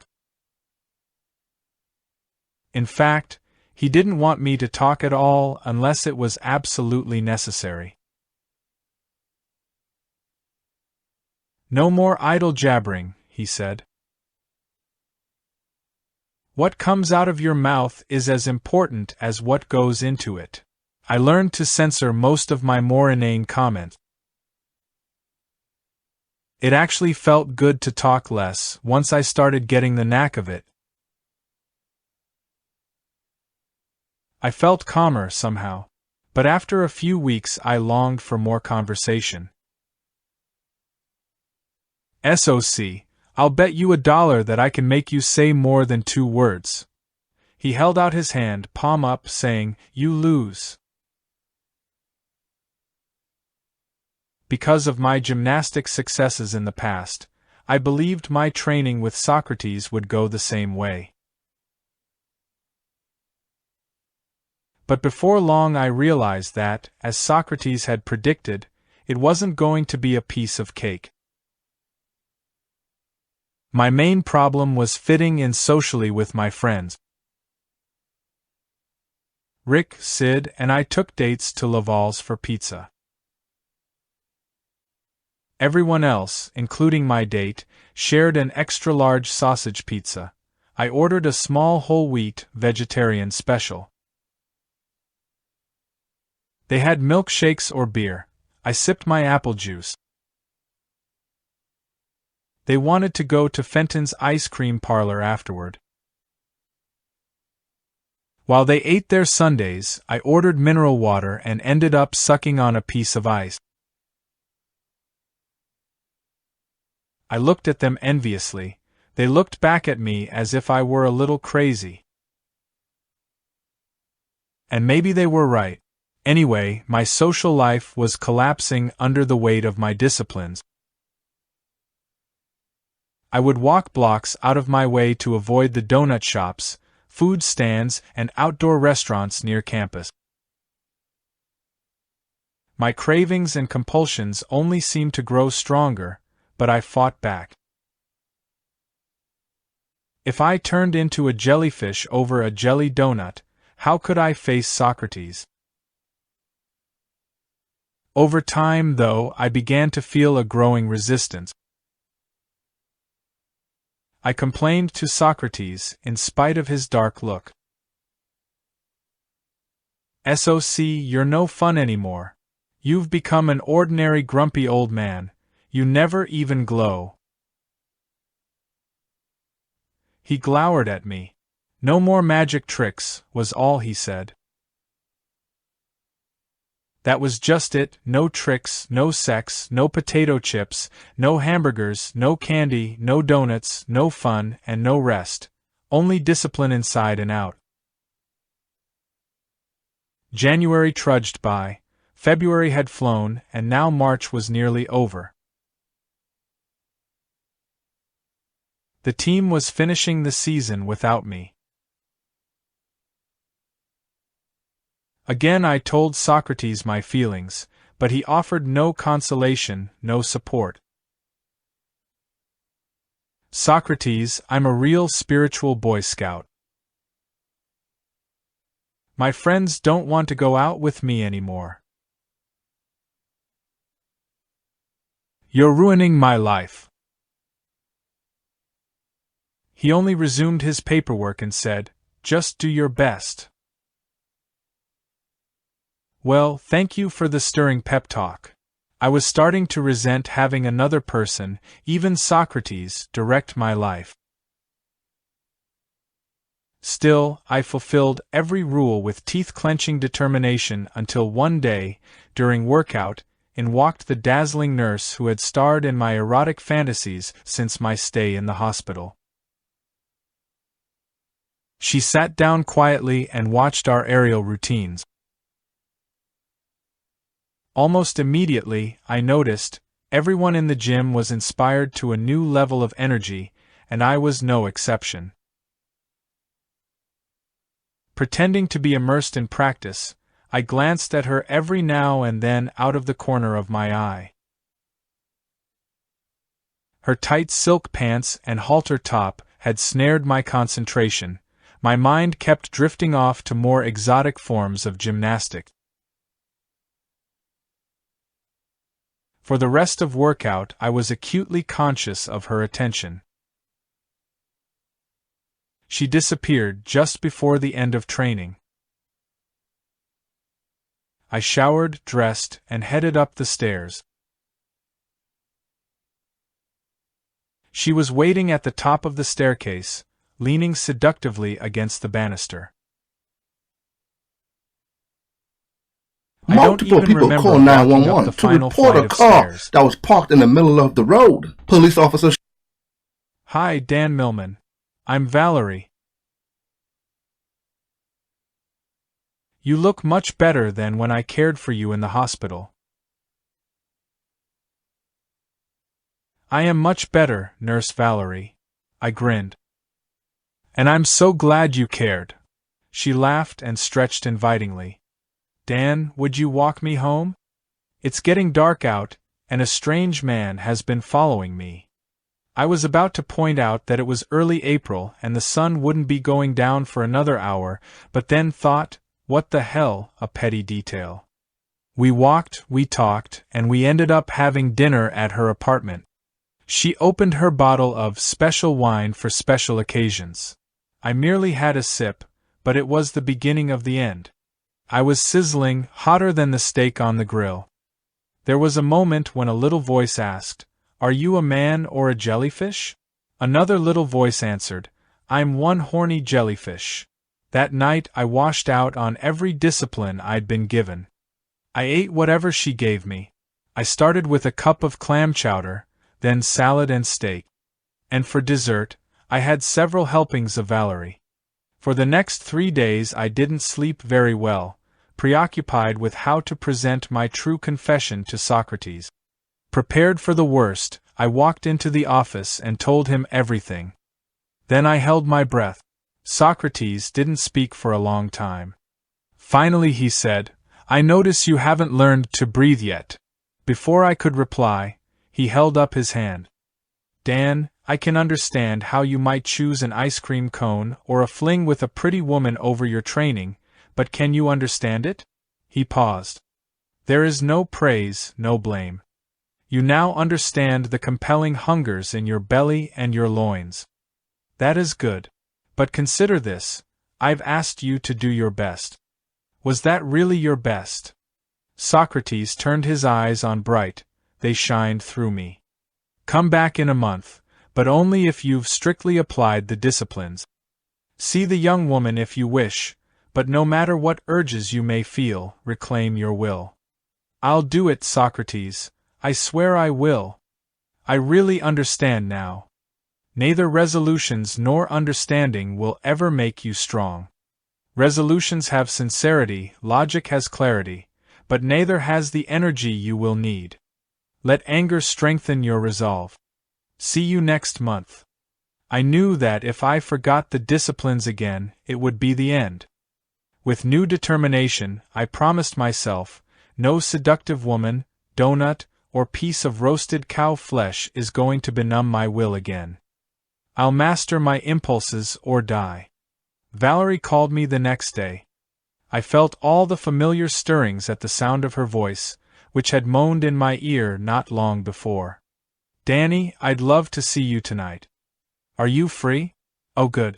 I get off work at 7. Shall I meet you at the gym?" "Okay, see you then, bye." I took her to Joseph's Cafe that night for a supreme salad surprise. I noticed that Valerie was flirting with Joseph, and with every other nice-looking male who was nearby and breathing. Later, we returned to her apartment. We sat and talked a while. She offered wine, I asked for juice. She touched my hair and kissed me softly, murmuring in my ear. I kissed her back with feeling. Then my inner voice came through loud and clear. "Get out while you can, bozo." I sat up, taking a deep breath. I stumbled through the lamest, most idiotic explanation imaginable. "Valerie, you know I find you attractive, but I'm involved in some, personal disciplines that no longer allow, well, I enjoy your company and all, but, from now on, please think of me as an intimate friend, or a brother, or a loving PP priest. I almost couldn't get it out. She took a deep breath, smoothed out her hair, and said, Dan, it's really good to be with someone who isn't interested only in sex. Well, I said, encouraged. I'm glad to hear you feel that way, because I know we can have other kinds of fun, and… She looked at her watch. Oh, will you look at the time, and I have to work early tomorrow too, so I'll say good night, Dan. Thank you for dinner. It was lovely. I called her the next day, but her phone was busy. I left a message, but she didn't return it. I saw her a week later after practice. She was hand in hand with Scott, one of the guys on the team. They walked right by me as I came up the stairs, so close that I could smell her perfume. She nodded politely. Scott leered back and gave me a meaningful wink. I didn't know a wink could hurt that much. With a desperate hunger that a raw salad repast couldn't possibly satisfy, I found myself in front of the charbroiler. I smelled the sizzling hamburgers, basted with special sauce. I remembered all the good times I'd had, eating burgers with lettuce and tomatoes, and friends. In a daze, I went in without thinking, walked right up to the woman behind the counter, and heard myself say, "1 charbroiled with double cheese, please." She gave it to me and I sat down, gazed at the burger, and took a huge bite. Suddenly I realized what I was doing, choosing between Socrates and a cheeseburger. I spit it out, threw it angrily in the trash, and walked out. It was over. I was through being a slave to random impulses. That night marked the beginning of a new glow of self-respect and a feeling of personal power. I knew it would get easier now. Small changes began to add up in my life. Ever since I was a kid, I'd suffered all kinds of minor symptoms, like a runny nose at night when the air cooled, headaches, stomach upsets, and mood swings. All of which I thought were normal and inevitable. Now they had all vanished. I felt a constant sense of lightness and energy that radiated around me. Maybe that accounted for the number of women flirting with me, the little kids and dogs coming up to me and wanting to play. A few of my teammates started asking for advice about personal problems. No longer a small boat in a stormy sea, I started to feel like the Rock of Gibraltar. I told Socrates about these experiences. He nodded. Your energy level is rising. People, animals, and even things are attracted to energy fields. That's how it works. House rules? I asked. House rules. Then he added, but it may be premature for self-congratulation. Keep a sense of perspective. You've only graduated from kindergarten. School ended for the year almost without my noticing it. Exams went smoothly. The studies that had always seemed to be a major struggle for me had become a minor piece of business to get out of the way. The team left for a short vacation, then returned for summer workouts. I was beginning to walk without my cane and even tried to run very slowly a few times a week. I continued pushing myself with all the discipline and endurance I could find inside. And I did my best to pay attention to eating, moving, and breathing, but my best was still not very good. Socrates only increased his demands. Now that your energy is building, you can begin training in earnest. I practiced breathing so slowly that it took 1 minute to complete each breath.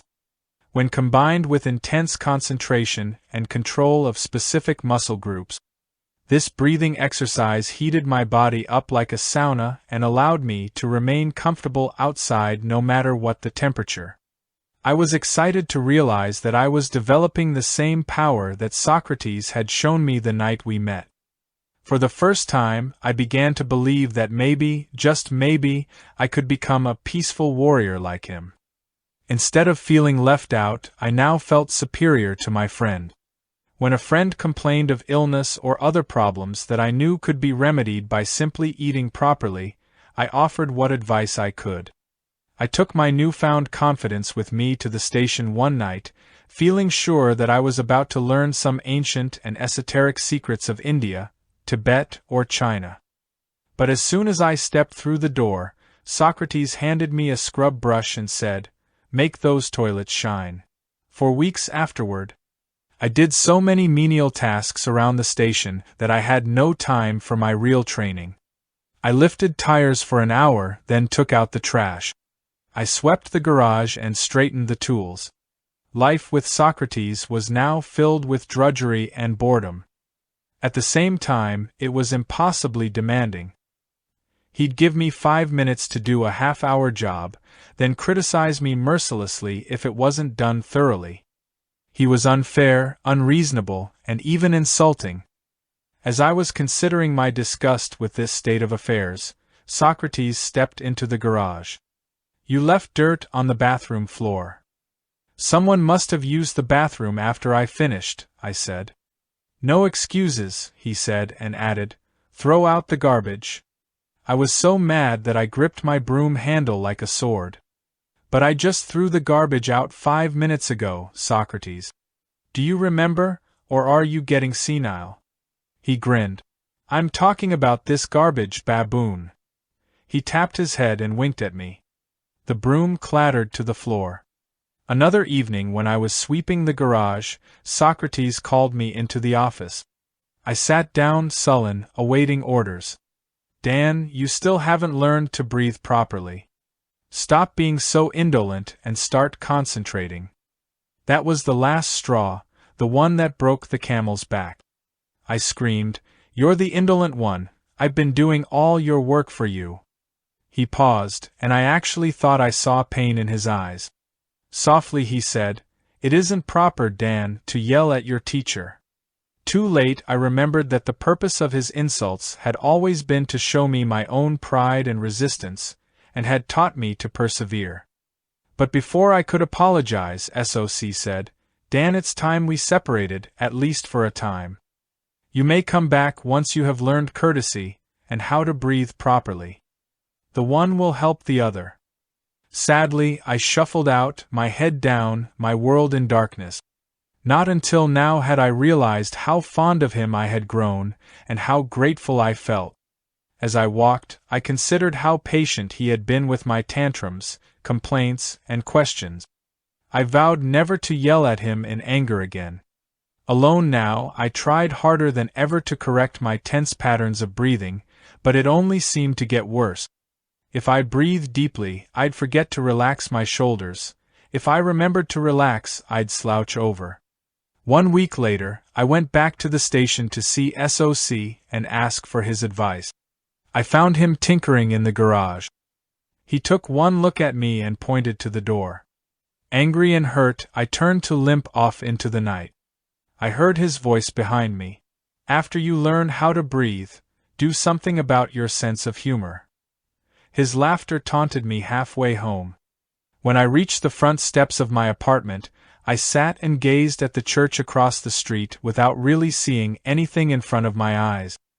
I said to myself, "I'm going to quit this impossible training." But I didn't believe a word of it.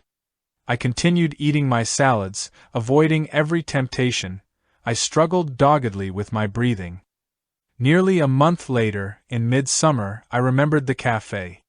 I'd been so busy with studies and gymnastics by day, and with SOC at night, that I hadn't made time to visit Joseph. Now, I thought sadly, my nights were completely free. I walked to his cafe just at closing time. The place was empty.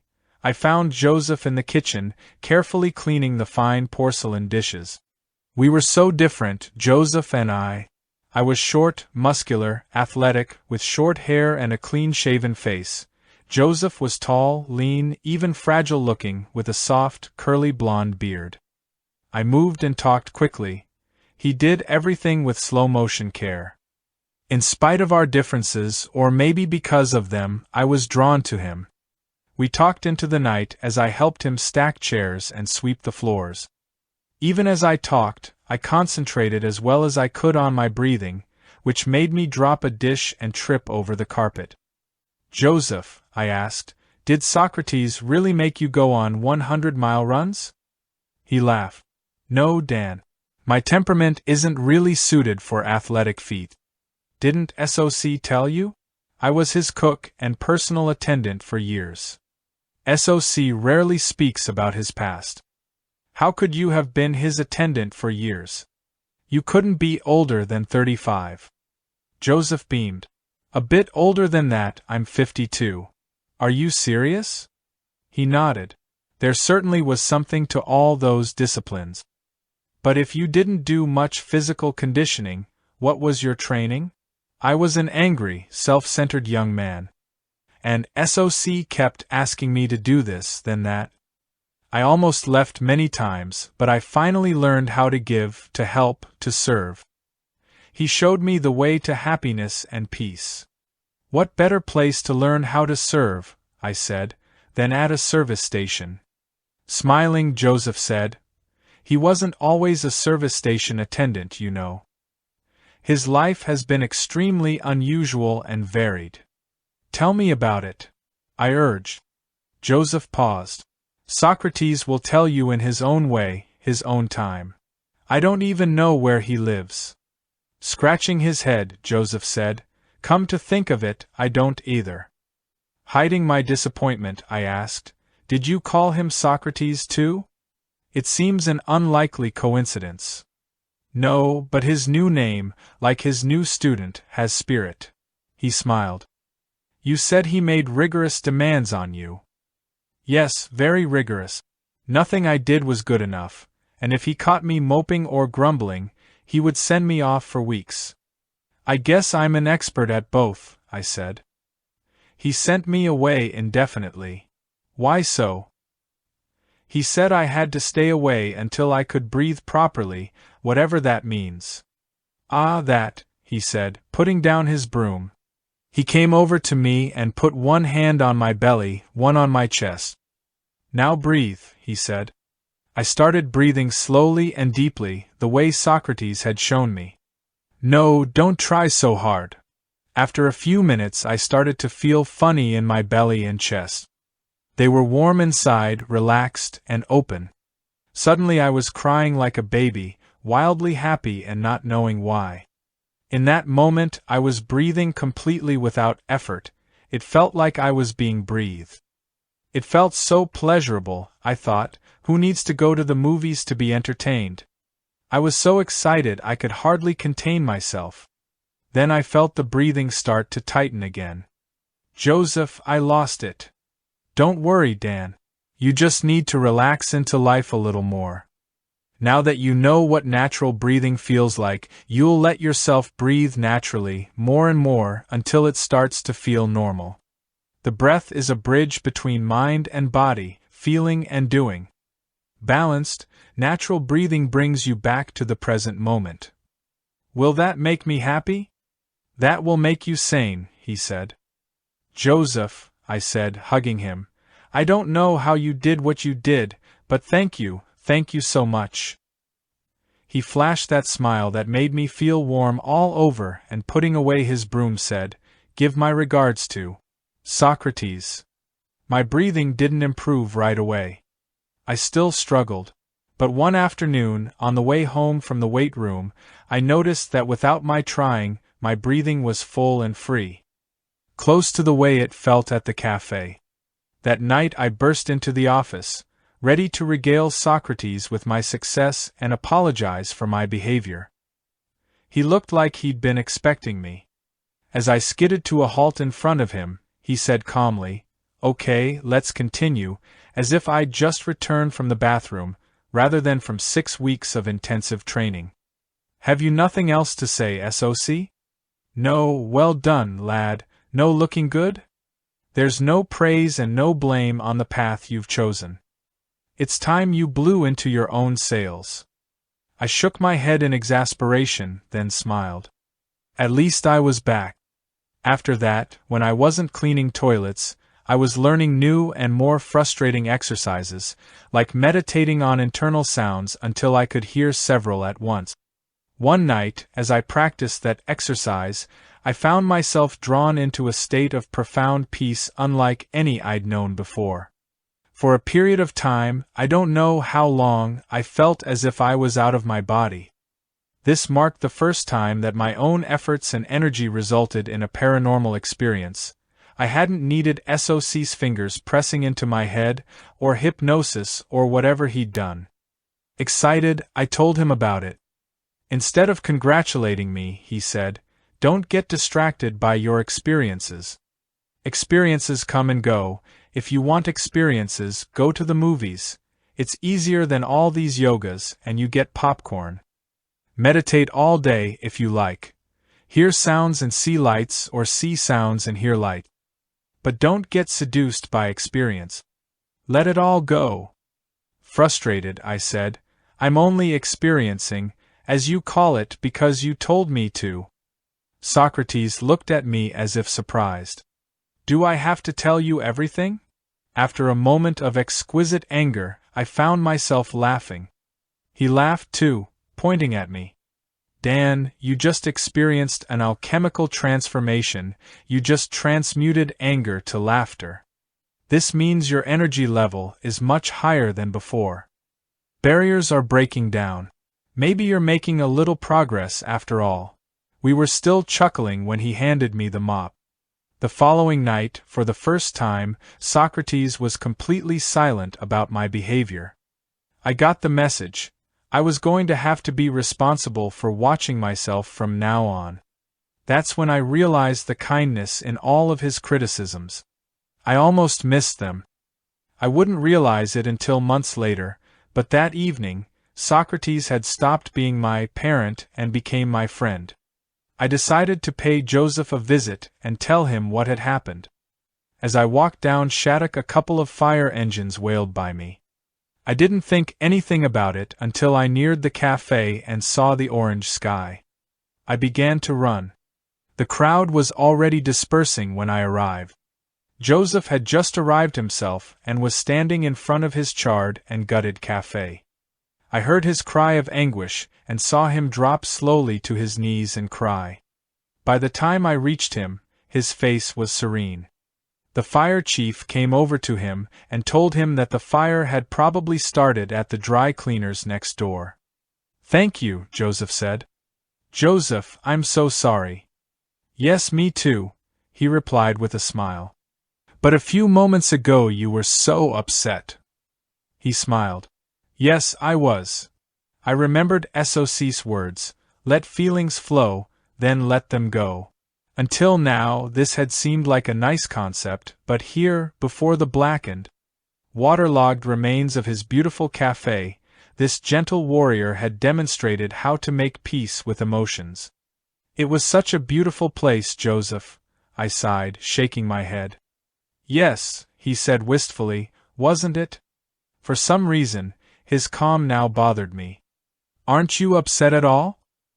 He looked at me dispassionately, then said, "I have a story you might enjoy, Dan. Want to hear it?" "Well, okay." In a small fishing village in Japan, there lived a young, unmarried woman who gave birth to a child.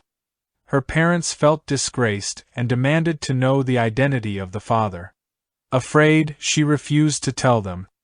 The fisherman she loved had told her, secretly, that he was going off to seek his fortune and would return to marry her.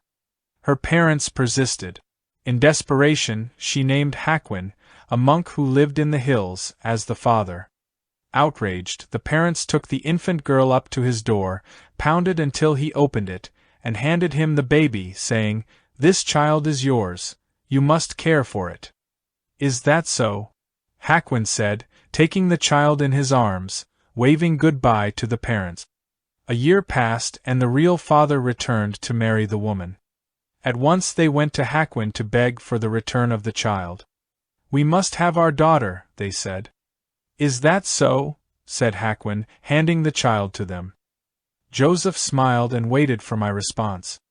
"An interesting story, Joseph, but I don't understand why you're telling it to me now. I mean, your cafe just burned down." "Is that so?" he said. Then we laughed as I shook my head in resignation. "Joseph, you're as crazy as Socrates." "Why, thank you, Dan, and you're upset enough for both of us. Don't worry about me though, I've been ready for a change.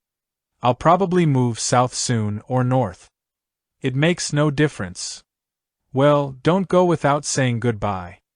Goodbye then, he said, giving me one of his bear hugs. I'll be leaving tomorrow. Are you going to say goodbye to Socrates? He laughed, replying, Socrates and I rarely say hello or goodbye. You'll understand later. With that, we parted. About 3 a.m. Friday morning I passed the clock at Shattuck and Center on my way to the gas station.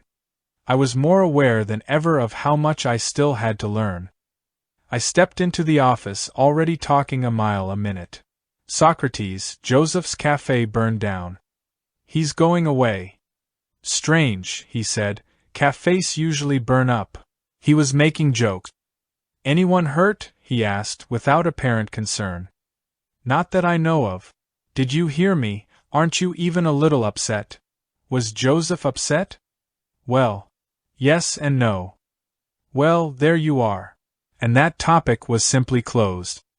Then, to my amazement, Socrates took out a pack of cigarettes and lit one. Speaking of smoke, he said, did I ever mention to you that there's no such thing as a bad habit? I couldn't believe my eyes or my ears.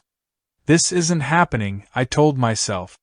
No, you didn't, and I've gone to great lengths on your recommendation to change my bad habits. That was to develop your will, you see, and to give your instincts a refresher course.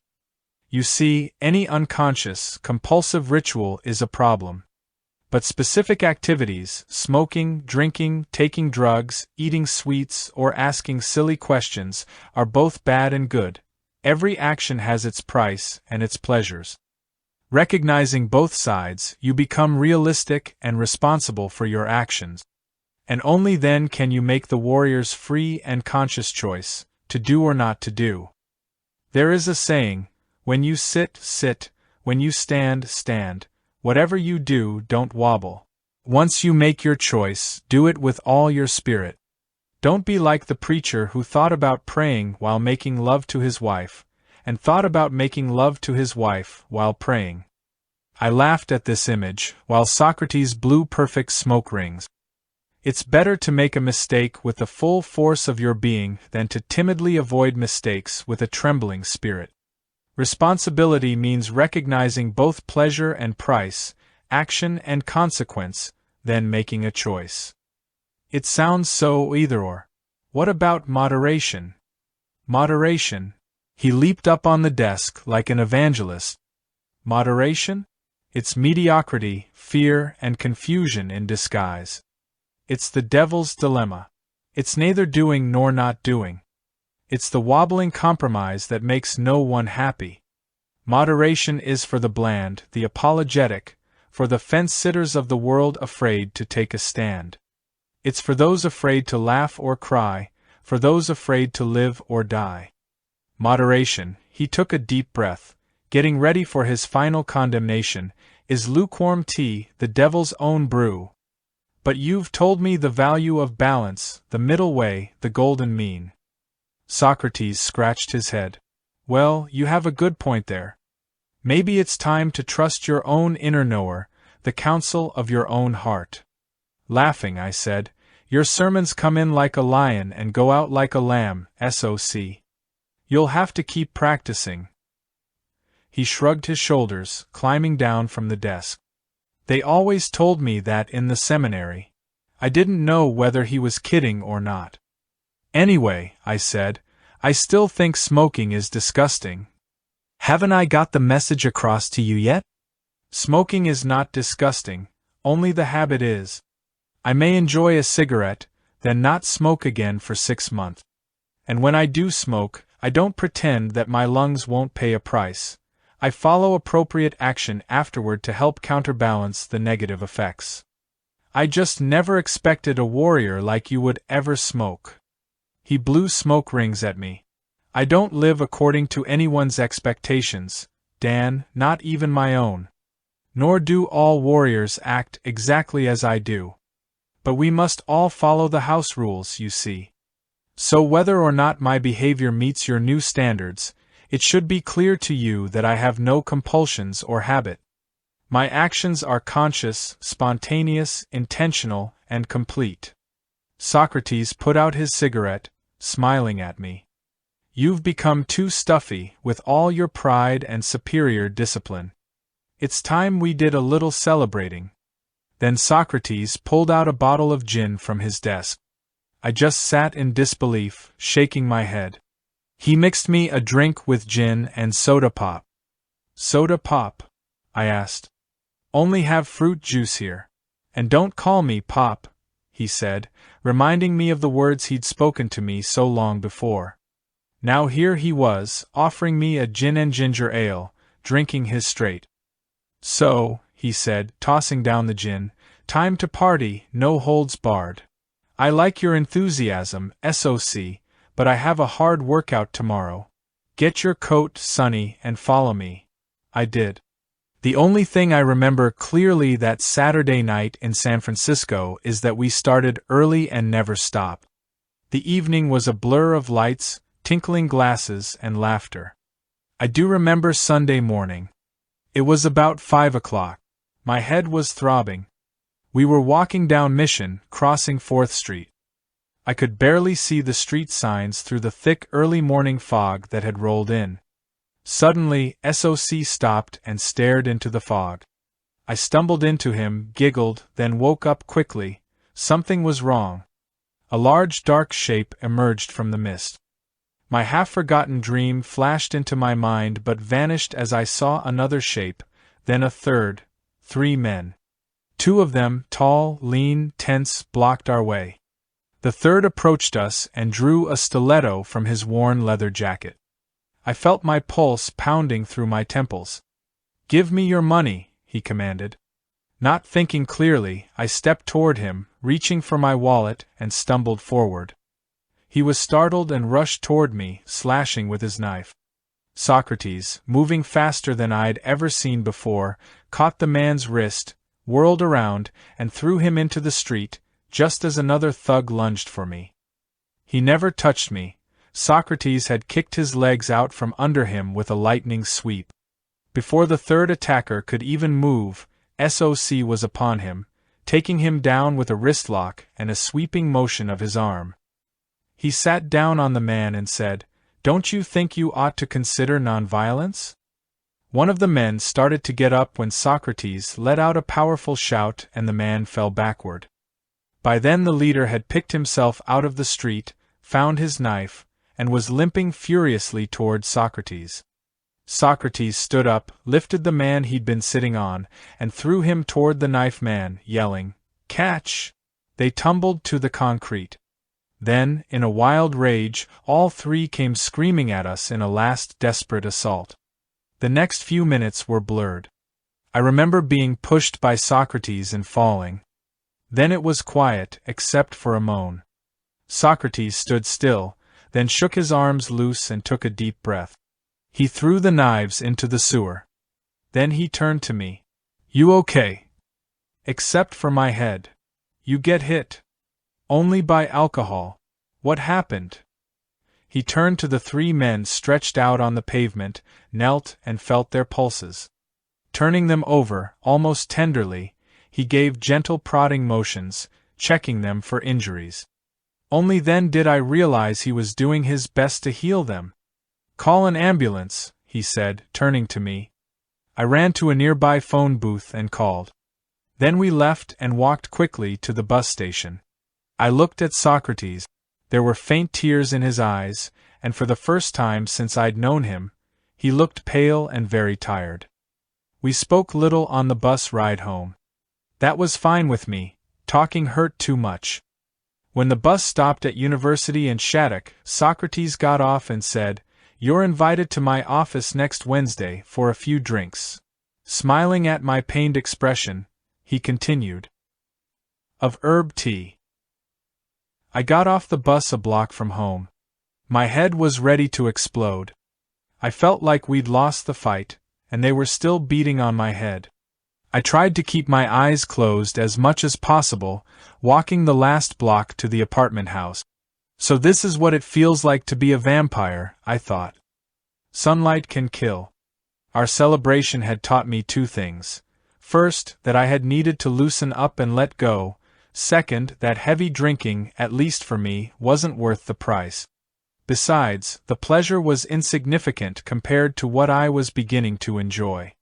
Monday's gymnastics workout was a struggle. Still, there was a chance that I might somehow get ready in time. My leg was healing better than I'd had any right to expect. I had been taken under the wings of an extraordinary man. Walking home, I was so overwhelmed with gratitude that I knelt outside my apartment and touched the earth. Taking a handful of dirt in my hand, I gazed up through emerald leaves shimmering in the breeze. For a few precious seconds, I seemed to slowly melt into the earth. Then, for the first time since I was a young boy, I felt a life-giving presence without a name. Then my analytical mind piped in, "Wow! A spontaneous, mystical experience." The spell was broken. I returned to my earthly predicament, an ordinary man, standing under an elm, holding dirt in his hand. In a relaxed daze, I entered my apartment, read for a while, and fell asleep. Tuesday was a day of quiet, the quiet before the storm. Wednesday morning, I plunged into the mainstream of classes. My feelings of serenity, which I thought were permanent, soon gave way to subtle anxieties and old urges. After all my disciplined training, I was profoundly disappointed. Then something new happened, a powerful intuitive message came to me. Old urges continue to arise, but urges do not matter, only actions do. A warrior is as a warrior does. At first, I thought my mind was playing tricks on me. But it wasn't a thought or a voice, it was a feeling certainty, a knowing. It was as if Socrates was inside me, a warrior within. This feeling was to remain with me. That evening, I went to the station to tell Socrates about my mind's recent hyperactivity, and about the feeling. I found him replacing a generator in a battered Mercury. He looked up, greeted me, and said casually, "I heard that Joseph died this morning." I fell back against a station wagon behind me, shocked by the news of Joseph's death, and by Soc's callousness. Finally, I was able to speak. "How did he die?" "Very well, I imagine. He had leukemia, you see. A rare form. Had been ill for a number of years. He hung in there for a long time. A fine warrior, that one." He spoke with affection, but without apparent sorrow. "Socrates, aren't you upset just a little?" He laid the wrench down. "That reminds me of a story I heard a long time ago, about a mother who was overcome with grief by the death of her young son. 'I can't bear the pain and sorrow,' she told her sister. 'My sister, did you mourn your son before he was born?' 'No, of course not,' the despondent woman replied. 'Well then, you need not mourn for him now. He has only returned to the same place, his original home, before he was ever born.' Is that story a comfort to you, Socrates?" "Well, I think it's a good story. Perhaps in time you'll appreciate it," he replied brightly. "I thought I knew you well, Socrates, but I never knew you could be so heartless. No cause for worry, Dan, death is perfectly safe. But he's gone." Soc laughed softly. "Maybe he's gone, maybe not. Maybe he was never here." His laughter rang through the garage. I suddenly realized why I was so troubled. "Would you feel the same way if I had died?" "Of course." He laughed. "Dan, there are things you don't yet understand. For now, just think of death as a transformation, a bit more radical than puberty, but nothing to get particularly upset about. It's just one of the body's changes. When it happens, it happens. The warrior neither seeks death nor flees from it." His face grew more somber before he spoke again. "Death is not sad. The sad thing is that most people don't really live at all." That's when his eyes filled with tears. We sat, two friends in silence, before I headed home. I had just turned down a side street, when the feeling came again. Tragedy is very different for the warrior and for the fool. Socrates simply didn't consider Joseph's death a tragedy. I wasn't to realize why that was so until months later, deep within a mountain cave. I couldn't shake the belief that Socrates and I were supposed to be miserable when death struck. Confused and unsettled, I reached home and finally fell asleep. In the morning, I understood. Socrates had simply not met my expectations. I saw the futility of trying to live up to anyone else's expectations, including my own. I would, as a peaceful warrior, choose when, where, and how I would behave. With that commitment, I began to live the life of a warrior. That night, I walked into the station office and said to Socrates, "I'm ready. Nothing will stop me." His fierce stare undid all my months of training. I quivered. He whispered, yet his voice seemed piercing. "You sound like a fool. No one knows his readiness until the time comes. You don't have much time left. Each day that passes is one day closer to your death. We are not playing games here, do you understand that?" The wind began to howl outside. Without warning, I felt his fingers grasp my temples. I was crouched in the brush. 10 feet away, facing my hiding place, was a swordsman over 7 feet tall. His massive, muscular body reeked of sulfur. His head, even his forehead, was covered by ugly, matted hair. His eyebrows were huge slashes on a hateful, twisted face. He stared malevolently at a young swordsman who faced him. 5 identical images of the giant materialized and encircled the young swordsman. All 6 of them laughed at once, a groaning, growling laugh, deep in their bellies. I felt sick.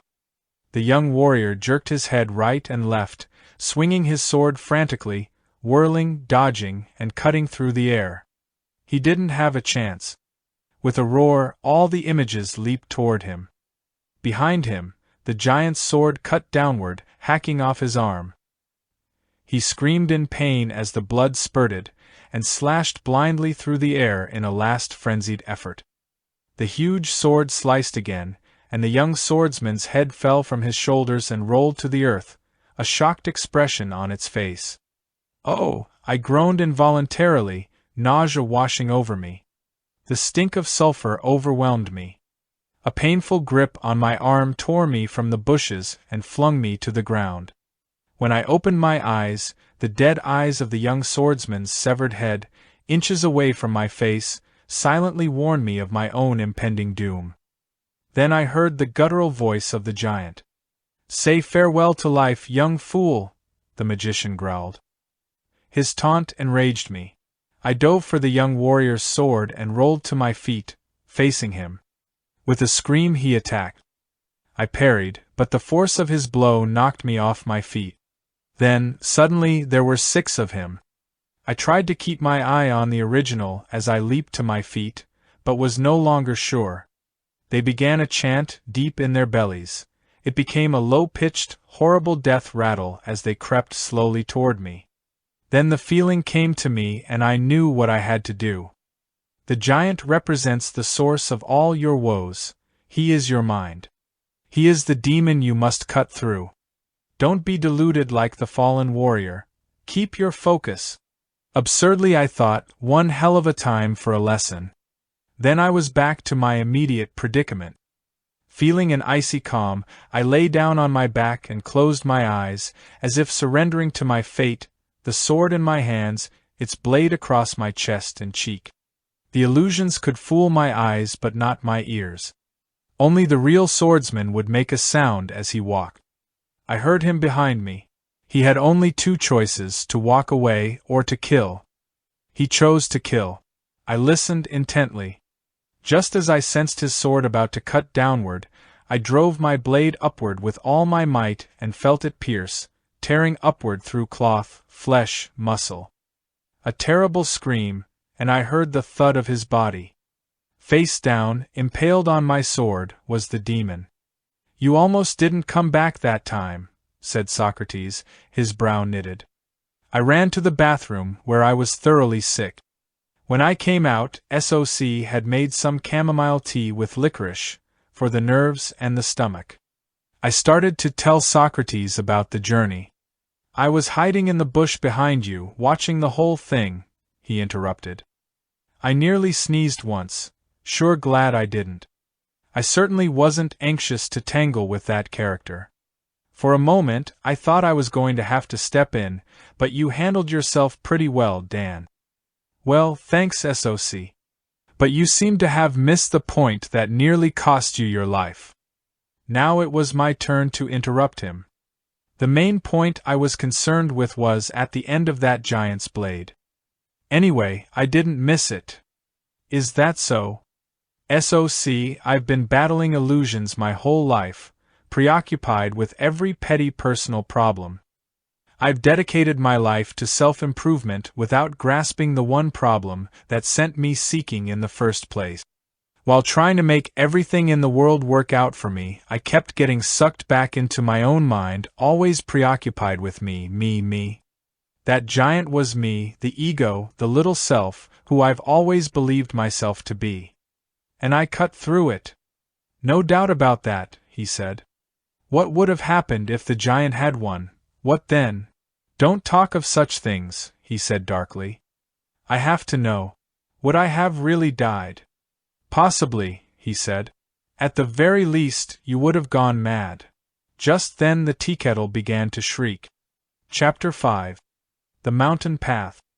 Socrates poured steaming hot tea into our twin mugs and spoke the first encouraging words I'd heard in many months. Your survival in the duel means that you're ready for the next step toward the one goal. What's that? When you discover that, you'll already be there. In the meantime, your training can now move to a different arena. A change. A sign of progress. I was getting excited. Finally, we're going to get moving again, I thought. Socrates, I asked, what new arena? For one thing, you're going to have to find the answers from within. Beginning now, go out back, behind the station, behind the trash bin. There, in the corner of the lot, against the wall, you'll find a large flat stone. Sit on that stone until you have something of value to tell me. I paused. That's it. That's it. Sit and wait until you have an insight worth sharing. I went outside, found the rock, and sat in the darkness. First, random thoughts drifted through my mind. I thought of all the important concepts I'd learned in my years at school. An hour went by, then 2, then 3. The sun would rise in another few hours, and I was getting cold. I began to slow my breathing and to vividly imagine my belly as warm. Before long, I felt comfortable again. Dawn came. The only thing that I could think of to tell him was a realization I'd had during a psychology lecture. I stood up on stiff, sore legs and hobbled into the office. Socrates, looking relaxed and comfortable at his desk, said, "Ah, so soon? Well, what is it?" I was almost embarrassed to say it but hoped he'd be satisfied. Okay, SOC. Beneath all our apparent differences we share the same human needs and fears. We're all on the same path together, guiding one another. And this understanding brings compassion. Not bad. Back to the rock. But it's morning, you're leaving. That's no problem. He grinned. I'm sure you'll have thought of something by tonight. Tonight? But He pointed out the door. Sitting on the rock, my whole body aching, I reflected on my childhood and searched my past, reaching for insight. Nothing came. Then I tried to compress all that had transpired in the months with Socrates into a witty aphorism. I thought of the classes I was missing and the excuse I'd have to give the coach. What would I say? That I'd been sitting on a rock in a gas station? That would sound crazy enough to make him laugh.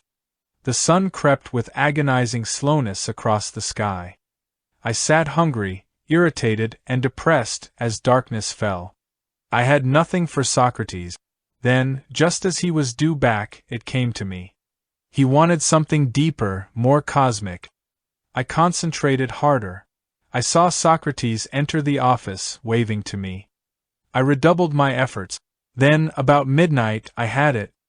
I couldn't even walk, so I stretched for a few minutes before shuffling into the office. All right, Socrates. I've got it. So far I've seen beneath people's social masks to their common fears and troubled minds, but that has only made me cynical. Because I haven't yet looked still deeper to find the light within them. I figured this was a revelation of major proportions. Excellent, he announced. Just as I started to settle onto the sofa with a sigh, he added, but not quite what I had in mind. Can't you bring me something more moving?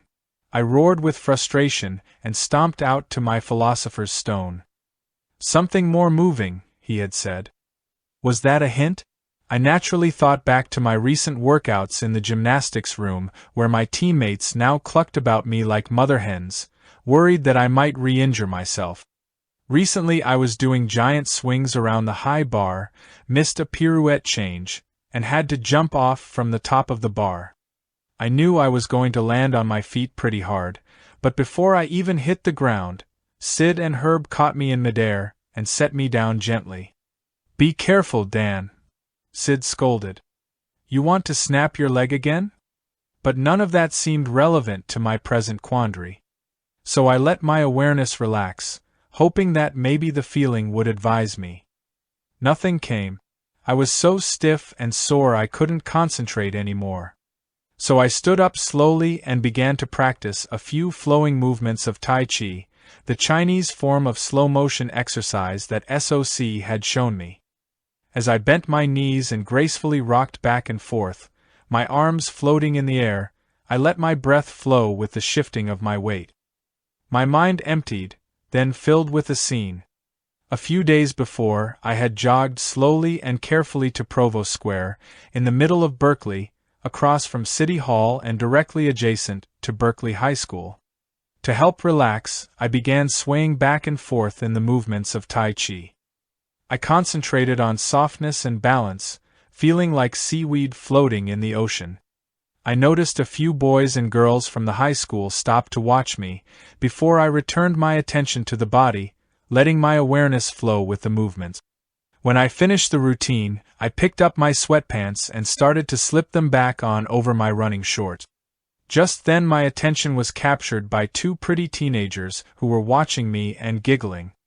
I guess those girls are impressed, I thought, as I put both legs into one pant leg, lost my balance, tipped over, and sprawled on the grass. A few other students joined the girls in their laughter. I felt embarrassed for a moment, but then lay back and laughed with them. I wondered, still standing on the rock, why that incident came to me. Then it hit me. I walked into the office, stood before SOC's desk, and announced, "There are no ordinary moments." SOC smiled. "Welcome back." I collapsed on the couch and he made tea. After that, I treated every moment in the gym, on the ground as well as in the air, as special, worthy of my full attention. But as Socrates had explained to me more than once, the ability to extend razor-sharp attention to every moment in my daily life would require much more practice. The next day, in the early afternoon before workout, I took advantage of the blue sky and warm sunshine to sit in the redwood grove and meditate. I hadn't been sitting for more than 10 minutes when someone grabbed me and started shaking me back and forth. I rolled away, panting, and stood in a crouch.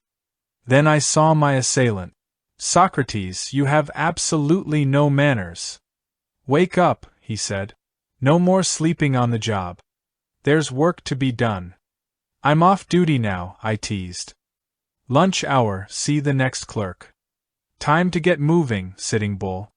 Go get your running shoes and meet me back here in 20 minutes. I went home and put on my worn old sneakers, and hurried back to the redwood grove. Socrates was nowhere in sight. Then I saw her. Joy! She was barefoot and wearing blue running shorts and a t-shirt tied at the waist. I ran up to her and hugged her. I laughed, I tried to push her, to wrestle her to the ground, but she was no pushover. I wanted to talk, to tell her my feelings, my plans. She just held her fingers to my lips and said, "Time to talk later, Danny. For now, just follow me." She began a combination of Tai Chi movements, calisthenics, and coordination exercises for the mind and the body. In a few minutes, I felt light, loose, and energized. "Without warning," Joy said, On your mark, get set, go. She took off, running up through campus. I followed, straining to keep up as we headed toward the hills of Strawberry Canyon. Huffing and puffing, not yet in running shape, I began to trail far behind. I pushed harder, my lungs burning. Up ahead, Joy had stopped at the top of the rise overlooking the football stadium. I could hardly breathe by the time I reached her. "What took you so long, sweetheart?" she said, hands on her hips. Then she bounced off again, up the canyon, heading for the base of the fire trails, narrow dirt roads that wound up through the hills.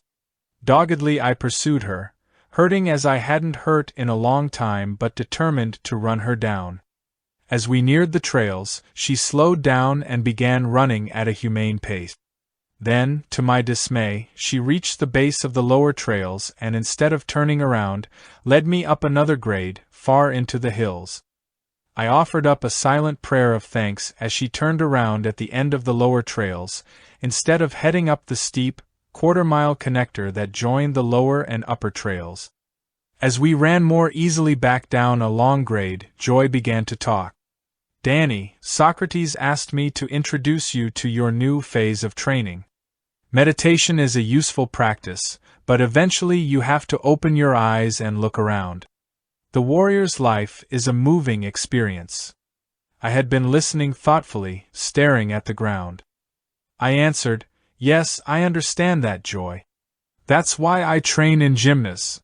I looked up just in time to see her lovely figure disappear in the distance. Later that afternoon, I walked into the gym, lay on the mat, and stretched until the coach came over and asked, "Are you going to lie around all day? Or would you like to try one of the other nice activities we have for you? We call them gymnastics events." I tried some simple tumbling moves for the first time, testing my leg. Running was one thing, tumbling was another. And it hurt. Advanced moves could exert as much as 1,600 pounds of force as the legs drove into the ground, thrusting the body skyward. I also began to test my trampoline legs for the first time in a year. Bouncing rhythmically into the air, I somersaulted again and again. Pat and Dennis, my two trampoline mates, yelled, "Millman, will you take it easy? You know your leg isn't healed yet." I wondered what they'd say if they knew I had just run for miles in the hills. Walking to the station that night, I was so tired I could hardly keep my eyes open. I stepped out of the cool October air into the office, ready for some soothing tea and relaxing talk. I should have known better. "Come over here and face me. Stand like this." Socrates bent his knees, thrust his hips forward, and pulled his shoulders back. Then he put his hands out in front of him, as if holding an invisible beach ball. "Hold this position without moving. Breathe slowly and listen up. You move well, Dan, compared to most people, but your muscles hold too much tension. Tense muscles require more energy to move. So you have to learn how to release stored tension." My legs were starting to shake with pain and fatigue. "This hurts." "It only hurts because your muscles are like rocks." "All right, you've made your point. How long do I have to stay this way?" Socrates only smiled and left the office abruptly, leaving me standing bent-legged, sweating and shaking. He came back with a grizzled tomcat who had obviously seen some action on the front lines. "You need to develop muscles like Oscar so that you can move like us," he said, scratching the purring feline behind the ears. My forehead beaded with perspiration. Intense pain gripped my shoulders and legs. Finally, Socrates said, "At ease." I straightened, wiping my forehead and shaking my arms. "Come over here and introduce yourself to Oscar." The cat purred with delight as SOC scratched him behind the ears. "We're both going to serve as your coaches, aren't we, boy?" Oscar meowed loudly. I patted him. "Now squeeze his leg muscles slowly to the bone. I might hurt him. Squeeze." I pressed deeper and deeper into the cat's muscle until I felt the bone. The cat watched me with curiosity and kept purring. "Now squeeze my calf muscle," SOC said. "Oh, I couldn't, SOC. We don't know each other well enough. Do it, Dumbo. I squeezed and was surprised to feel that his muscles felt just like the cat's, yielding like firm jelly. Your turn, he said, reaching down and squeezing my calf muscle. Ow! I yelped. I'd always thought hard muscles were normal, I said, rubbing my calves. They are normal, Dan, but you must go far beyond normal, beyond the usual, common, or reasonable, to reach the realm of the warrior. You've always tried to become superior in an ordinary realm. Now you're going to become ordinary in a superior realm. Socrates let Oscar go out the door. He then began my introduction to the subtle elements of physical training. By now you can appreciate how the mind imposes tension on the body. Worries, anxieties, and other mental debris are stored as chronic tension. Now it's time for you to release these tensions and free your body from the past. Socrates spread a white sheet on the carpet and told me to strip down to my shorts. He did the same. What are you going to do if a customer comes? He pointed to his overalls hanging by the door. Now, do exactly as I do. He began by rubbing a sweet-scented oil over his left foot.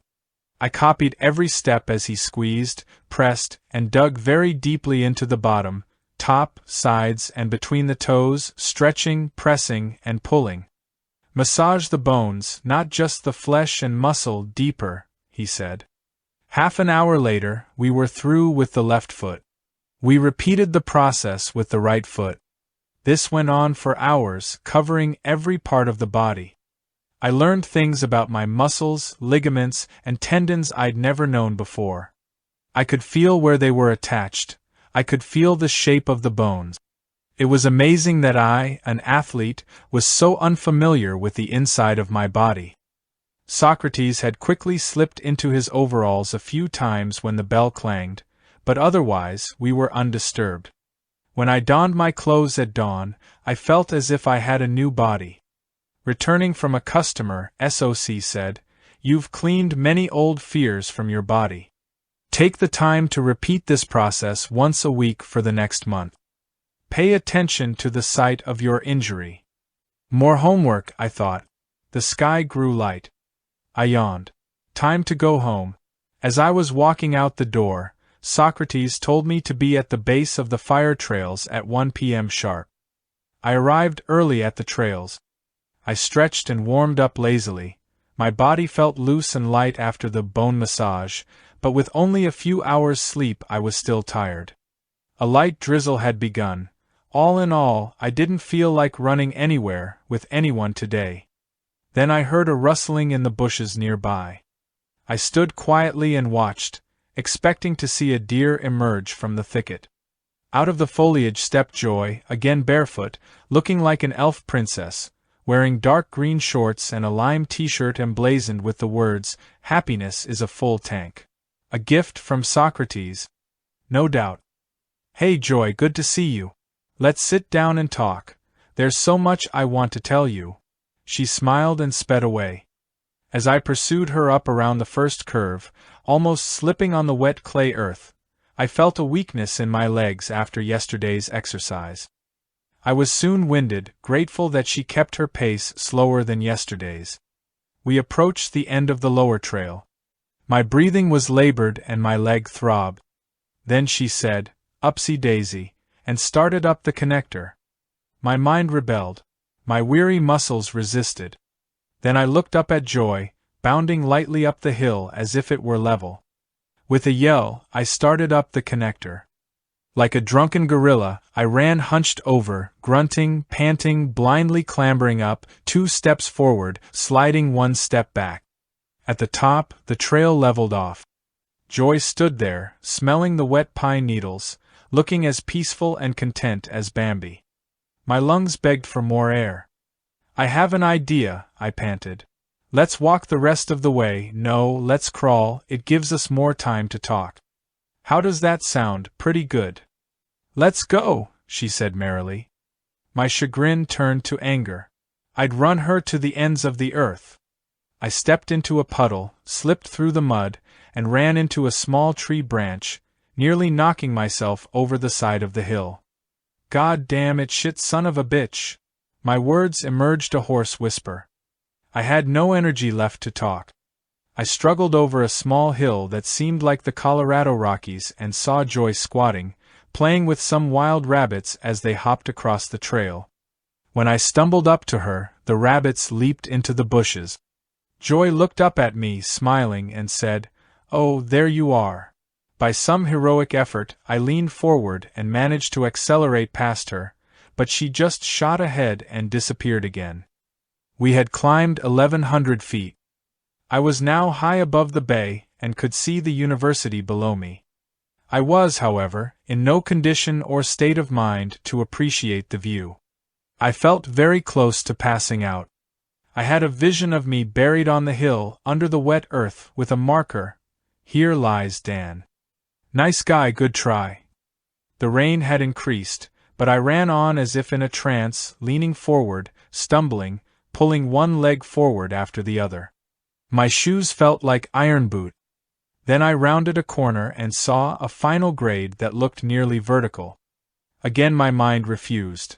My body stopped, but up there, at the top of the hill, stood Joy, with her hands on her hips as if challenging me. Somehow I managed to tip forward and start my legs moving again. I plodded, I pushed, I strained and groaned up the last endless steps until I ran right into her. "Whoa, boy, whoa," she laughed. "You're finished, all done." Between gasps as I leaned against her, I wheezed, "You can say that again." We walked back down the hill, giving me welcome time to recover and talk. "Joy, it seems like pushing this hard this fast isn't natural. I wasn't really prepared to run this far. I don't think it's very good for the body." "Probably not," she said. "But this wasn't a test of your body. It was a test of your spirit, a test to see if you could push on, not just with the hill, but with your training. If you had stopped, it would have been the end. But you passed, Danny, you passed with flying colors." The wind began to blow, and the rain poured down, drenching us. Then Joy stopped, took my head in her hands, and kissed me. Water dripped from our sopping hair and ran down our cheek. I reached around her waist and was drawn into her shining eyes, and we kissed again. I was filled with a new energy. I laughed at the way we both looked, like sponges that needed to be wrung out, and said, "I'll race you to the bottom." I took off and got a good head start. "What the hell," I figured. "I can slide down these damn trails." She won, of course. Later that afternoon, dry and warm, I stretched lazily in the gym with Sid, Gary, Scott, and Herb. The warmth of the gym was a pleasurable shelter from the pounding rain outside. Despite my grueling run, I still had energy to spare. But by the time I stepped into the office that evening and took off my shoes, my reserves had evaporated. I wanted to flop my aching body down on the couch and take a nap for 10 or 12 hours. Resisting the urge, I sat as gracefully as I could manage and faced Socrates. I was amused to see that he'd rearranged the decor. Pictures of golfers, skiers, tennis players, and gymnasts were up on the wall. On his desk sat a baseball mitt and a football. Socrates even wore a sweatshirt that said, "Ohio State Coaching Staff." It seemed that we'd entered the sports phase of my training. While SOC made us some of his special wake-up tea, he called Thundering Tarnation, I told him about my gymnastics progress. He listened attentively, then said, "There is more to gymnastics and other sports than most people appreciate." "What do you mean?" He reached into his desk and took out 3 lethal-looking daggers. Never mind, SOC, I said. "I don't really need an explanation." "Stand up," he ordered. When I did, he casually threw a knife, underhand, straight toward my chest. I leaped aside, falling onto the couch as the knife dropped soundlessly to the carpet. I lay there, shocked, my heart beating overtime. "Good," he said. "You overreacted a bit, but good. Now stand up and catch the next one." Just then, the kettle started whistling. "Oh well," I said, rubbing my sweaty palms together, "time for tea." It will keep, he said. Watch me closely. SOC tossed a glittering blade straight into the air. I watched it spin and drop. As it fell, he matched the speed of the blade with the downward motion of his hand and grasped the handle between his thumb and fingers, like a pincer, gripping firmly. Now you try. Notice how I caught it so that even if I happened to grab the blade, it wouldn't slice me. He tossed another knife toward me. More relaxed, I stepped out of the way and made only a feeble attempt at catching it. If you drop the next one, I'm going to start throwing overhand, he warned. This time my eyes were glued to the handle. As it came near, I reached out. Hey, I did it. Aren't sports fun, he said. We became totally immersed in throwing and catching. Then finally we sat down for tea. Now let me tell you about Satori, a Zen concept. Satori occurs when attention rests in the present moment, when the body is alert, sensitive, relaxed, and the emotions are open and free. Satori is what you experienced when the knife was flying toward you. Satori is the warrior's state of being. You know, SOC, I've had that feeling many times, especially during competitions. Often I'm concentrating so hard, I don't even hear the applause. Yes, that is the experience of Satori. Sports, dance, or music, and any other challenging activity can serve as a gateway to Satori. You imagine that you love gymnastics, but it's merely the wrapping for the gift of Satori. Your gymnastics requires full attention on your actions. Gymnastics draws you into the moment of truth. Your life is on the line. As with a dueling samurai, it's Satori or death. Like in the middle of a double somersault. Yes, and this is why gymnastics is one of the warrior's arts, a way to focus the mind and free the emotions as you train the body. But most athletes fail to expand this clarity into daily life. This is your task, and when Satori becomes your everyday reality, we will be equals. Satori is your key to the gate. I sighed. It seems like such a distant possibility, Socrates. When you ran up the hill after joy, you didn't just gaze wistfully at the top of the mountain, you looked directly in front of you and took one step at a time. That's how it works. The house rules, right? Socrates nodded, smiling. And now you'd better get some sleep. Special session tomorrow morning at 7 o'clock. Berkeley High School track. When my alarm rang at 6:15, I dragged myself out of bed, submerged my head in cold water, did some deep breathing exercises, then screamed into my pillow to wake up. I was alert by the time I hit the street. I jogged slowly, crossing Shattuck, and cut down Alston Way past the Berkeley YMCA, the post office, then across Milvia, onto the high school grounds, where SOC was waiting. His special program started with a half-hour in that unbearable crouching position he'd shown me in the gas station. Then he showed me some basic principles of the martial arts. The true martial arts teach non-resistance, the way of the trees bending in the wind. This attitude is far more important than physical technique. Using the principles of Aikido, Socrates was able to throw me without any apparent effort, no matter how I tried to push him, grab him, punch him, or even tackle him. Never struggle with anyone or anything. When you're pushed, pull. When you're pulled, push. Find the natural course and bend with it. Join with nature's power. His actions proved his words. Soon it was time to go. See you tomorrow, same time, same place. Stay home tonight and practice your exercises. Remember to breathe so slowly that you wouldn't disturb a feather in front of your nose. He glided off as if on roller skates, and I ran toward my apartment, so relaxed that I felt like the wind was blowing me home. In the gym I did my best to apply what I'd learned, letting movements happen instead of trying to do them. My giant swings on the high bar seemed to go around by themselves. I swung, hopped, and somersaulted to handstand after handstand on the parallel bars. My circles, scissors, and pommel work on the horse felt as if I were supported by strings from the ceiling, weightless. and, finally, my legs were regaining their spring. SOC and I met just after sunrise every morning. I would stride along, and he would run leaping like a gazelle. Each day I grew more relaxed and my reflexes became lightning quick.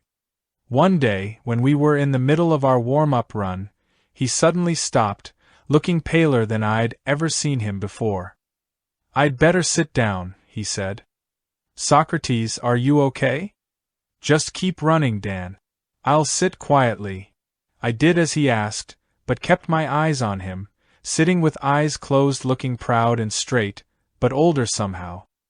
As we'd agreed weeks before, I no longer came to see Socrates in the evening at the station, but I called to see how he was doing. "How's it going, coach?" I asked. "In the pink," he said, "but I've hired an assistant to take over for a few weeks."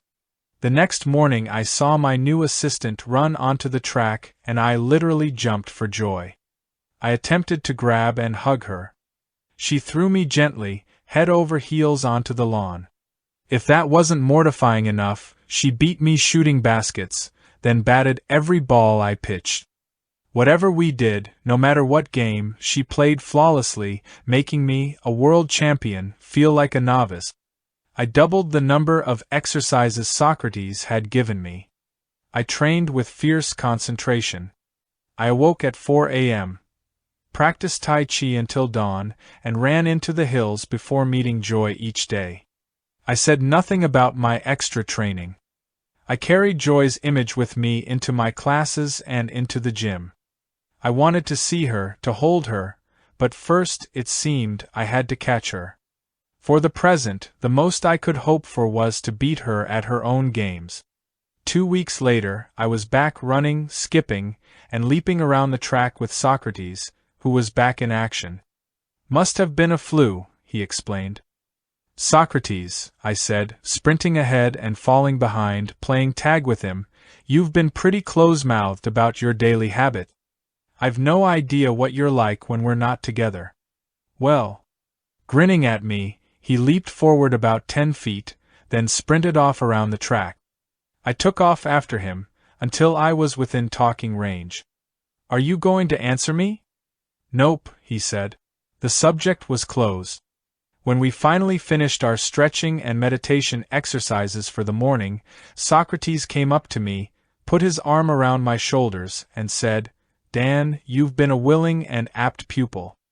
From now on, you're to arrange your own schedule, do the exercises as needed.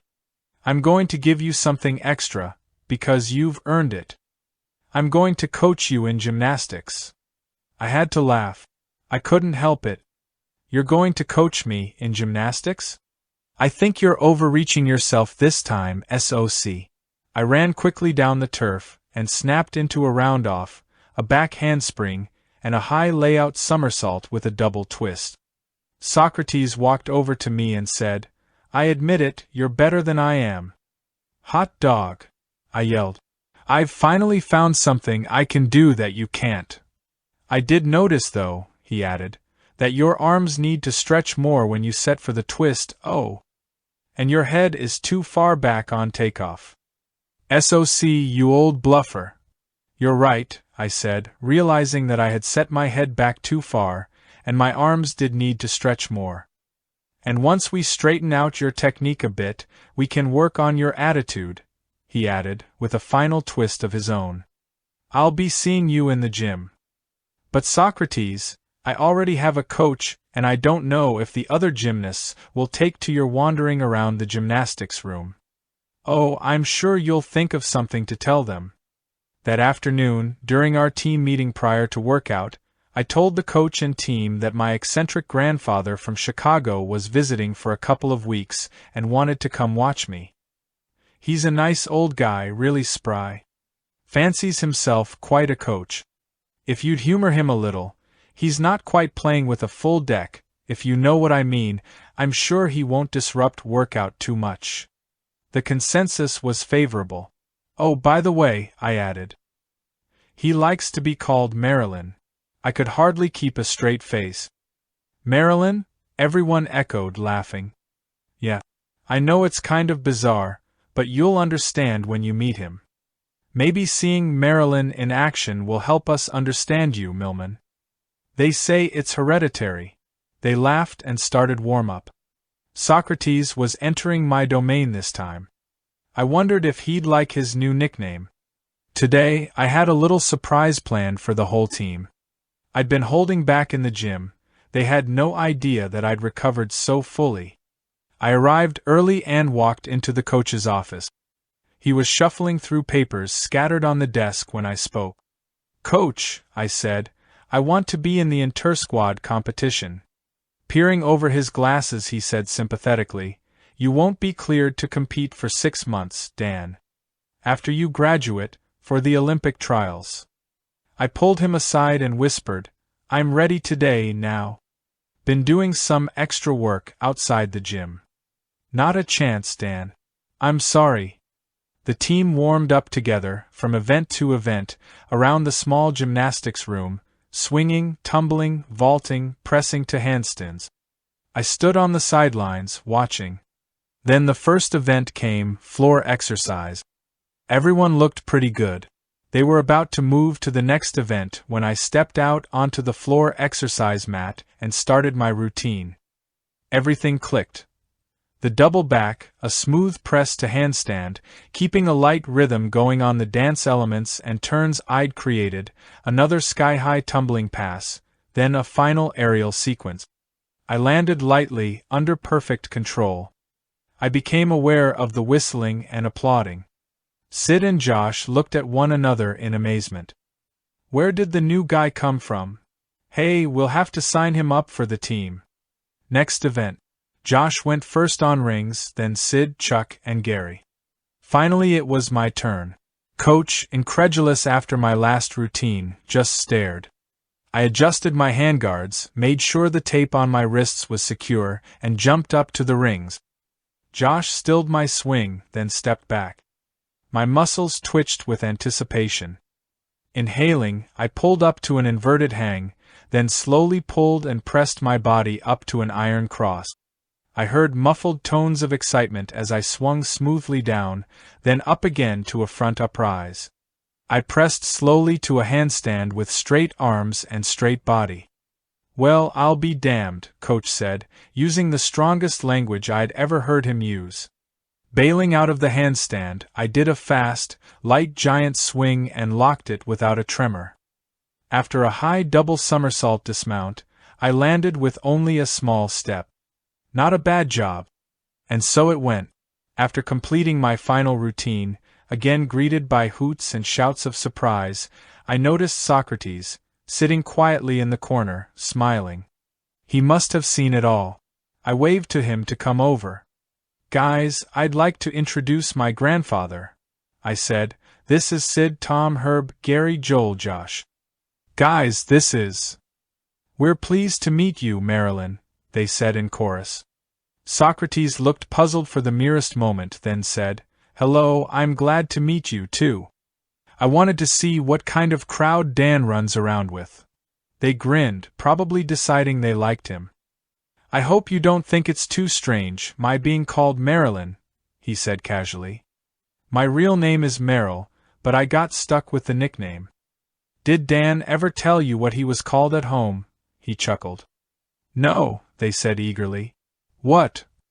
"Well, I'd better not say. I don't want to embarrass him. He can always tell you if he wants to." Socrates, the fox, looked at me and solemnly said, "You don't have to be ashamed of it, Dan."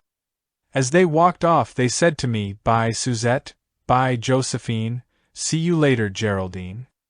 "Oh, hell, look what you've started, Marilyn." I headed for the showers. For the rest of that week, Socrates never took his eyes off me.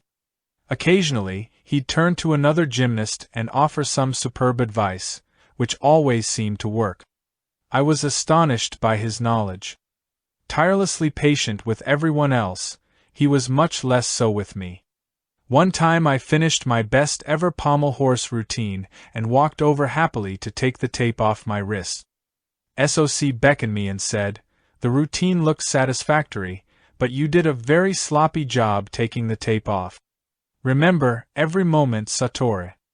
After high bar, he said, Dan, you still need to meditate your actions. What do you mean, meditate my actions? Meditating an action is different from doing it. To do, there is a doer, a self-conscious someone performing. But when you meditate an action, you've already released attachment to outcomes. There's no you left to do it. In forgetting yourself, you become what you do, so your action is free, spontaneous, without ambition, inhibition, or fear. On and on it went. He watched every expression on my face, listened to every comment I made. Some people heard that I was back in shape. Susie came by to watch, bringing with her Michelle and Linda, 2 new friends. Linda immediately caught my eye. She was a slim red-haired woman with a pretty face behind glasses, wearing a simple dress that suggested pleasing curves. I hoped to see her again. The next day, after a very disappointing workout when nothing seemed to go well, Socrates called me over to sit with him on a crash pad. Dan, he said, you've achieved a high level of skill. You're an expert gymnast. Why thank you, Socrates. It wasn't a compliment. He turned to face me more directly. An expert dedicates his life to his training with the purpose of winning competitions. Someday you may become a master gymnast. The master dedicates his training to life. I understand that, SOC. You've told me a number. I know you understand it. What I am telling you is that you haven't yet realized it. You don't yet live it. You persist in gloating over a few new physical skills, then mope around if the training doesn't go well one day. But when you begin transcendental training, focusing your best efforts, without attachment to outcomes, you will understand the peaceful warrior's way. But if I don't care about outcomes, what's the point? I didn't say you don't care, that isn't realistic, but the house rules reveal that you can control your efforts, not outcomes.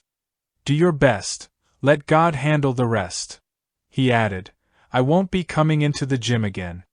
From now on, imagine that I'm inside you, watching and correcting every error, no matter how small. The next few weeks were intense. I'd rise at 6 a.m., stretch, then meditate before class. I completed homework quickly and easily. Then I'd sit and just do nothing for about half an hour before workout. During this period I began seeing Susie's friend Linda. I was attracted to her but had no time or energy to do more than talk with her for a few minutes before or after workout. I thought about her a lot, then about Joy, then about her, between my daily exercises. The team's confidence and my abilities were building with each new victory. It was clear to everyone that I had more than recovered. Though gymnastics was no longer the center of my life, it was still an important part, so I did my very best. Linda and I went out on a few dates and hit it off very well. She came to talk with me about a personal problem one evening and ended up staying the night, a night of intimacy, but within the conditions imposed by my training. I was growing close to her so quickly that it scared me. She was not in my plans. Still, my attraction to her grew. I felt unfaithful to Joy, but I never knew when that enigmatic young woman would appear again, if ever. Joy was the ideal who flitted in and out of my life. Linda was real, warm, loving, and there.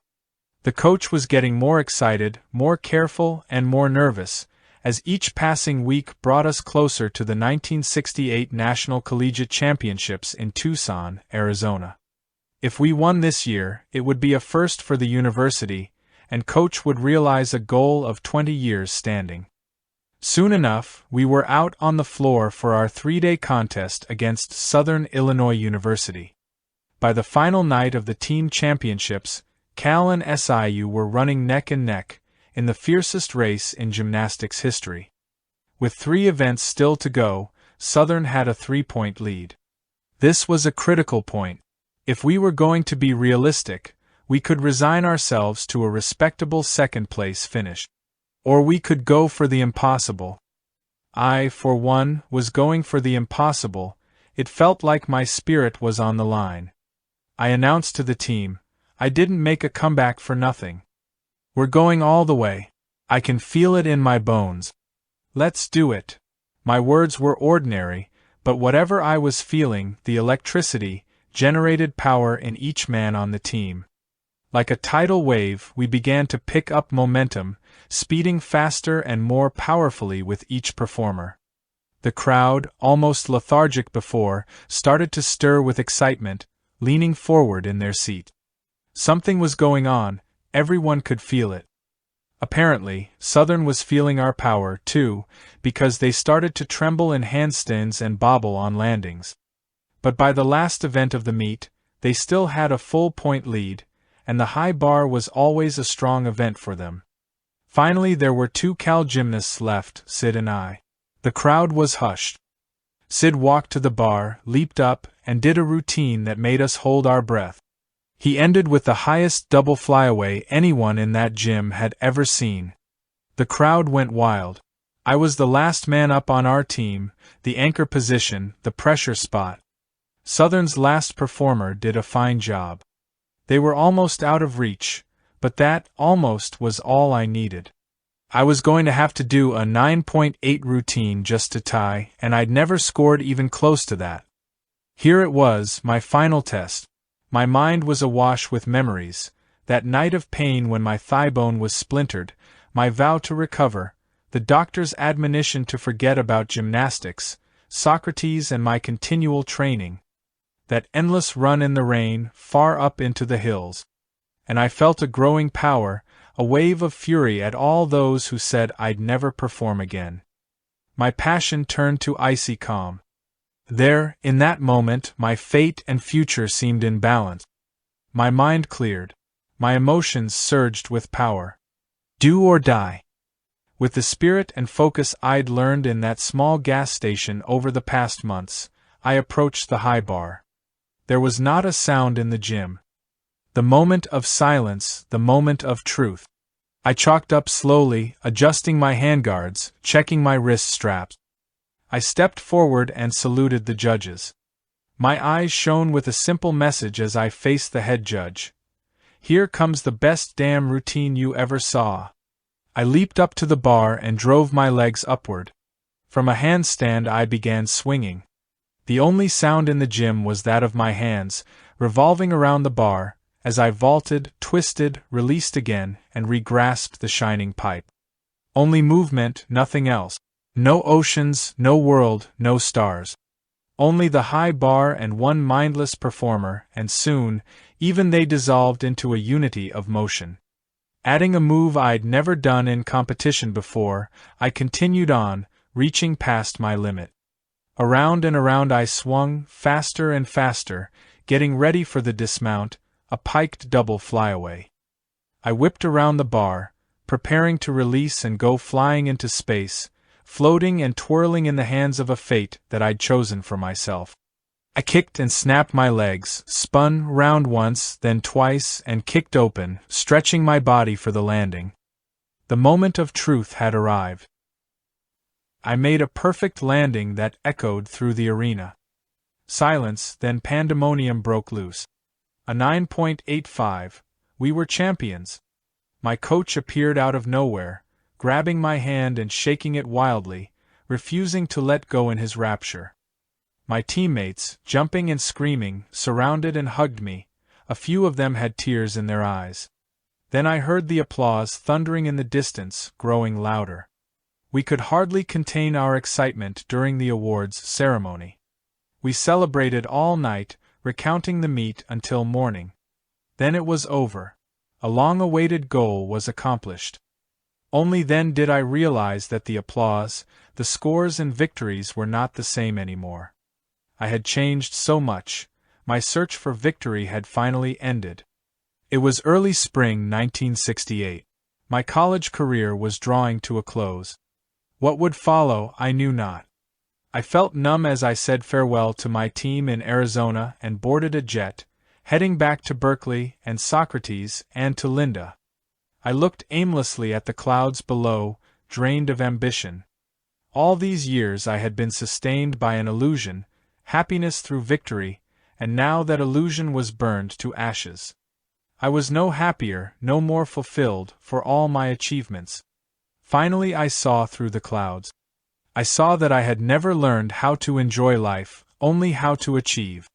All my life I had been busy seeking happiness, not finding it. I laid my head back on the pillow as the jet started its descent. My eyes misted with tears. I felt I had come to a dead end. I didn't know where to turn. Chapter 6. Pleasure Beyond the Mind. Carrying my suitcase, I went straight to Linda's apartment. Between kisses I told her about the championship, but said nothing of my disillusion. Then Socrates' image appeared. Abruptly I told Linda that I had to go somewhere. After midnight? Yes, I have. A friend, a guy friend, who works nights. I really have to go. Another kiss, and I was gone. Still carrying my suitcase, I stepped into the office. Moving in? He asked. In, out, I don't know what I'm doing, Socrates. Well, you apparently knew what you were doing at the championship. I read the sports page on occasion. Congratulations. You must be very happy. You know very well what I'm feeling, SOC. I can imagine, he said lightly as he walked into the garage to resurrect an old VW transmission. You're making progress, right on schedule. Delighted to hear it, I answered without enthusiasm. But on schedule to where? To the gate. To unreasonable happiness. To the one and only goal you've ever had but didn't know it. And now it's time to lose your mind and come to your senses once again. Again? I asked.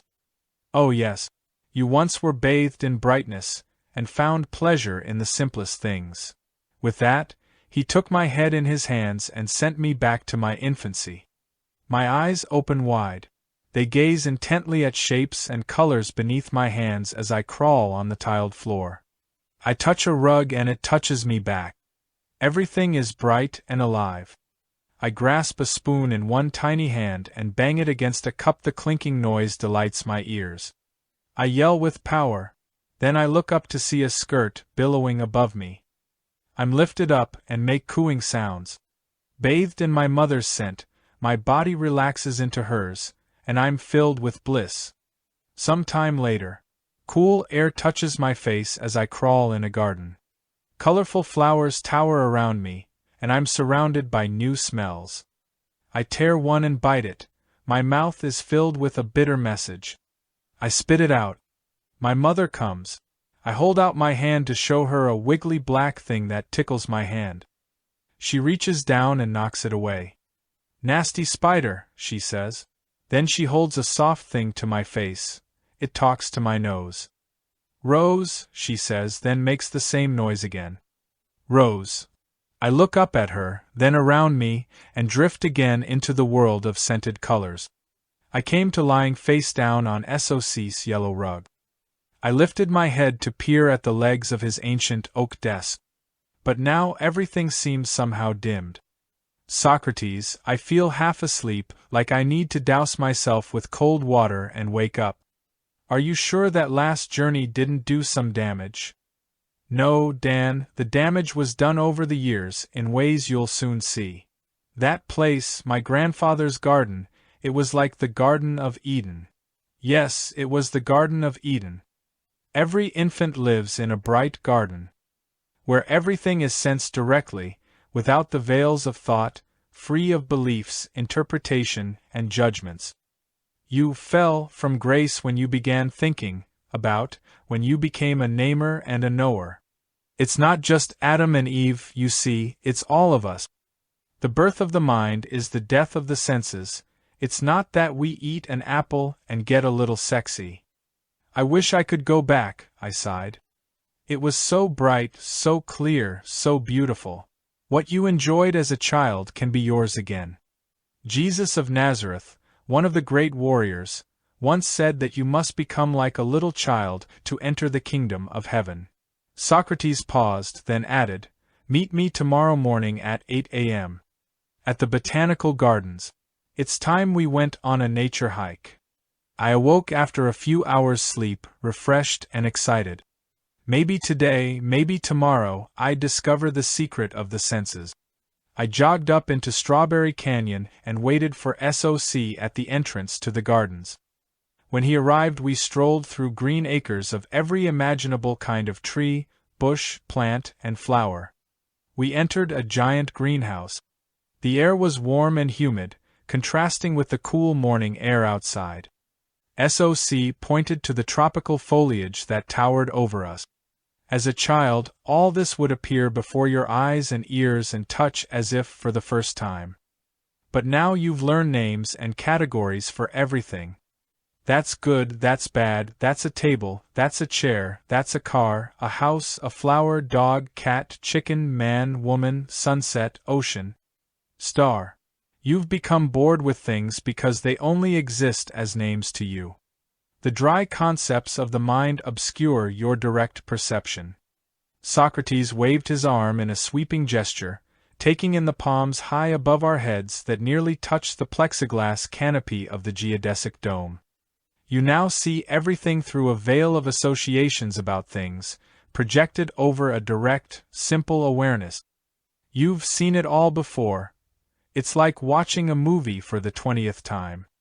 You see only memories of things, so you become bored, trapped in the mind. This is why you have to lose your mind before you can come to your senses.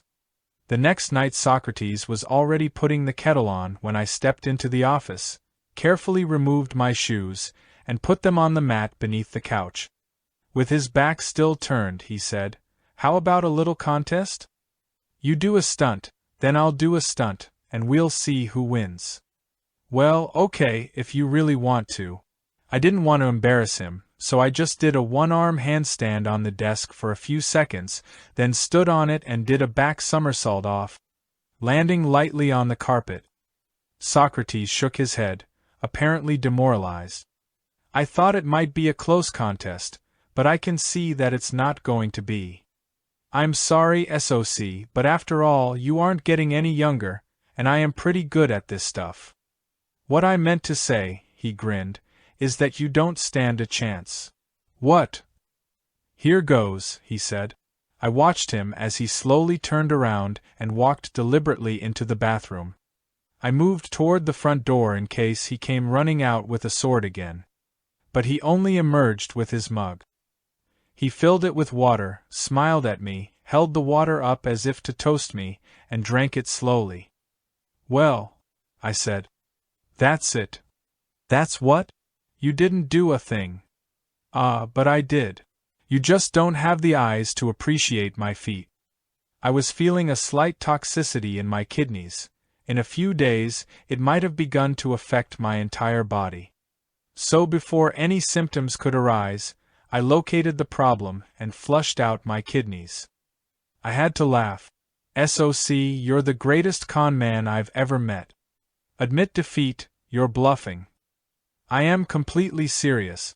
What I've just described did, in fact, take place.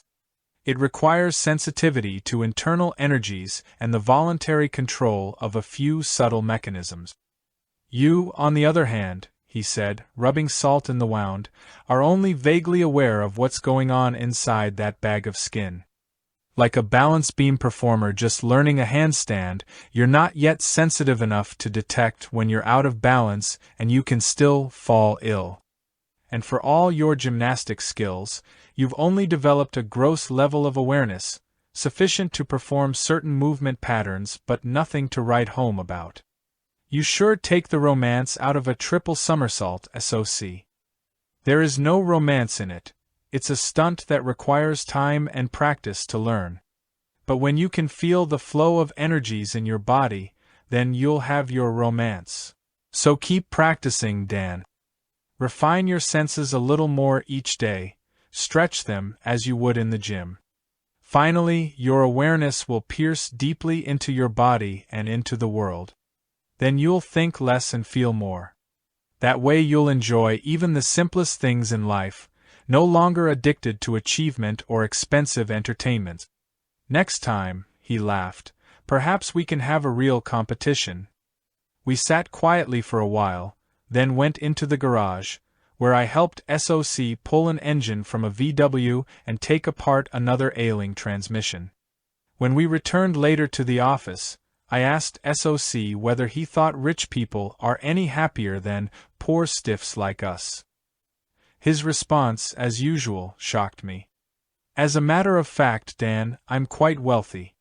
One must become rich to be happy. He smiled at my dumbfounded expression, picked up a pen from his desk, and wrote on a clean white sheet of paper. You are rich if you have enough money to satisfy all your desires. So there are two ways to be rich.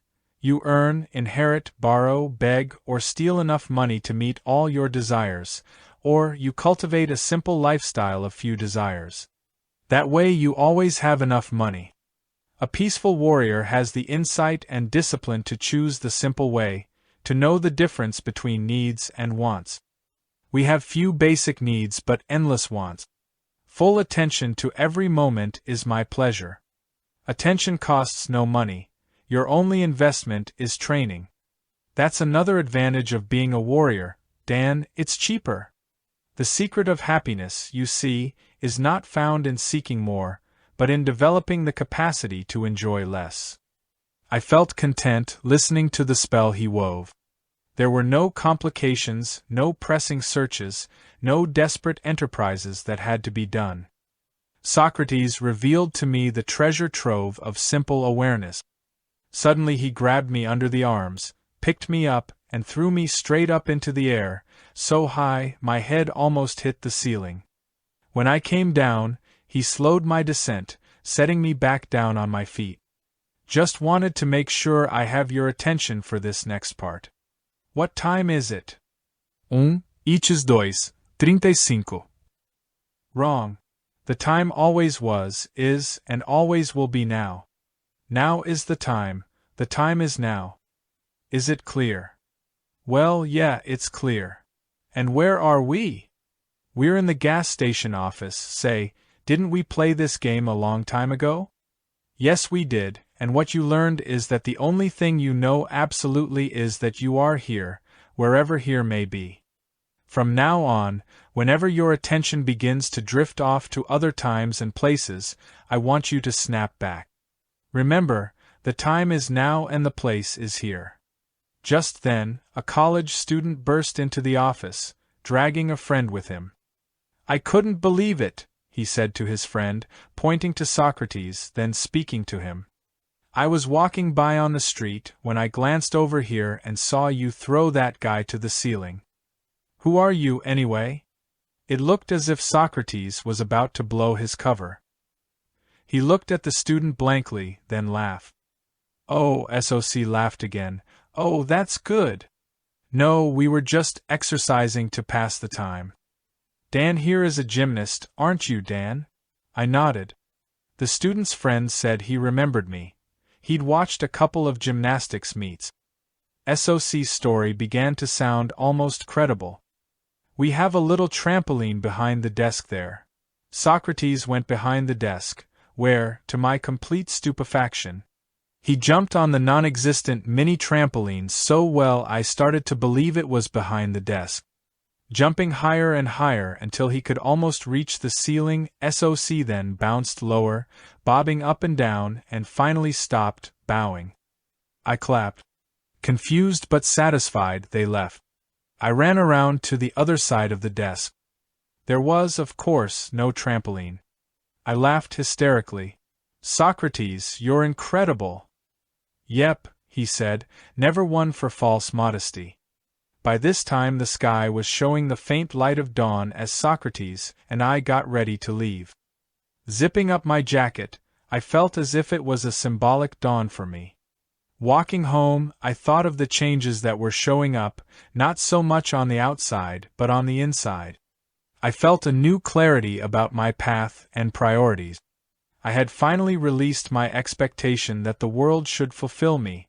With that, my disappointments had vanished. I would continue to do whatever was necessary to live in the everyday world, of course, but on my own conditions. I was starting to glimpse a profound sense of freedom even as I lived an ordinary life. My relationship with Socrates had changed, too. For one thing, I had fewer illusions to defend. If he called me a jackass, I could only laugh, because by his standards at least, he was right. And he rarely frightened me anymore. As I passed Herrick Hospital on my walk home, a hand grasped my shoulder, and I slipped instinctively under it, like a cat that didn't want to be patted. Turning, I saw a grinning Socrates. "Ah, you're not such a nervous fish anymore. What are you doing here, SOC?" "Going for a walk." "Well, it's great to have you along." We walked in silence for a block or two, then he asked, "What time is it?" "Oh, it's about." Then I caught myself. "About now." "And where are we?" "Here." He said nothing else, and I felt like talking, so I told him about my new feelings of freedom, my plans for the future. "What time is it?" he asked. "No, you said.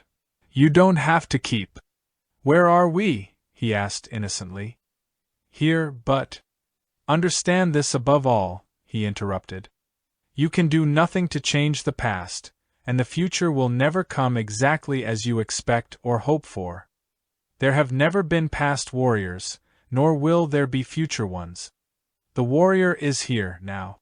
Your sorrow, your fear and anger, regret and guilt, your envy and plans and cravings live only in the past, or in the future. Hold on, Socrates. I distinctly remember being angry in the present." "Not so," he said. "What you mean is that you acted angry in a present moment.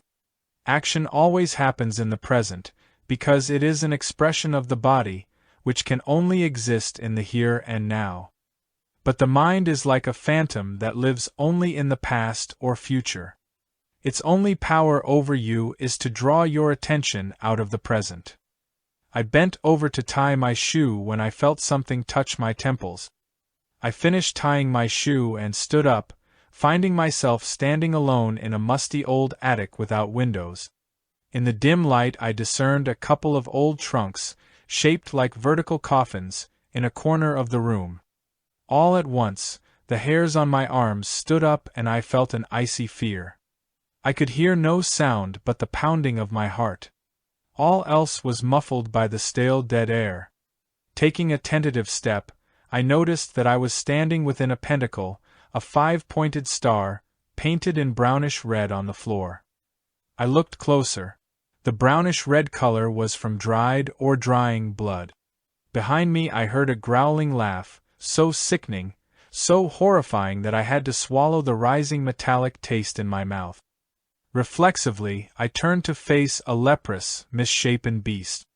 It breathed in my face, and the sickeningly sweet stench of the long dead hit me full force.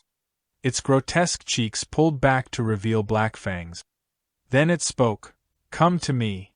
I felt impelled to obey, but my instincts held. I stayed put. It roared with fury. "My children, take him." The trunks in the corner began moving slowly toward me and opened to reveal loathsome, decaying human corpses, which stepped out and advanced steadily. I gyrated wildly within the pentacle, seeking a place to run, when the attic door opened behind me and a young woman of about 19 stumbled into the room and fell just outside the pentacle. The door remained ajar and a shaft of light fell through. She was beautiful, dressed in white. She moaned, as if hurt, and said in a faraway voice, "Help me, please help me." Her eyes were tearfully pleading, yet held a promise of gratitude, reward, and unquenchable desire. I looked at the advancing figures. I looked at the woman and at the door. Then the feeling came to me, "Stay where you are. The pentacle is the present moment. There you're safe. The demon and his attendants are the past. The door is the future. Beware." Just then, the girl moaned again and rolled over on her back. Her dress slid up one leg, almost to her waist. She reached out to me pleading, tempting, "Help me." Drunk with desire, I lunged out of the pentacle. The woman snarled at me, showing blood-red fangs. The demon and his entourage yelped in triumph and leaped toward me. I dove for the pentacle. Huddled on the sidewalk, shaking, I looked up at Socrates, who said, if you're sufficiently rested now. Would you like to continue? Some early morning joggers ran by with amused looks on their faces. Do you have to scare me half to death every time you want to make a point? I stammered. Only when it is an important point. After a few moments' silence I asked sheepishly, You wouldn't have that girl's phone number, would you? Socrates slapped his forehead and looked to the heavens. I will presume you did get the point of that little melodrama? Yeah. Stay in the present, it's safer. And don't step outside a pentacle for anyone with fangs. Right you are, he grinned. Don't let anybody or anything, least of all your own thoughts, draw you out of the present. Surely you have heard the story of the two monks. Two monks, one old, one very young, walked along a muddy path in a rainforest, on their way back to a monastery in Japan. They came upon a lovely woman who stood helplessly at the edge of a muddy, fast-flowing stream. Seeing her predicament, the older monk swept her up in his strong arms and carried her across. She smiled at him, her arms around his neck, until he put her gently down on the other side. Thanking him, she bowed, and the monks continued on their way in silence. As they neared the monastery gates, the young monk could no longer contain himself. How could you carry a beautiful woman in your arms? Such behavior does not seem proper for a priest. The old monk looked at his companion, replying, I left her back there. Are you still carrying her? Looks like more work ahead. I sighed. Just when I thought I was getting somewhere. Your business is not to get somewhere, it is to be here. But you still live mostly in the past or future, except when you're doing a somersault or being badgered by me. Now is the time to apply yourself like never before, if you're to have even a chance of finding the gate.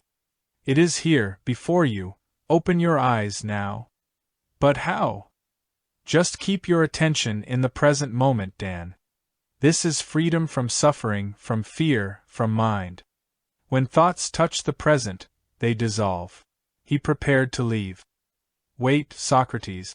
Before you go, tell me, were you the older monk in the story, the one who carried the woman? That sounds like something you would have done. Are you still carrying her? He laughed as he glided away and disappeared around the corner. I jogged the last few blocks home, took a shower, and fell sound asleep. When I awoke, I went for a walk, continuing to meditate in the way Socrates had suggested, focusing my attention more and more in the present moment. I was awakening to the world and, like a child once again, was coming to my senses. The sky seemed brighter, even in the foggy days of May. I said nothing to Socrates about Linda, for the same reason I had never told her about Socrates. They were separate parts of my life. Besides, I sensed that Socrates was more interested in my inner training than my worldly relations. And Linda had left the university and moved to Los Angeles to find work. Classes rolled by smoothly as the weeks went on.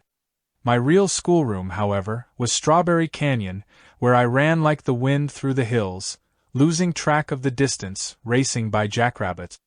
Sometimes I would stop to meditate beneath the trees, or just smell the fresh breeze coming off the sparkling San Francisco Bay far below.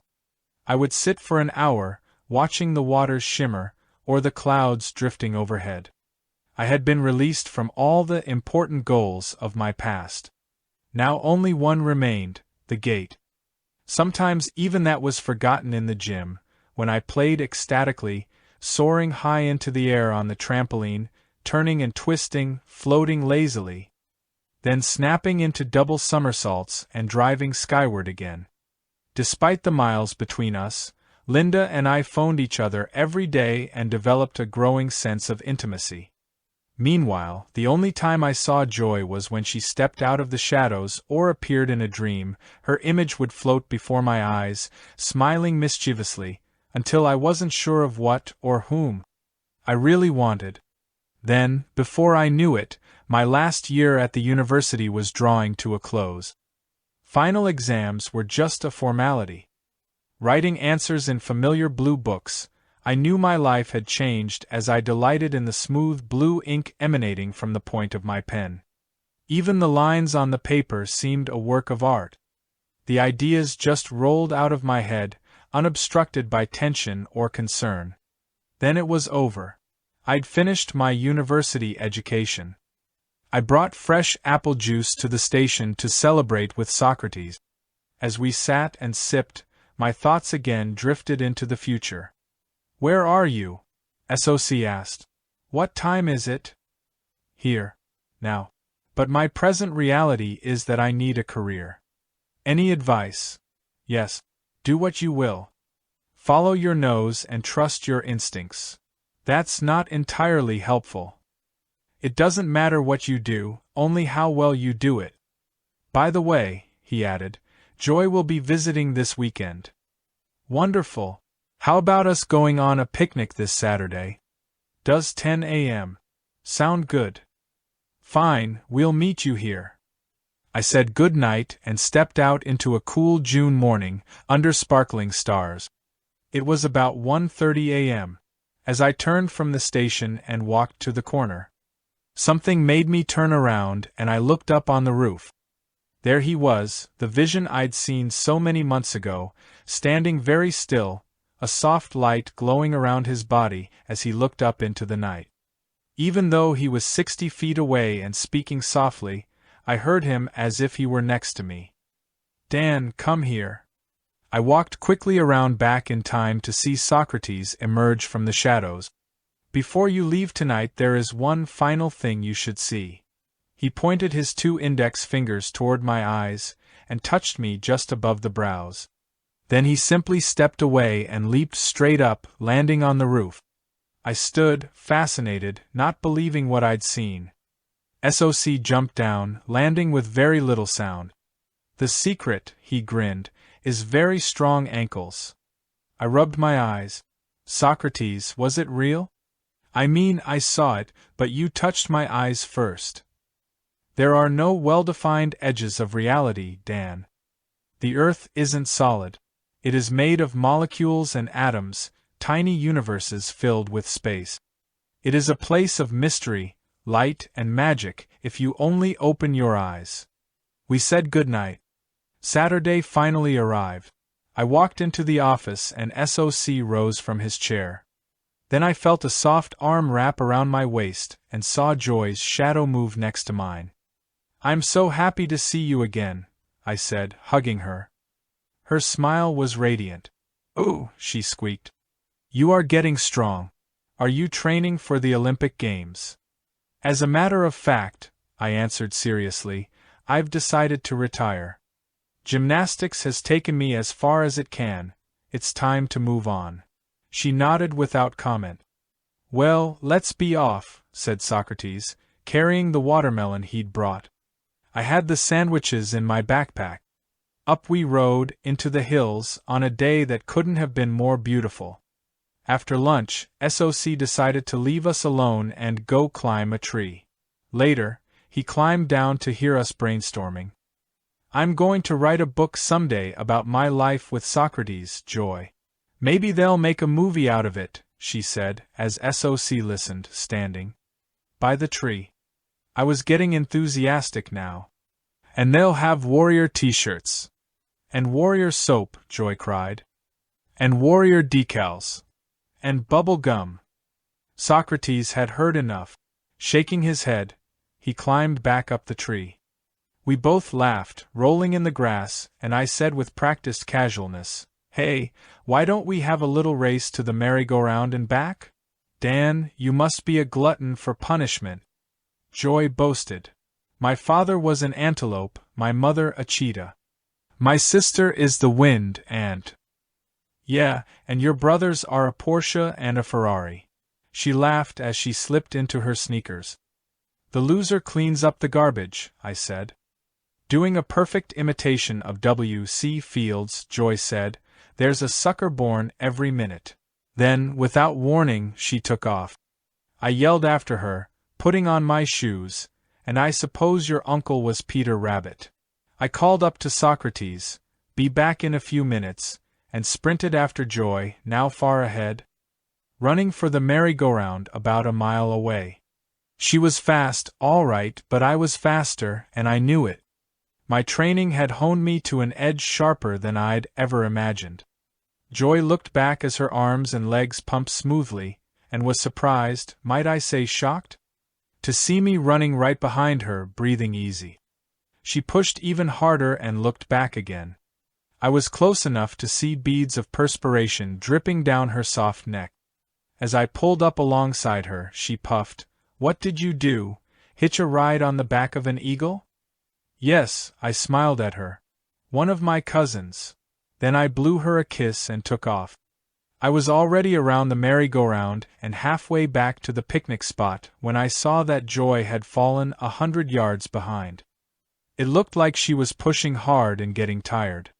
I felt sorry for her, so I stopped, sat down, and picked a wild mustard flower growing by the path. When she approached me, she slowed down to see me sniffing the flower. I said, "Lovely day, isn't it?" "You know," she said, "this reminds me of the story of the tortoise and the hare." With that, she accelerated in a burst of incredible speed. Surprised, I jumped up and took off after her. Slowly but surely I gained on her, but now we were nearing the edge of the meadow, and she had a good lead. I edged closer and closer until I could hear her sweet panting. Neck and neck, shoulder to shoulder, we raced the last 20 yards, then she reached out and took my hand. We slowed down, laughing, and fell right on top of the watermelon slices SOC had prepared, sending seeds flying in every direction. Socrates, back down from his tree, applauded as I slid, face first, into a slice of melon, which smeared all over my cheeks. Joy looked at me and simpered like a southern belle. "Why, honey, y'all don't need to blush like that. After all, you all almost did beat lil old me." My face was dripping wet. I wiped it off and licked the melon juice from my fingers. I answered, "Why, honey chili, even a lil old fool could plainly see that I won." "There's only one fool around here," SOC grumbled, "and he just demolished the melon." We all laughed, and I turned to Joy with love shining in my eyes. But when I saw how she was staring at me, I stopped laughing. She took my hand and led me to the edge of the meadow, overlooking the rolling green hills of Tilden Park. "Danny, I have to tell you something. You're very special to me. But from what Socrates says," she looked back at him as he shook his head slowly from side to side, "your path doesn't seem to be wide enough for me, too. At least that's how it looks right now. And I also have many things I must do." My heart began to pound as a dark cloud descended. A piece of my life had fallen and shattered. "Well, I won't let you go.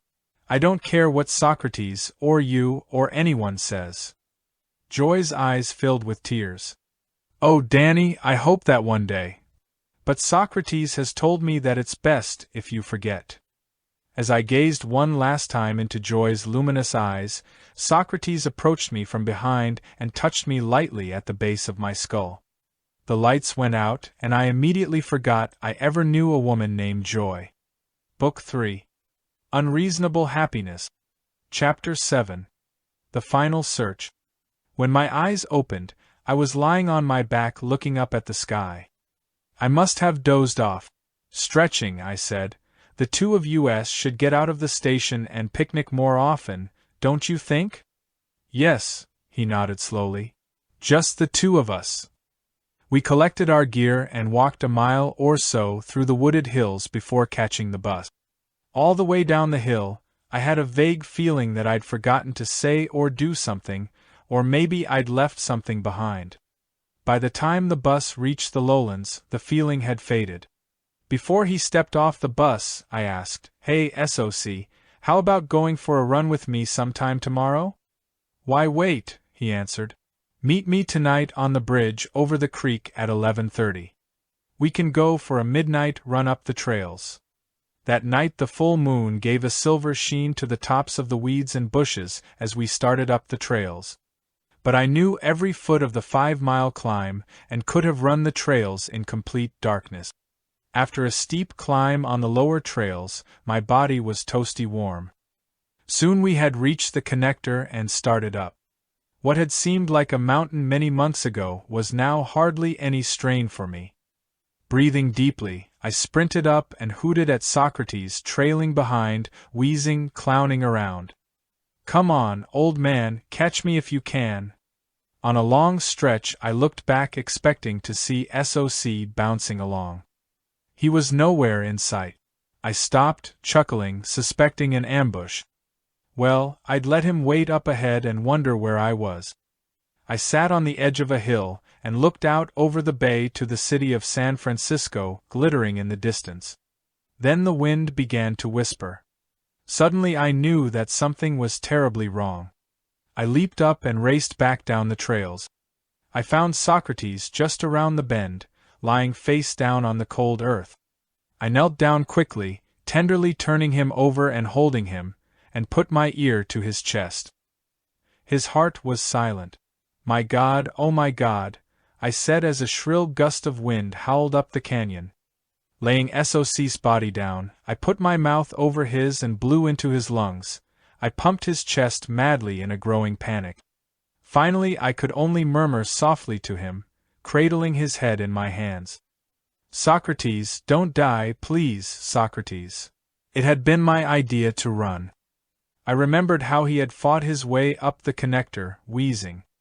If only. Too late. I was overcome with anger at the injustice of the world.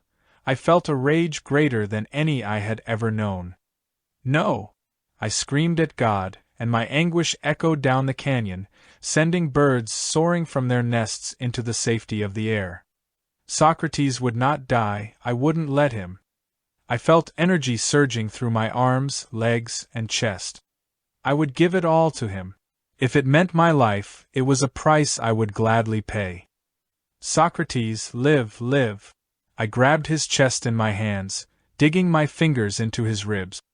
I felt electrified, saw my hands glowing as I shook him, willing his heart to beat. "Socrates," I commanded. "Live." But there was nothing. Nothing. Uncertainty entered my mind and I collapsed. It was over. I sat still, with tears running down my cheeks. "Please," I looked upward, into the silver clouds drifting across the moon. "Please," I said to the God I'd never seen. "Let him live." Finally I stopped struggling, stopped hoping. He was beyond my powers. I had failed him. 2 small rabbits hopped out of the bush to see me gazing down at the lifeless body of an old man, which I held tenderly in my arms. That's when I felt it, the same presence I had known many months before. It filled my body. I breathed it, it breathed me. "Please," I said one last time, "take me instead." I meant it. And in that moment, I felt a pulse begin to throb in SOC's neck. Quickly, I put my head against his chest. The strong, rhythmic beat of that old warrior's heart pounded against my ear.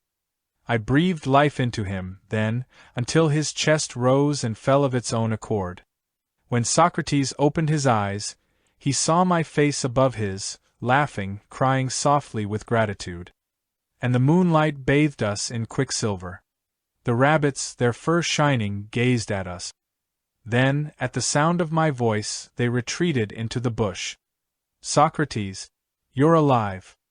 I see that your powers of observation are at their usual razor-sharp keenness," he said weakly.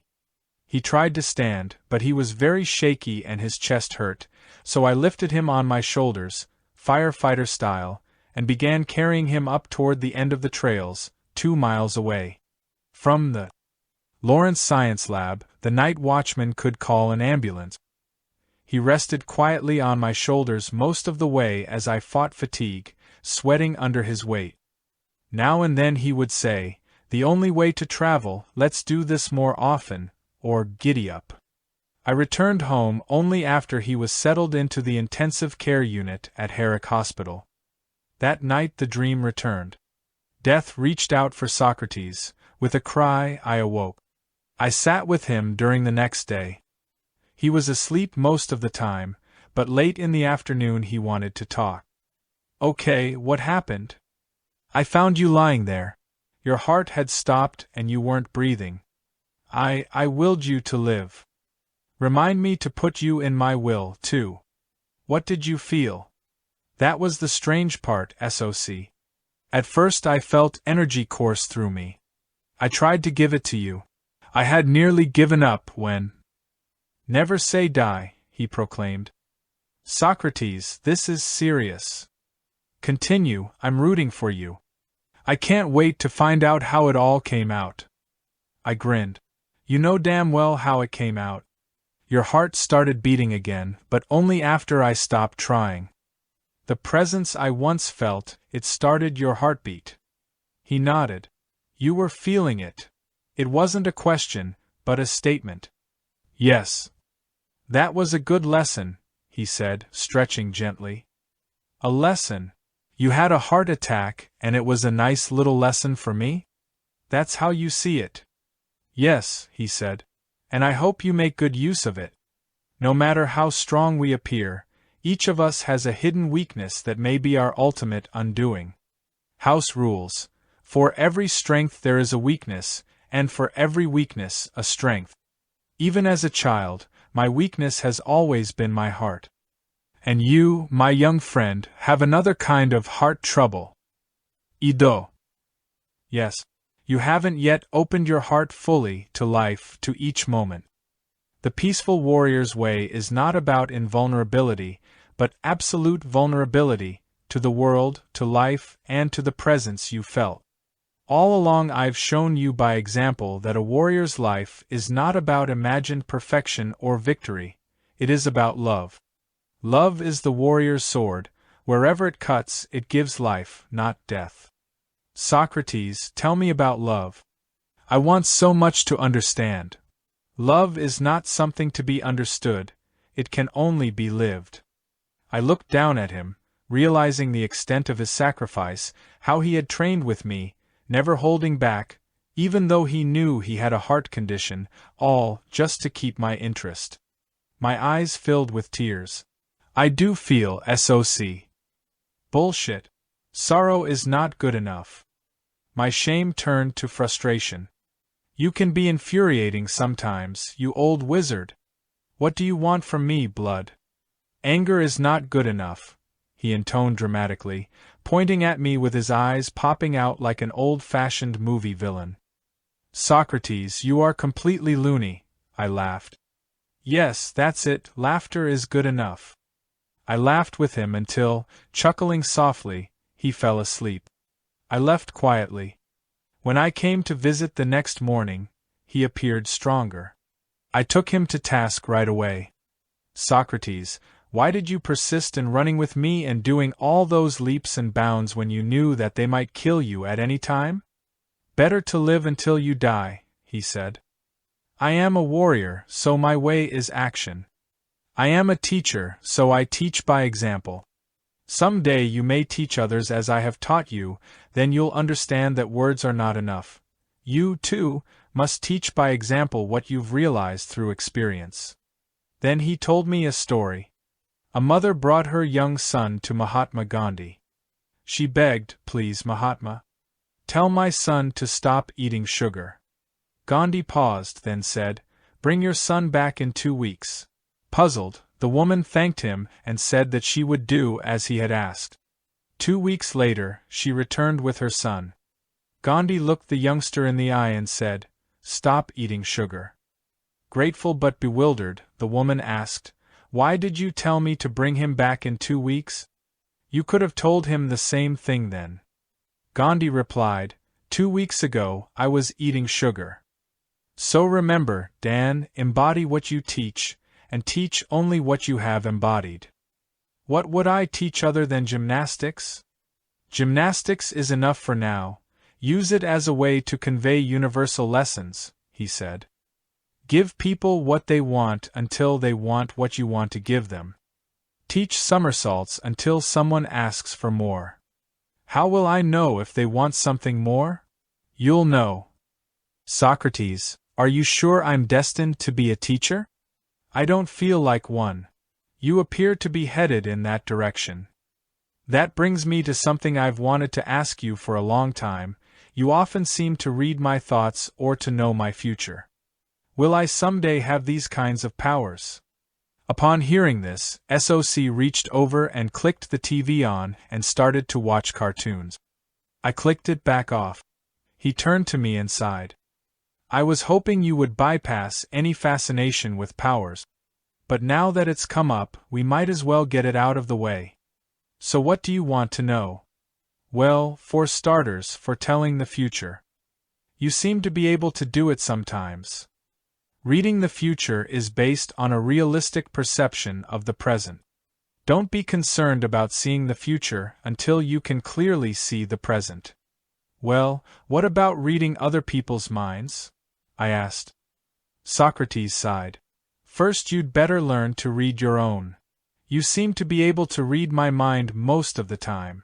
Your mind is easy to read, it's written all over your face.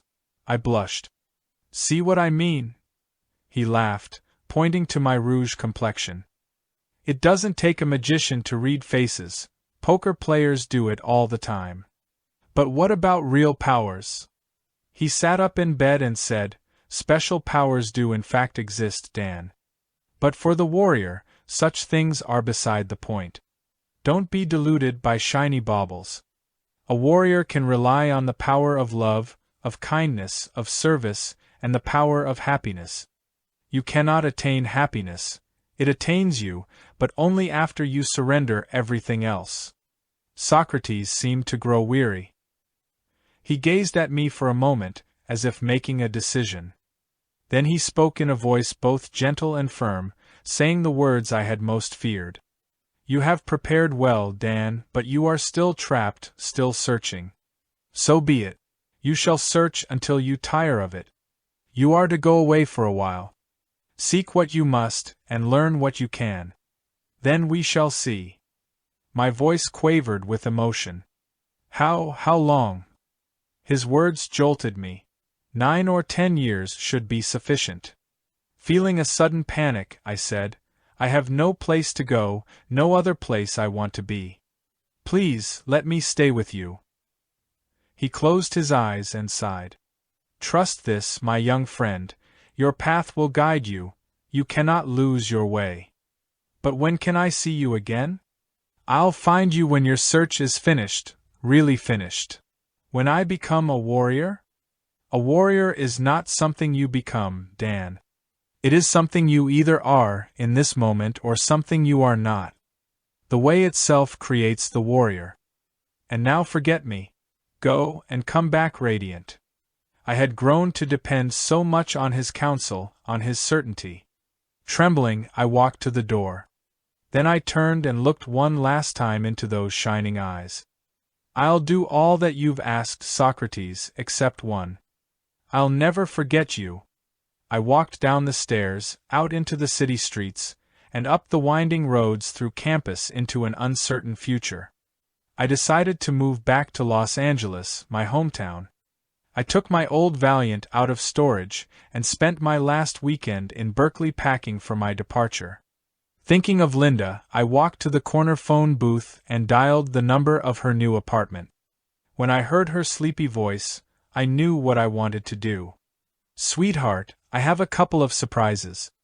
I'm moving to LA. Will you fly up to Oakland as soon as you can tomorrow morning? We could drive down south together. There's something we need to talk about. There was a pause on the other end. Oh, I'd love to. I'll be on the 8 a.m. plane. A longer pause. What do you want to talk about, Danny? It's something I should ask you in person, but I'll give you a hint. It's about sharing our lives, and about babies, and waking up in the mornings hugging. A longer pause ensued. Linda? Her voice quavered. Dan, I can't talk now.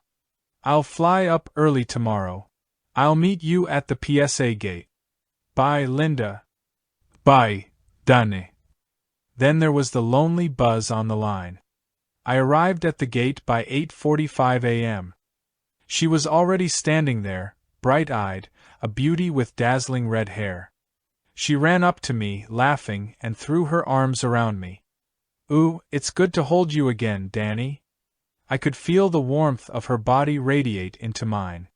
We walked quickly to the parking lot, not finding any words at first.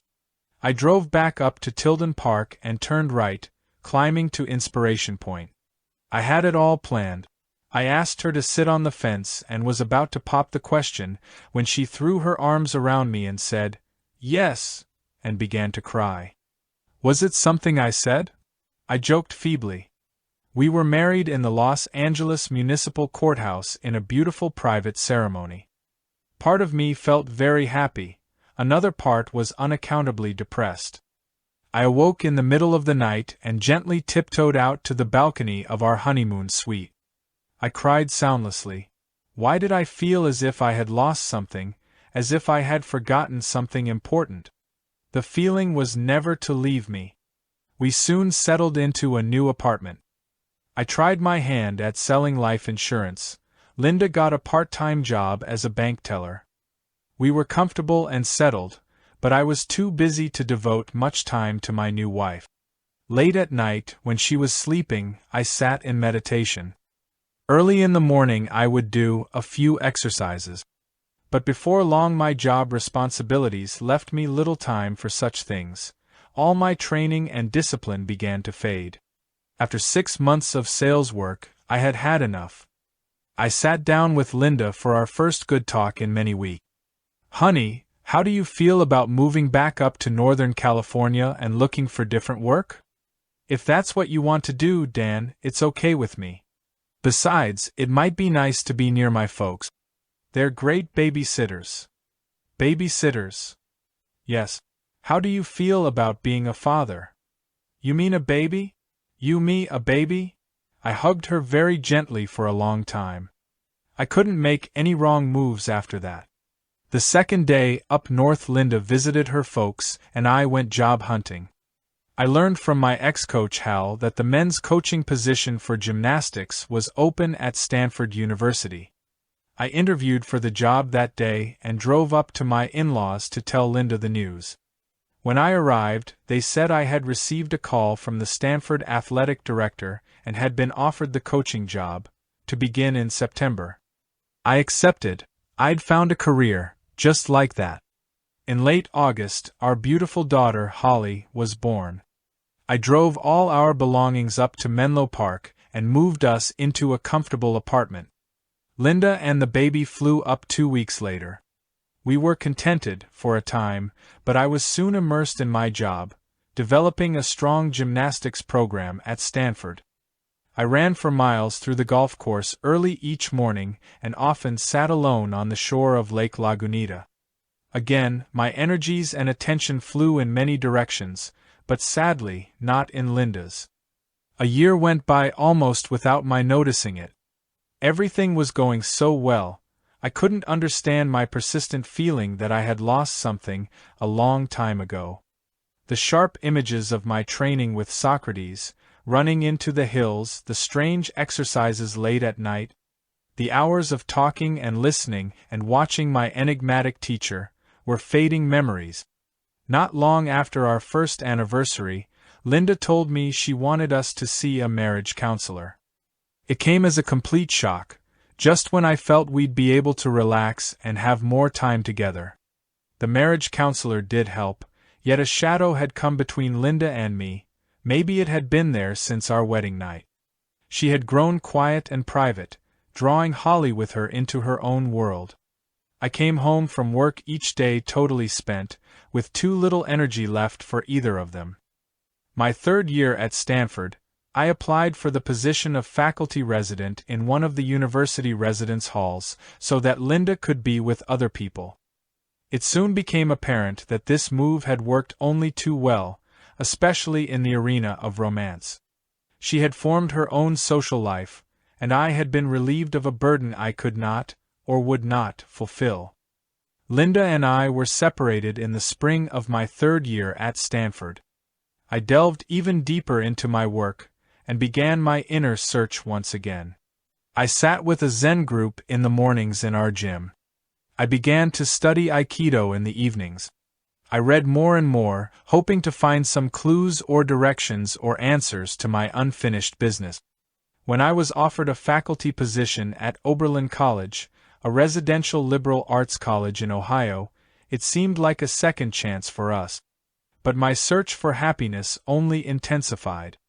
I created courses like Psychophysical Development and Way of the Peaceful Warrior, which shared some of the perspectives and skills I'd learned from Socrates.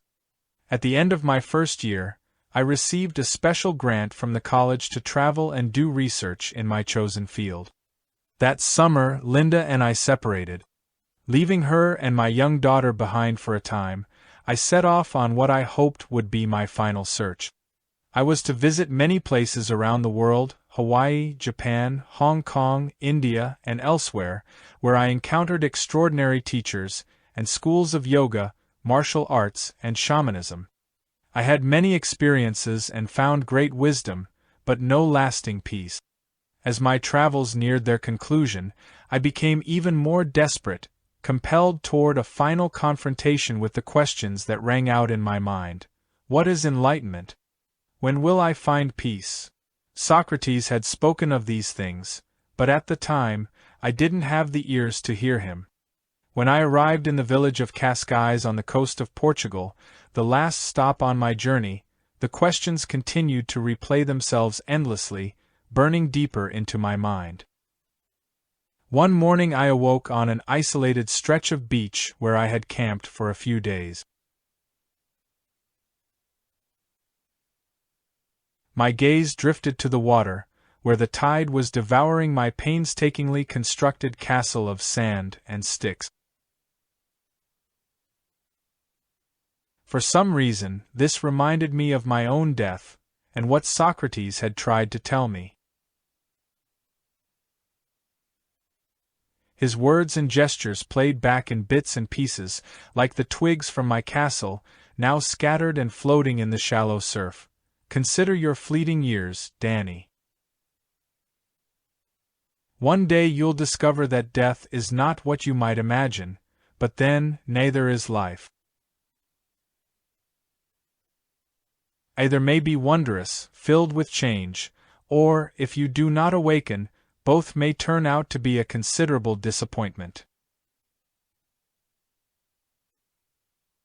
His laughter rang out in my memory. Then I remembered an incident in the station.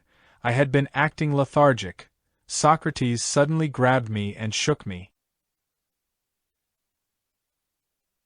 Wake up! If you knew for certain that you had a terminal illness, if you had little time left to live, you would waste precious little of it. Well, I'm telling you, Dan, you do have a terminal illness. It's called birth. You don't have more than a few years left. No one does. So be happy now, without reason, or you never will be at all. I began to feel a terrible sense of urgency, but there was nowhere to go. So I stayed, a beachcomber who never stopped combing through his own mind. Who am I? What is enlightenment? Socrates had told me, long ago, that even for the warrior, there is no victory over death. There is only the realization of who we all really are. As I lay in the sun, I remembered peeling away the last layer of the onion in SOC's office to see who I was. I remembered a character in a J.D. Salinger novel who, upon seeing someone drink a glass of milk, said, "It was like pouring God into God, if you know what I mean." I remembered Lao Tzu's dream. Lao Tzu fell asleep and dreamed he was a butterfly. Upon awakening, he asked himself, "Am I a man who has just been dreaming that he was a butterfly, or a sleeping butterfly, now dreaming that he is a man?" I walked down the beach, singing the children's nursery rhyme over and over. Row, row, row your boat gently down the stream, merrily, merrily, merrily, merrily, life is but a dream. After one afternoon walk, I returned to my sheltered campsite, hidden behind some rocks. I reached into my pack and took out an old book I'd picked up in India. It was a ragged English translation of spiritual folktales. Flipping through the pages, I came upon a story about enlightenment. Milarepa had searched everywhere for enlightenment, but could find no answer, until one day, he saw an old man walking slowly down a mountain path, carrying a heavy sack.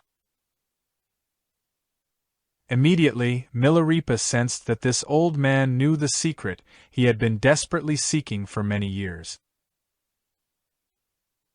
"Old man, please tell me what you know. What is enlightenment?" The old man smiled at him for a moment, and swung the heavy burden off his shoulders, and stood straight. "Yes, I see," cried Milarepa. "My everlasting gratitude. But please, one question more. What is after enlightenment?"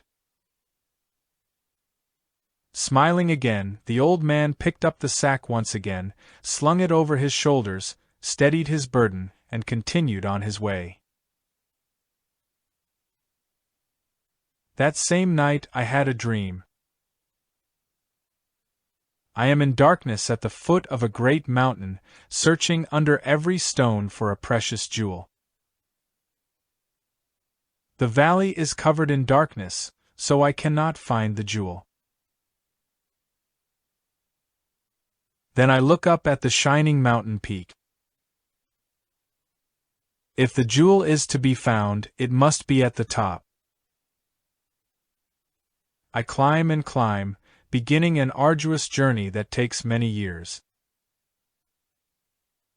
At last I reach my journey's end. I stand bathed in the bright light. My eyesight is clear now, yet the jewel is nowhere to be found. I look upon the valley far below, where I began the climb many years ago. Only then do I realize that the jewel had always been within me, even then, and that the light had always shined. Only my eyes had been closed. I awoke in the middle of the night, under a shining moon. The air was warm and the world was silent, except for the rhythmic wash of the tides. I heard Socrates' voice but knew that it was only another memory. Enlightenment is not an attainment, Dan, it is a realization. And when you wake up, everything changes and nothing changes. If a blind man realizes that he can see, has the world changed? I sat and watched the moonlight sparkling on the sea and capping the distant mountains with silver. What was that saying about mountains and rivers and the great search? Ah, yes, I remembered. First mountains are mountains and rivers are rivers. Then mountains are no longer mountains and rivers are no longer rivers. Finally, mountains are mountains and rivers are rivers. I stood, ran down the beach, and dove into the dark ocean, swimming out far beyond the surf. I had stopped to tread water when I suddenly sensed a creature swimming through the black depths somewhere below my feet. Something was coming at me, very rapidly. It was death. I flailed wildly to the shore and lay panting on the wet sand.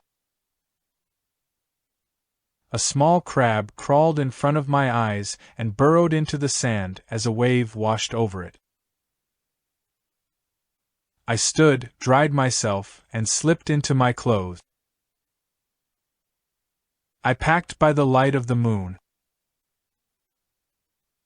Then, shouldering my knapsack, I repeated a phrase one teacher had said of the search for enlightenment.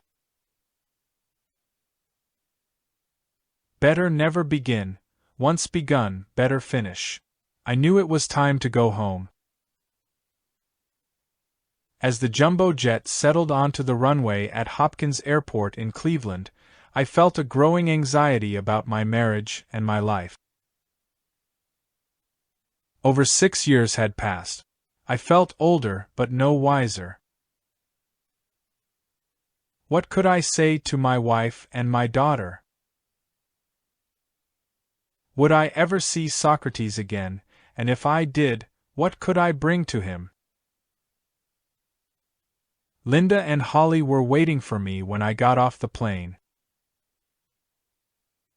Holly ran to me squealing with delight and hugged me tight. My embrace with Linda was soft and warm, but empty of real intimacy, like hugging an old friend. It was obvious that time and experience had drawn us in different directions. Linda had not been lonely in my absence, she had found new friends and intimacies. And as it happened, soon after my return to Oberlin I met someone very special, a student, a sweet young woman named Joyce. Her short black hair hung in bangs over a pretty face and bright smile. She was small and full of life. I felt intensely attracted to her, and we spent every available hour together, walking and talking, strolling through the Arboretum grounds, around the placid waters. I was able to talk with her in a way I'd never been able to speak with Linda, not because Linda couldn't understand, but because her paths and interests lay elsewhere.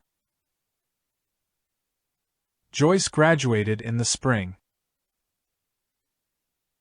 She wanted to stay near me, but I felt a duty to my marriage, so we sadly parted. I knew I'd never forget her, but my family had to come first. In the middle of the next winter, Linda, Holly, and I moved back to Northern California. Perhaps it was my preoccupation with my work and with myself that was the final blow to our marriage. But no omen had been so sad as the continual nagging doubt and melancholy I first felt on our wedding night, that painful doubt, that sense of something I should remember. Something I'd left behind me years ago. Only with Joyce had I felt free of it. After the divorce, Linda and Holly moved into a fine old house. I lost myself in my work teaching gymnastics and Aikido at the Berkeley YMCA.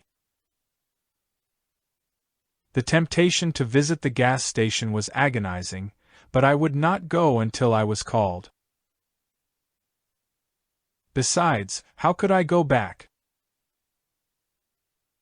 I had nothing at all to show for my years. I moved to Palo Alto and lived alone, as lonely as I had ever been. I thought of Joyce many times, but knew I had no right to call her.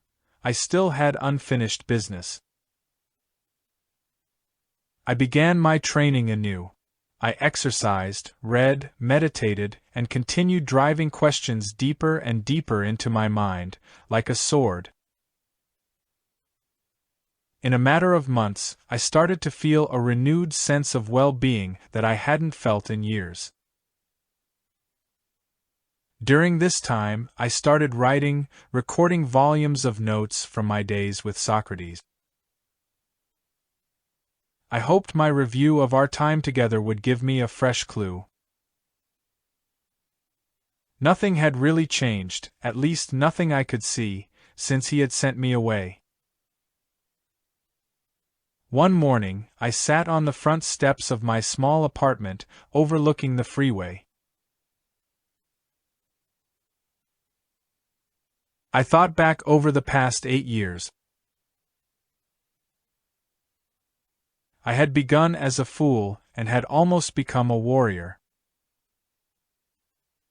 Then Socrates had sent me out into the world to learn, and I'd become a fool again. It seemed a waste, all 8 years. So here I sat on the steps, gazing over the city to the mountains beyond.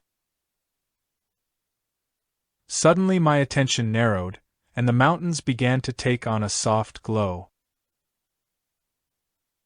In that instant I knew what I would do.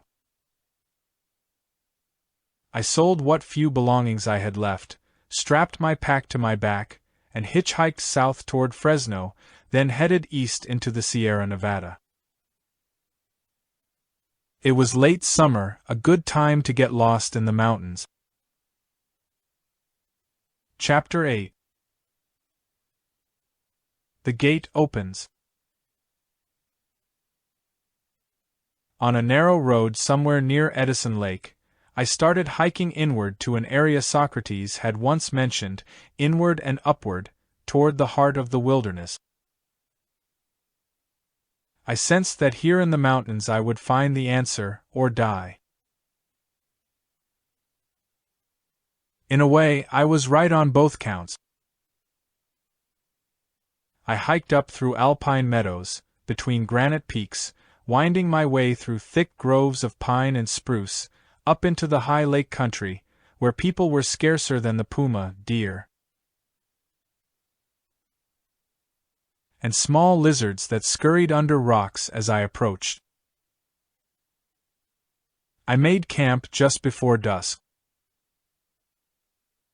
The next day I climbed higher, across great fields of granite at the edge of the timberline. I climbed over huge boulders, cut through canyons and ravines. In the afternoon I picked edible roots and berries, and lay down by a crystal spring. For the first time in years, it seemed, I was content. Later in the afternoon, I walked alone in the wilds, down through the shade of tangled forests, heading back to base camp. Then I prepared wood for the evening fire, ate another handful of food, and meditated beneath a towering pine tree, surrendering myself to the mountains. If they had anything to offer me, I was ready to accept it. After the sky turned black, I sat warming my hands and face over the crackling fire, when out of the shadows stepped Socrates. "I was in the neighborhood," he said. In disbelief and delight, I hugged him and wrestled him to the ground, laughing and getting both of us thoroughly dirty. We brushed ourselves off and sat by the fire. "You look almost the same, old warrior, not a year over 100. He did look older, but his gray-speckled eyes still had their twinkle. "You, on the other hand," he grinned, looking me over, "look a lot older and not much smarter. Tell me, did you learn anything?" I sighed, staring into the fire. "Well, I learned to make tea. I put a small pot of water on my makeshift grill and prepared the spicy tea, using herbs I'd found on my hike that day. I hadn't been expecting company. I handed him my cup and poured my tea into a small bowl.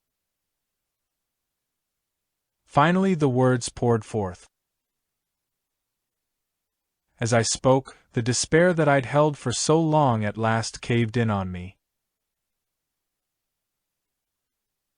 "I have nothing to bring you, Socrates." I'm still lost, no closer to the gate than I was when we first met. I've failed you, and life has failed me, life has broken my heart. He was jubilant. Yes, your heart has been broken, Dan, broken open to reveal the gate shining within. It's the only place you haven't looked. Open your eyes, buffoon, you've almost arrived.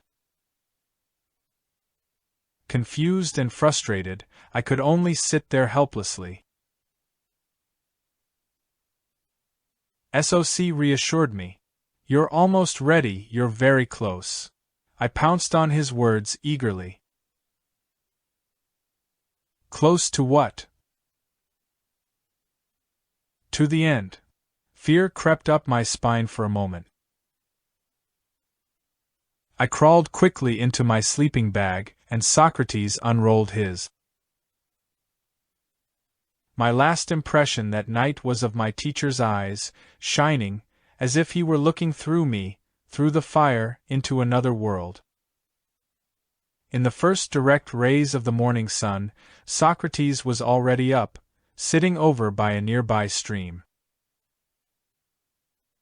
I joined him for a while in silence, tossing pebbles into the running water and listening to the plop. Silent, he turned and watched me closely. That night, after a carefree day of hiking, swimming, and sunning, Socrates told me that he wanted to hear about everything I could remember feeling since I had seen him. I talked for 3 days and 3 nights. I'd exhausted my store of memories. Socrates had hardly spoken the whole time, except to ask a brief question. Just after the sun had set, he motioned for me to join him by the fire. We sat very still, the old warrior and I, our legs crossed on the soft earth, high in the Sierra Nevada. Socrates, all my illusions have died, but there seems nothing left to take their place. You've shown me the futility of searching. But isn't the way of the peaceful warrior a path, a search? He laughed and shook me by my shoulders. After all this time, you finally come up with a juicy question when the answer is right in front of your nose. From the start, I have shown you the way of the peaceful warrior, not the way to the peaceful warrior. As long as you tread the way, you are a warrior. These past 8 years you have abandoned your warriorship so you could search for it. But the way is now, it always has been. So what do I do now? Where do I go from here? Who cares? He yelled gleefully. A fool is happy when his cravings are satisfied. A warrior is happy without reason. That's what makes happiness the ultimate discipline, above all else I have taught you. Happiness is not just something you feel, it is who you are. As we climbed into our sleeping bags once more, SOC's face shone at me in the red glow of the fire. Dan, he said softly, this is the final task I will ever give you, and it goes on forever. Act happy, be happy, without a reason in the world. Then you can love, and do what you will. I was growing drowsy. As my eyes closed, I said softly, but Socrates, some things and people are very difficult to love. It seems impossible to always feel happy. Feelings change, Dan. Sometimes sorrow, sometimes joy. but beneath it all remember the innate perfection of your life unfolding. That is the secret of unreasonable happiness. With these final words I slept. Socrates shook me gently awake just after dawn. We have a long hike ahead, he said. Soon we set off into the high country. The only sign of Socrates' age or susceptible heart was the slowed pace of his climb. Once again I was reminded of my teacher's vulnerability and his sacrifice. I could never again take my time with him for granted. As we climbed higher, I remembered a strange story that I had never understood until now. A saintly woman was walking along the edge of a cliff. Several hundred feet below her, she saw a dead mother lion, surrounded by crying cubs. Without hesitation, she leaped off the cliff so that they would have something to eat. Perhaps in another place, another time, Socrates would have done the same thing. We climbed higher and higher, mostly in silence, through sparsely wooded rocky ground, then up to the peaks above the timberline. Socrates, where are we headed? I asked as we sat for a brief rest.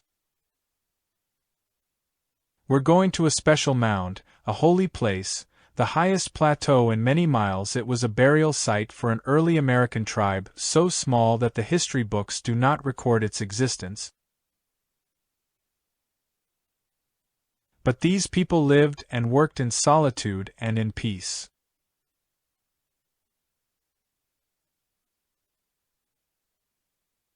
How do you know this? I had ancestors who lived among them. Let's move on now, we must reach the plateau before dark. At this point I was willing to trust Socrates with anything, yet I had an unsettling feeling that I was in grave danger and that he wasn't telling me something. The sun was ominously low. Socrates increased his pace. We were breathing hard now, leaping and clambering from one huge boulder to the next, deep in shadow. Socrates disappeared into a crack between two boulders. I followed him down a narrow tunnel formed by the huge rocks, and out again in the open. In case you come back alone, you'll need to use this passageway, Socrates told me. It's the only way in or out. I started to question him, but he silenced me. The light was fading from the sky when we climbed over a final rise. There below us lay a bowl-shaped depression surrounded by soaring cliffs, now covered in shadow.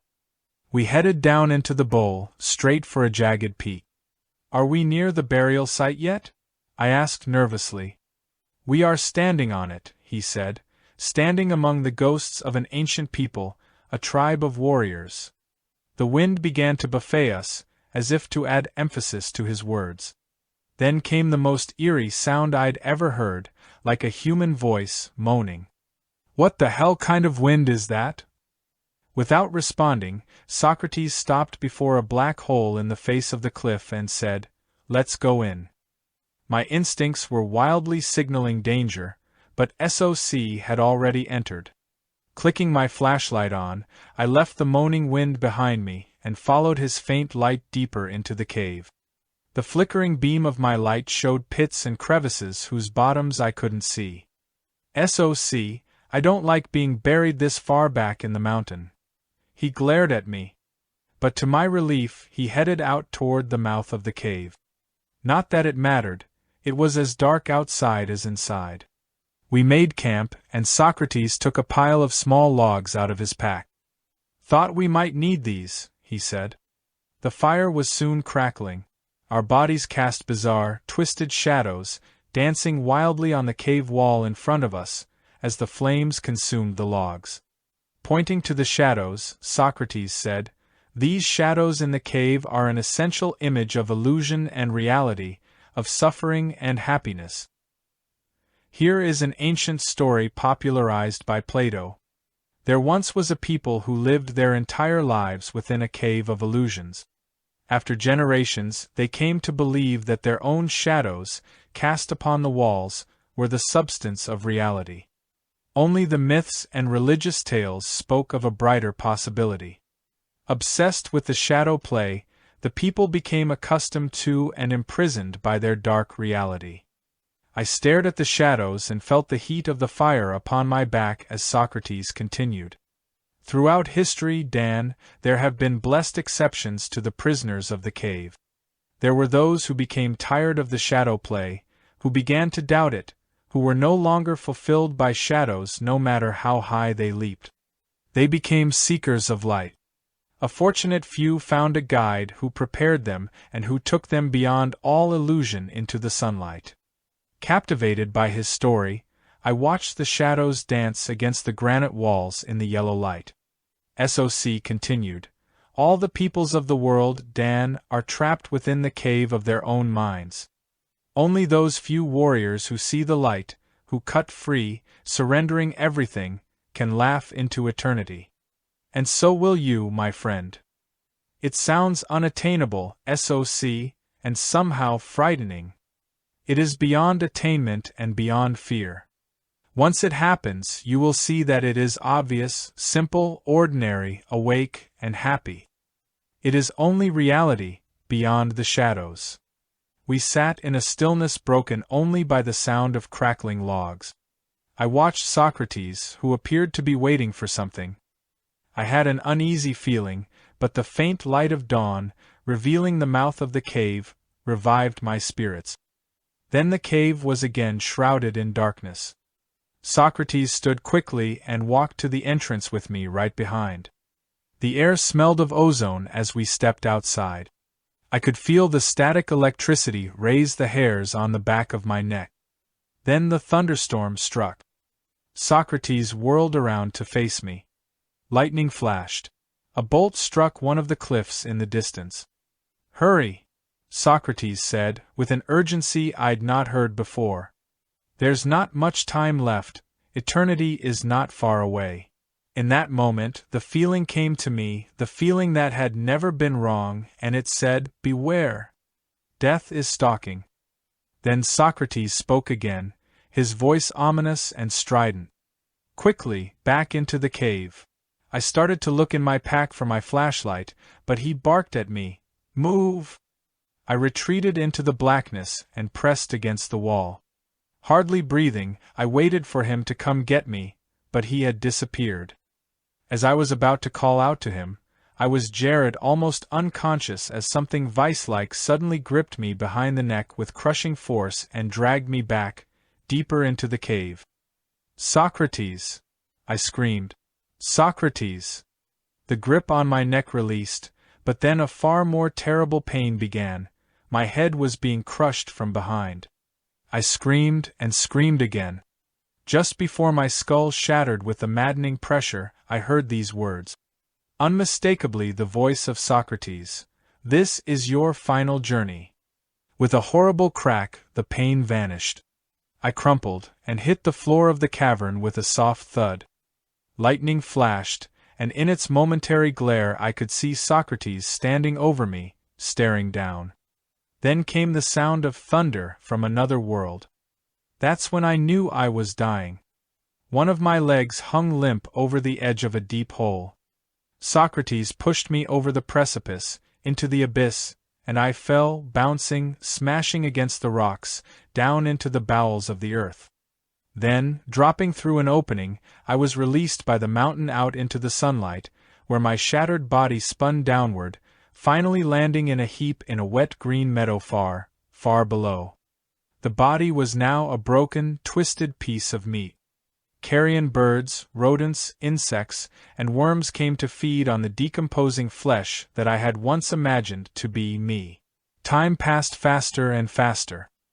The days flashed by and the sky became a rapid blinking, an alternation of light and darkness, flickering faster and faster into a blur. Then the days turned to weeks, and the weeks became months. The seasons changed, and the remains of the body began to dissolve into the soil, enriching it. The frozen snows of winter preserved my bones for a moment in time, but as the seasons flashed by in ever more rapid cycles, even the bones became dust. From the nourishment of my body, flowers and trees grew and died in that meadow.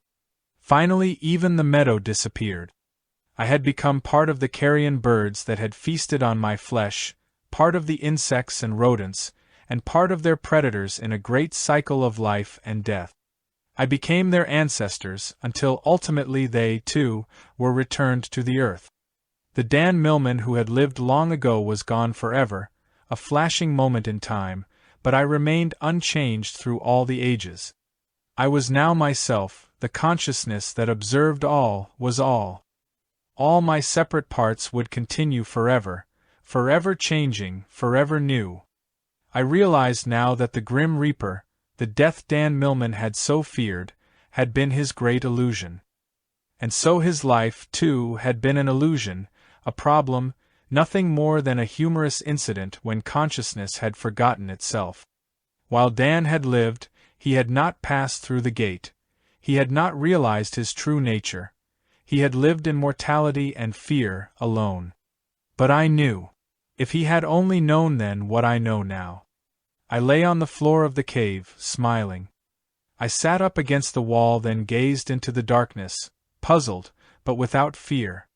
My eyes began to adjust, and I saw a white-haired man sitting near me, smiling. Then, from thousands of years away, it all came back, and I felt momentarily saddened by my return to mortal form.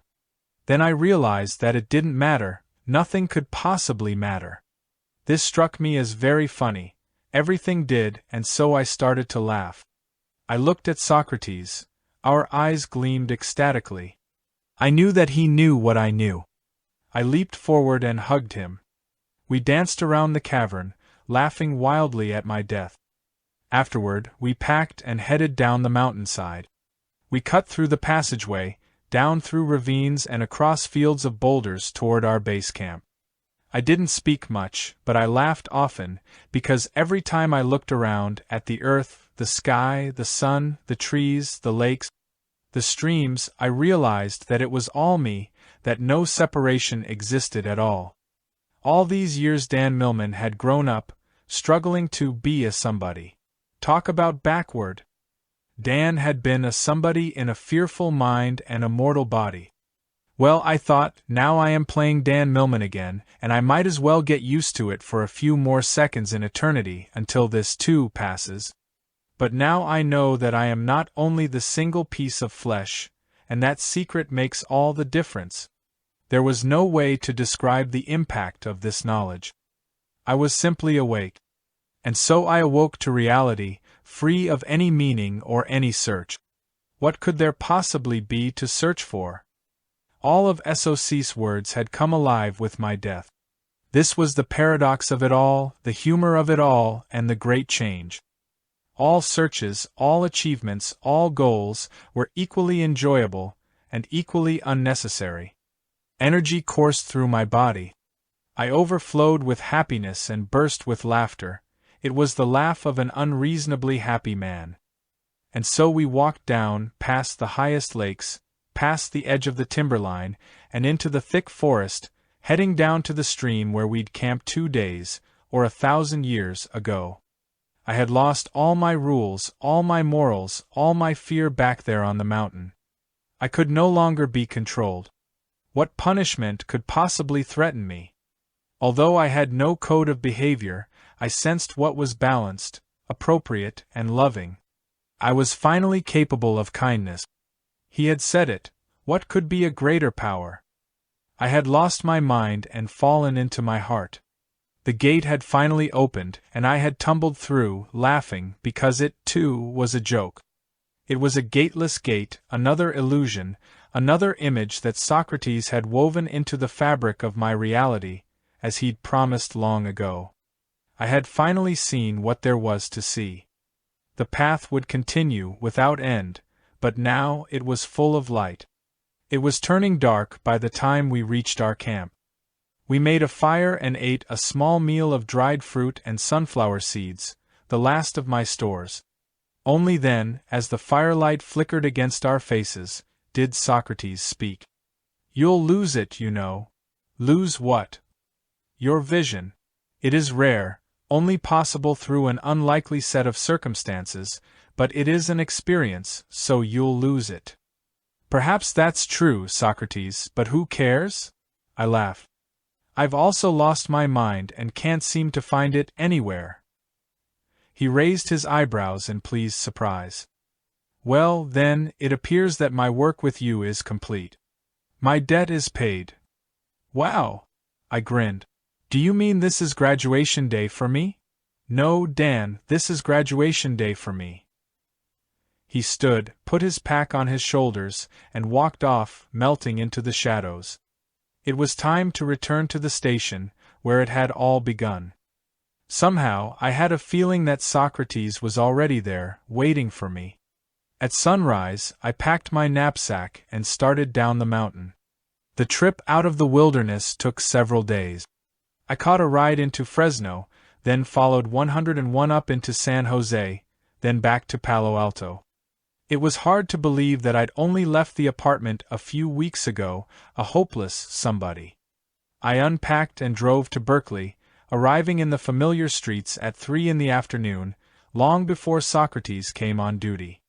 I parked up on Piedmont and walked down through campus. School had just begun and students were busy being students. I walked down Telegraph Avenue and watched the shopkeepers playing perfect shopkeepers. Everywhere I visited, the fabric shops, the markets, the movie theaters and massage parlors, everyone was perfectly being what they believed they were. I walked up University, then along Shattuck, passing through the streets like a happy phantom, the Buddha's ghost. I wanted to whisper in people's ears, "Wake up! Wake up! Soon the person you believe you are will die, so now, wake up and be content with this knowledge. There is no need to search. Achievement leads to nowhere. It makes no difference at all, so just be happy now. Love is the only reality of the world, because it is all one, you see. And the only laws are paradox, humor, and change. There is no problem, never was, and never will be. Release your struggle, let go of your mind, throw away your concerns, and relax into the world. No need to resist life, just do your best. Open your eyes and see that you are far more than you imagine. You are the world, you are the universe. You are yourself and everyone else too. It's all the marvelous play of God. Wake up, regain your humor. Don't worry, you are already free. I wanted to say it to everyone I met, but if I had, they might have considered me deranged or even dangerous. I knew the wisdom of silence. The shops were closing. In a few hours it would be time for SOC's shift at the station. I drove to the hills, left my car, and sat on a cliff overlooking the bay. I looked down upon the city of San Francisco in the distance, and at the Golden Gate. I could feel it all, the birds nestled in their nests in the wooded hills of Marin across the bay. I felt the life of the city, the lovers embracing, the criminals at work, the social volunteers giving what they could. And I knew that all of it, the compassion and cruelty, the high and low, the sacred and profane, were all a perfect part of the play. Everyone played their roles so well. And I was all of it, every smidgen of it. I gazed to the ends of the world, and loved it all. I closed my eyes to meditate, but realized that I was always meditating now, with my eyes wide open. After midnight I drove into the station. The bell clanged my arrival. Out of the warmly lit office came my friend, a man who looked like a robust 50-year-old, slim, leathery, graceful. He came around to the driver's side, grinning, and said, "Fill her up?" "Happiness is a full tank," I answered, then paused. Where had I seen that saying before? What was it I needed to remember? While SOC pumped the gas, I did the windows. Then I parked the car behind the station and entered the office for the last time. It was like a holy place for me, an unlikely temple. Tonight the room seemed electrified. Something was very definitely up, but I had no idea what. Socrates reached into his drawer and handed me a large notebook, cracked and dried with age. In it were notes written in a careful, finely wrought hand. This is my journal, entries of my life, since I was young. It will answer all your unasked questions. It is yours now, a gift. I've given everything I can. Now it's up to you. My work is done, but you have work still to do. What could there possibly be left? I smiled. You will write and you will teach. You will live an ordinary life, learning how to remain ordinary in a troubled world to which, in a sense, you no longer belong. Remain ordinary, and you can be useful to others. Socrates rose from his chair and aligned his mug carefully on the desk, next to mine. I looked at his hand. It was shining, glowing brighter than ever before. I'm feeling very strange, he said in a tone of surprise. I think I have to go. Is there anything I can do? I said, thinking he had an upset stomach. No.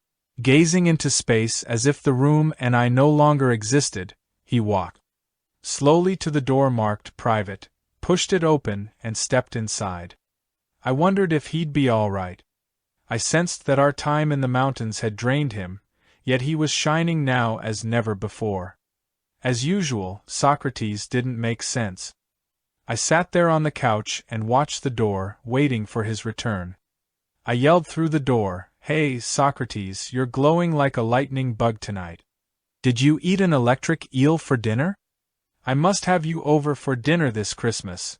You'd make a wonderful decoration for my tree." I thought I saw a flash of light under the crack in the door.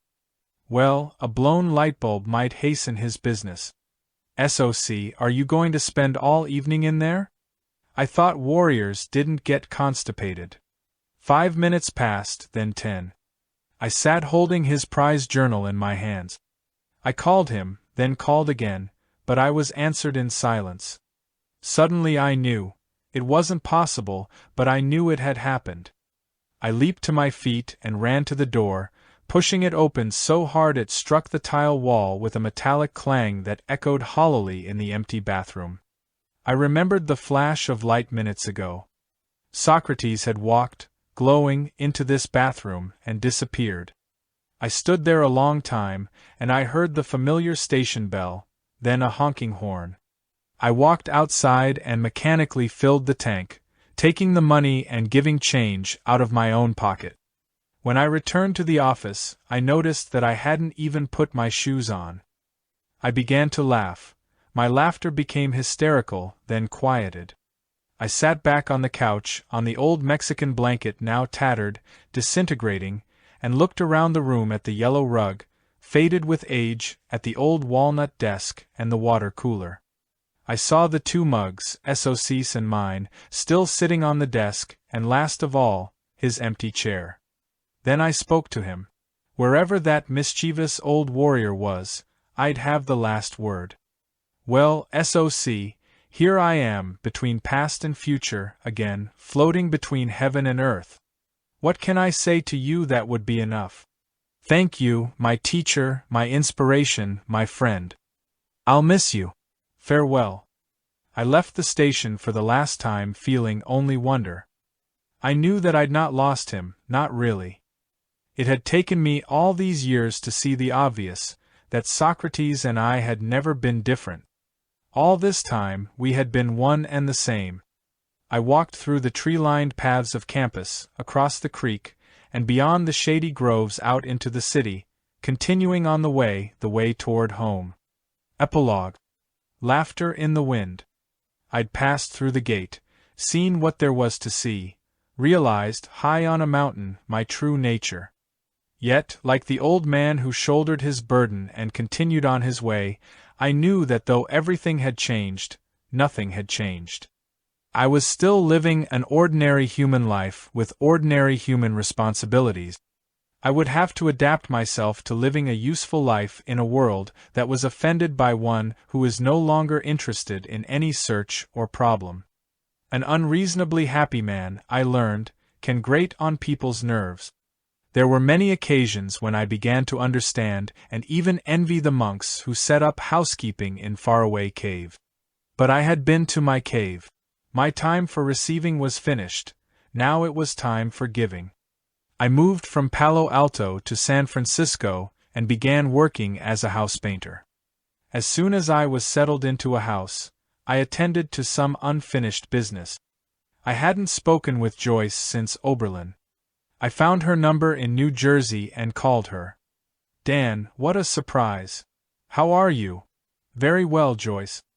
I've been through a lot recently. There was a pause on the line. How is your daughter and your wife? Linda and Holly are doing fine. Linda and I were divorced some time ago. Dan, there was another pause. Why did you call? I took a deep breath. Joyce, I want you to come to California and live with me. I have no doubts at all about you, about us. There's plenty of room here. Dan, Joyce laughed. You're going much too fast for me. When do you propose this little adjustment should take place? Now, or as soon as you can. Joyce, there's so much to tell you, things I've never told anyone. I've held it in so long. Will you call me as soon as you've decided? Dan, are you sure of this? Yes, believe me, and I'll be waiting here every evening for your call. About 2 weeks later, I received a call at 7:15 p.m. Joyce. I'm calling from the airport. From Newark Airport? You're leaving? You're coming. From San Francisco Airport. I've arrived. For a moment I didn't get it. San Francisco Airport? Yes. She laughed. You know, that landing strip south of the city? Well? Are you going to meet me, or shall I hitchhike? In the days that followed we spent every free moment together. I'd quit my painting job and was teaching in a small gymnastics studio in San Francisco. I told her about my life, much as is written here, and all about Socrates. She listened intently. You know, Dan, I get a funny feeling when you tell me about that man, as if I know him. Well, anything's possible, I smiled. No, really, like I knew him.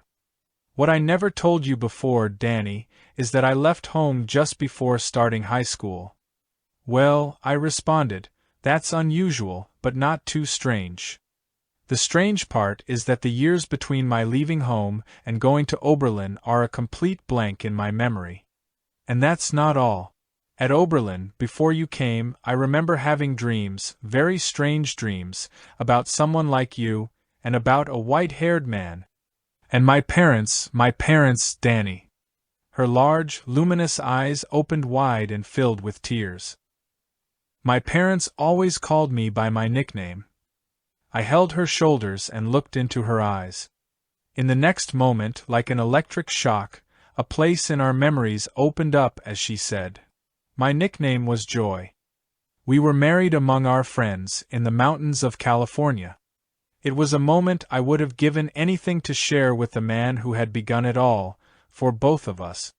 Then I remembered the card he had given me, the one I was to use if I ever really needed him. I figured now was the time. I slipped away for a moment and walked across the road to a small mound of earth overlooking the woods and rolling hills. There was a garden there with a single elm tree, almost hidden among the grape arbors. I reached into my wallet and found the card there among my other papers. It was dog-eared, but still glowing. Warrior, Inc. Socrates, Prop. Specializing in paradox, humor, and change emergencies only. I held it in both hands and spoke softly. All right, Socrates, you old wizard. Do your stuff. Come visit us, SOC. I waited and tried again. Nothing happened. Nothing at all. The wind gusted for a moment, that was all. My disappointment surprised me. I had held on to a secret hope that he might somehow return. But he wasn't coming, not now, not ever. My hands dropped to my sides and I looked down at the earth. Goodbye, Socrates. Goodbye, my friend. I opened my wallet to slip the card back in, glancing again at its lingering glow. The card had changed. In place of emergencies only, was a single word, glowing brighter than the rest. It said, happiness. His wedding gift. In that moment, a warm breeze caressed my face, mussed my hair, and a falling leaf slapped my cheek as it floated down from the elm. I threw my head back, laughing with delight, and looked up through the elm's outstretched branches, into the clouds drifting lazily by. I gazed above the stone fence, out over the houses dotted in the green forest below. The wind gusted again, and a lone bird soared by. Then I felt the truth of it. Socrates hadn't come, because he had never left. He was only changed. He was the elm above my head. He was the clouds and the bird and the wind. They would always be my teachers, my friends. Before walking back to my wife, my home, my friends, and my future, I surveyed the world around me. Socrates was here. He was everywhere.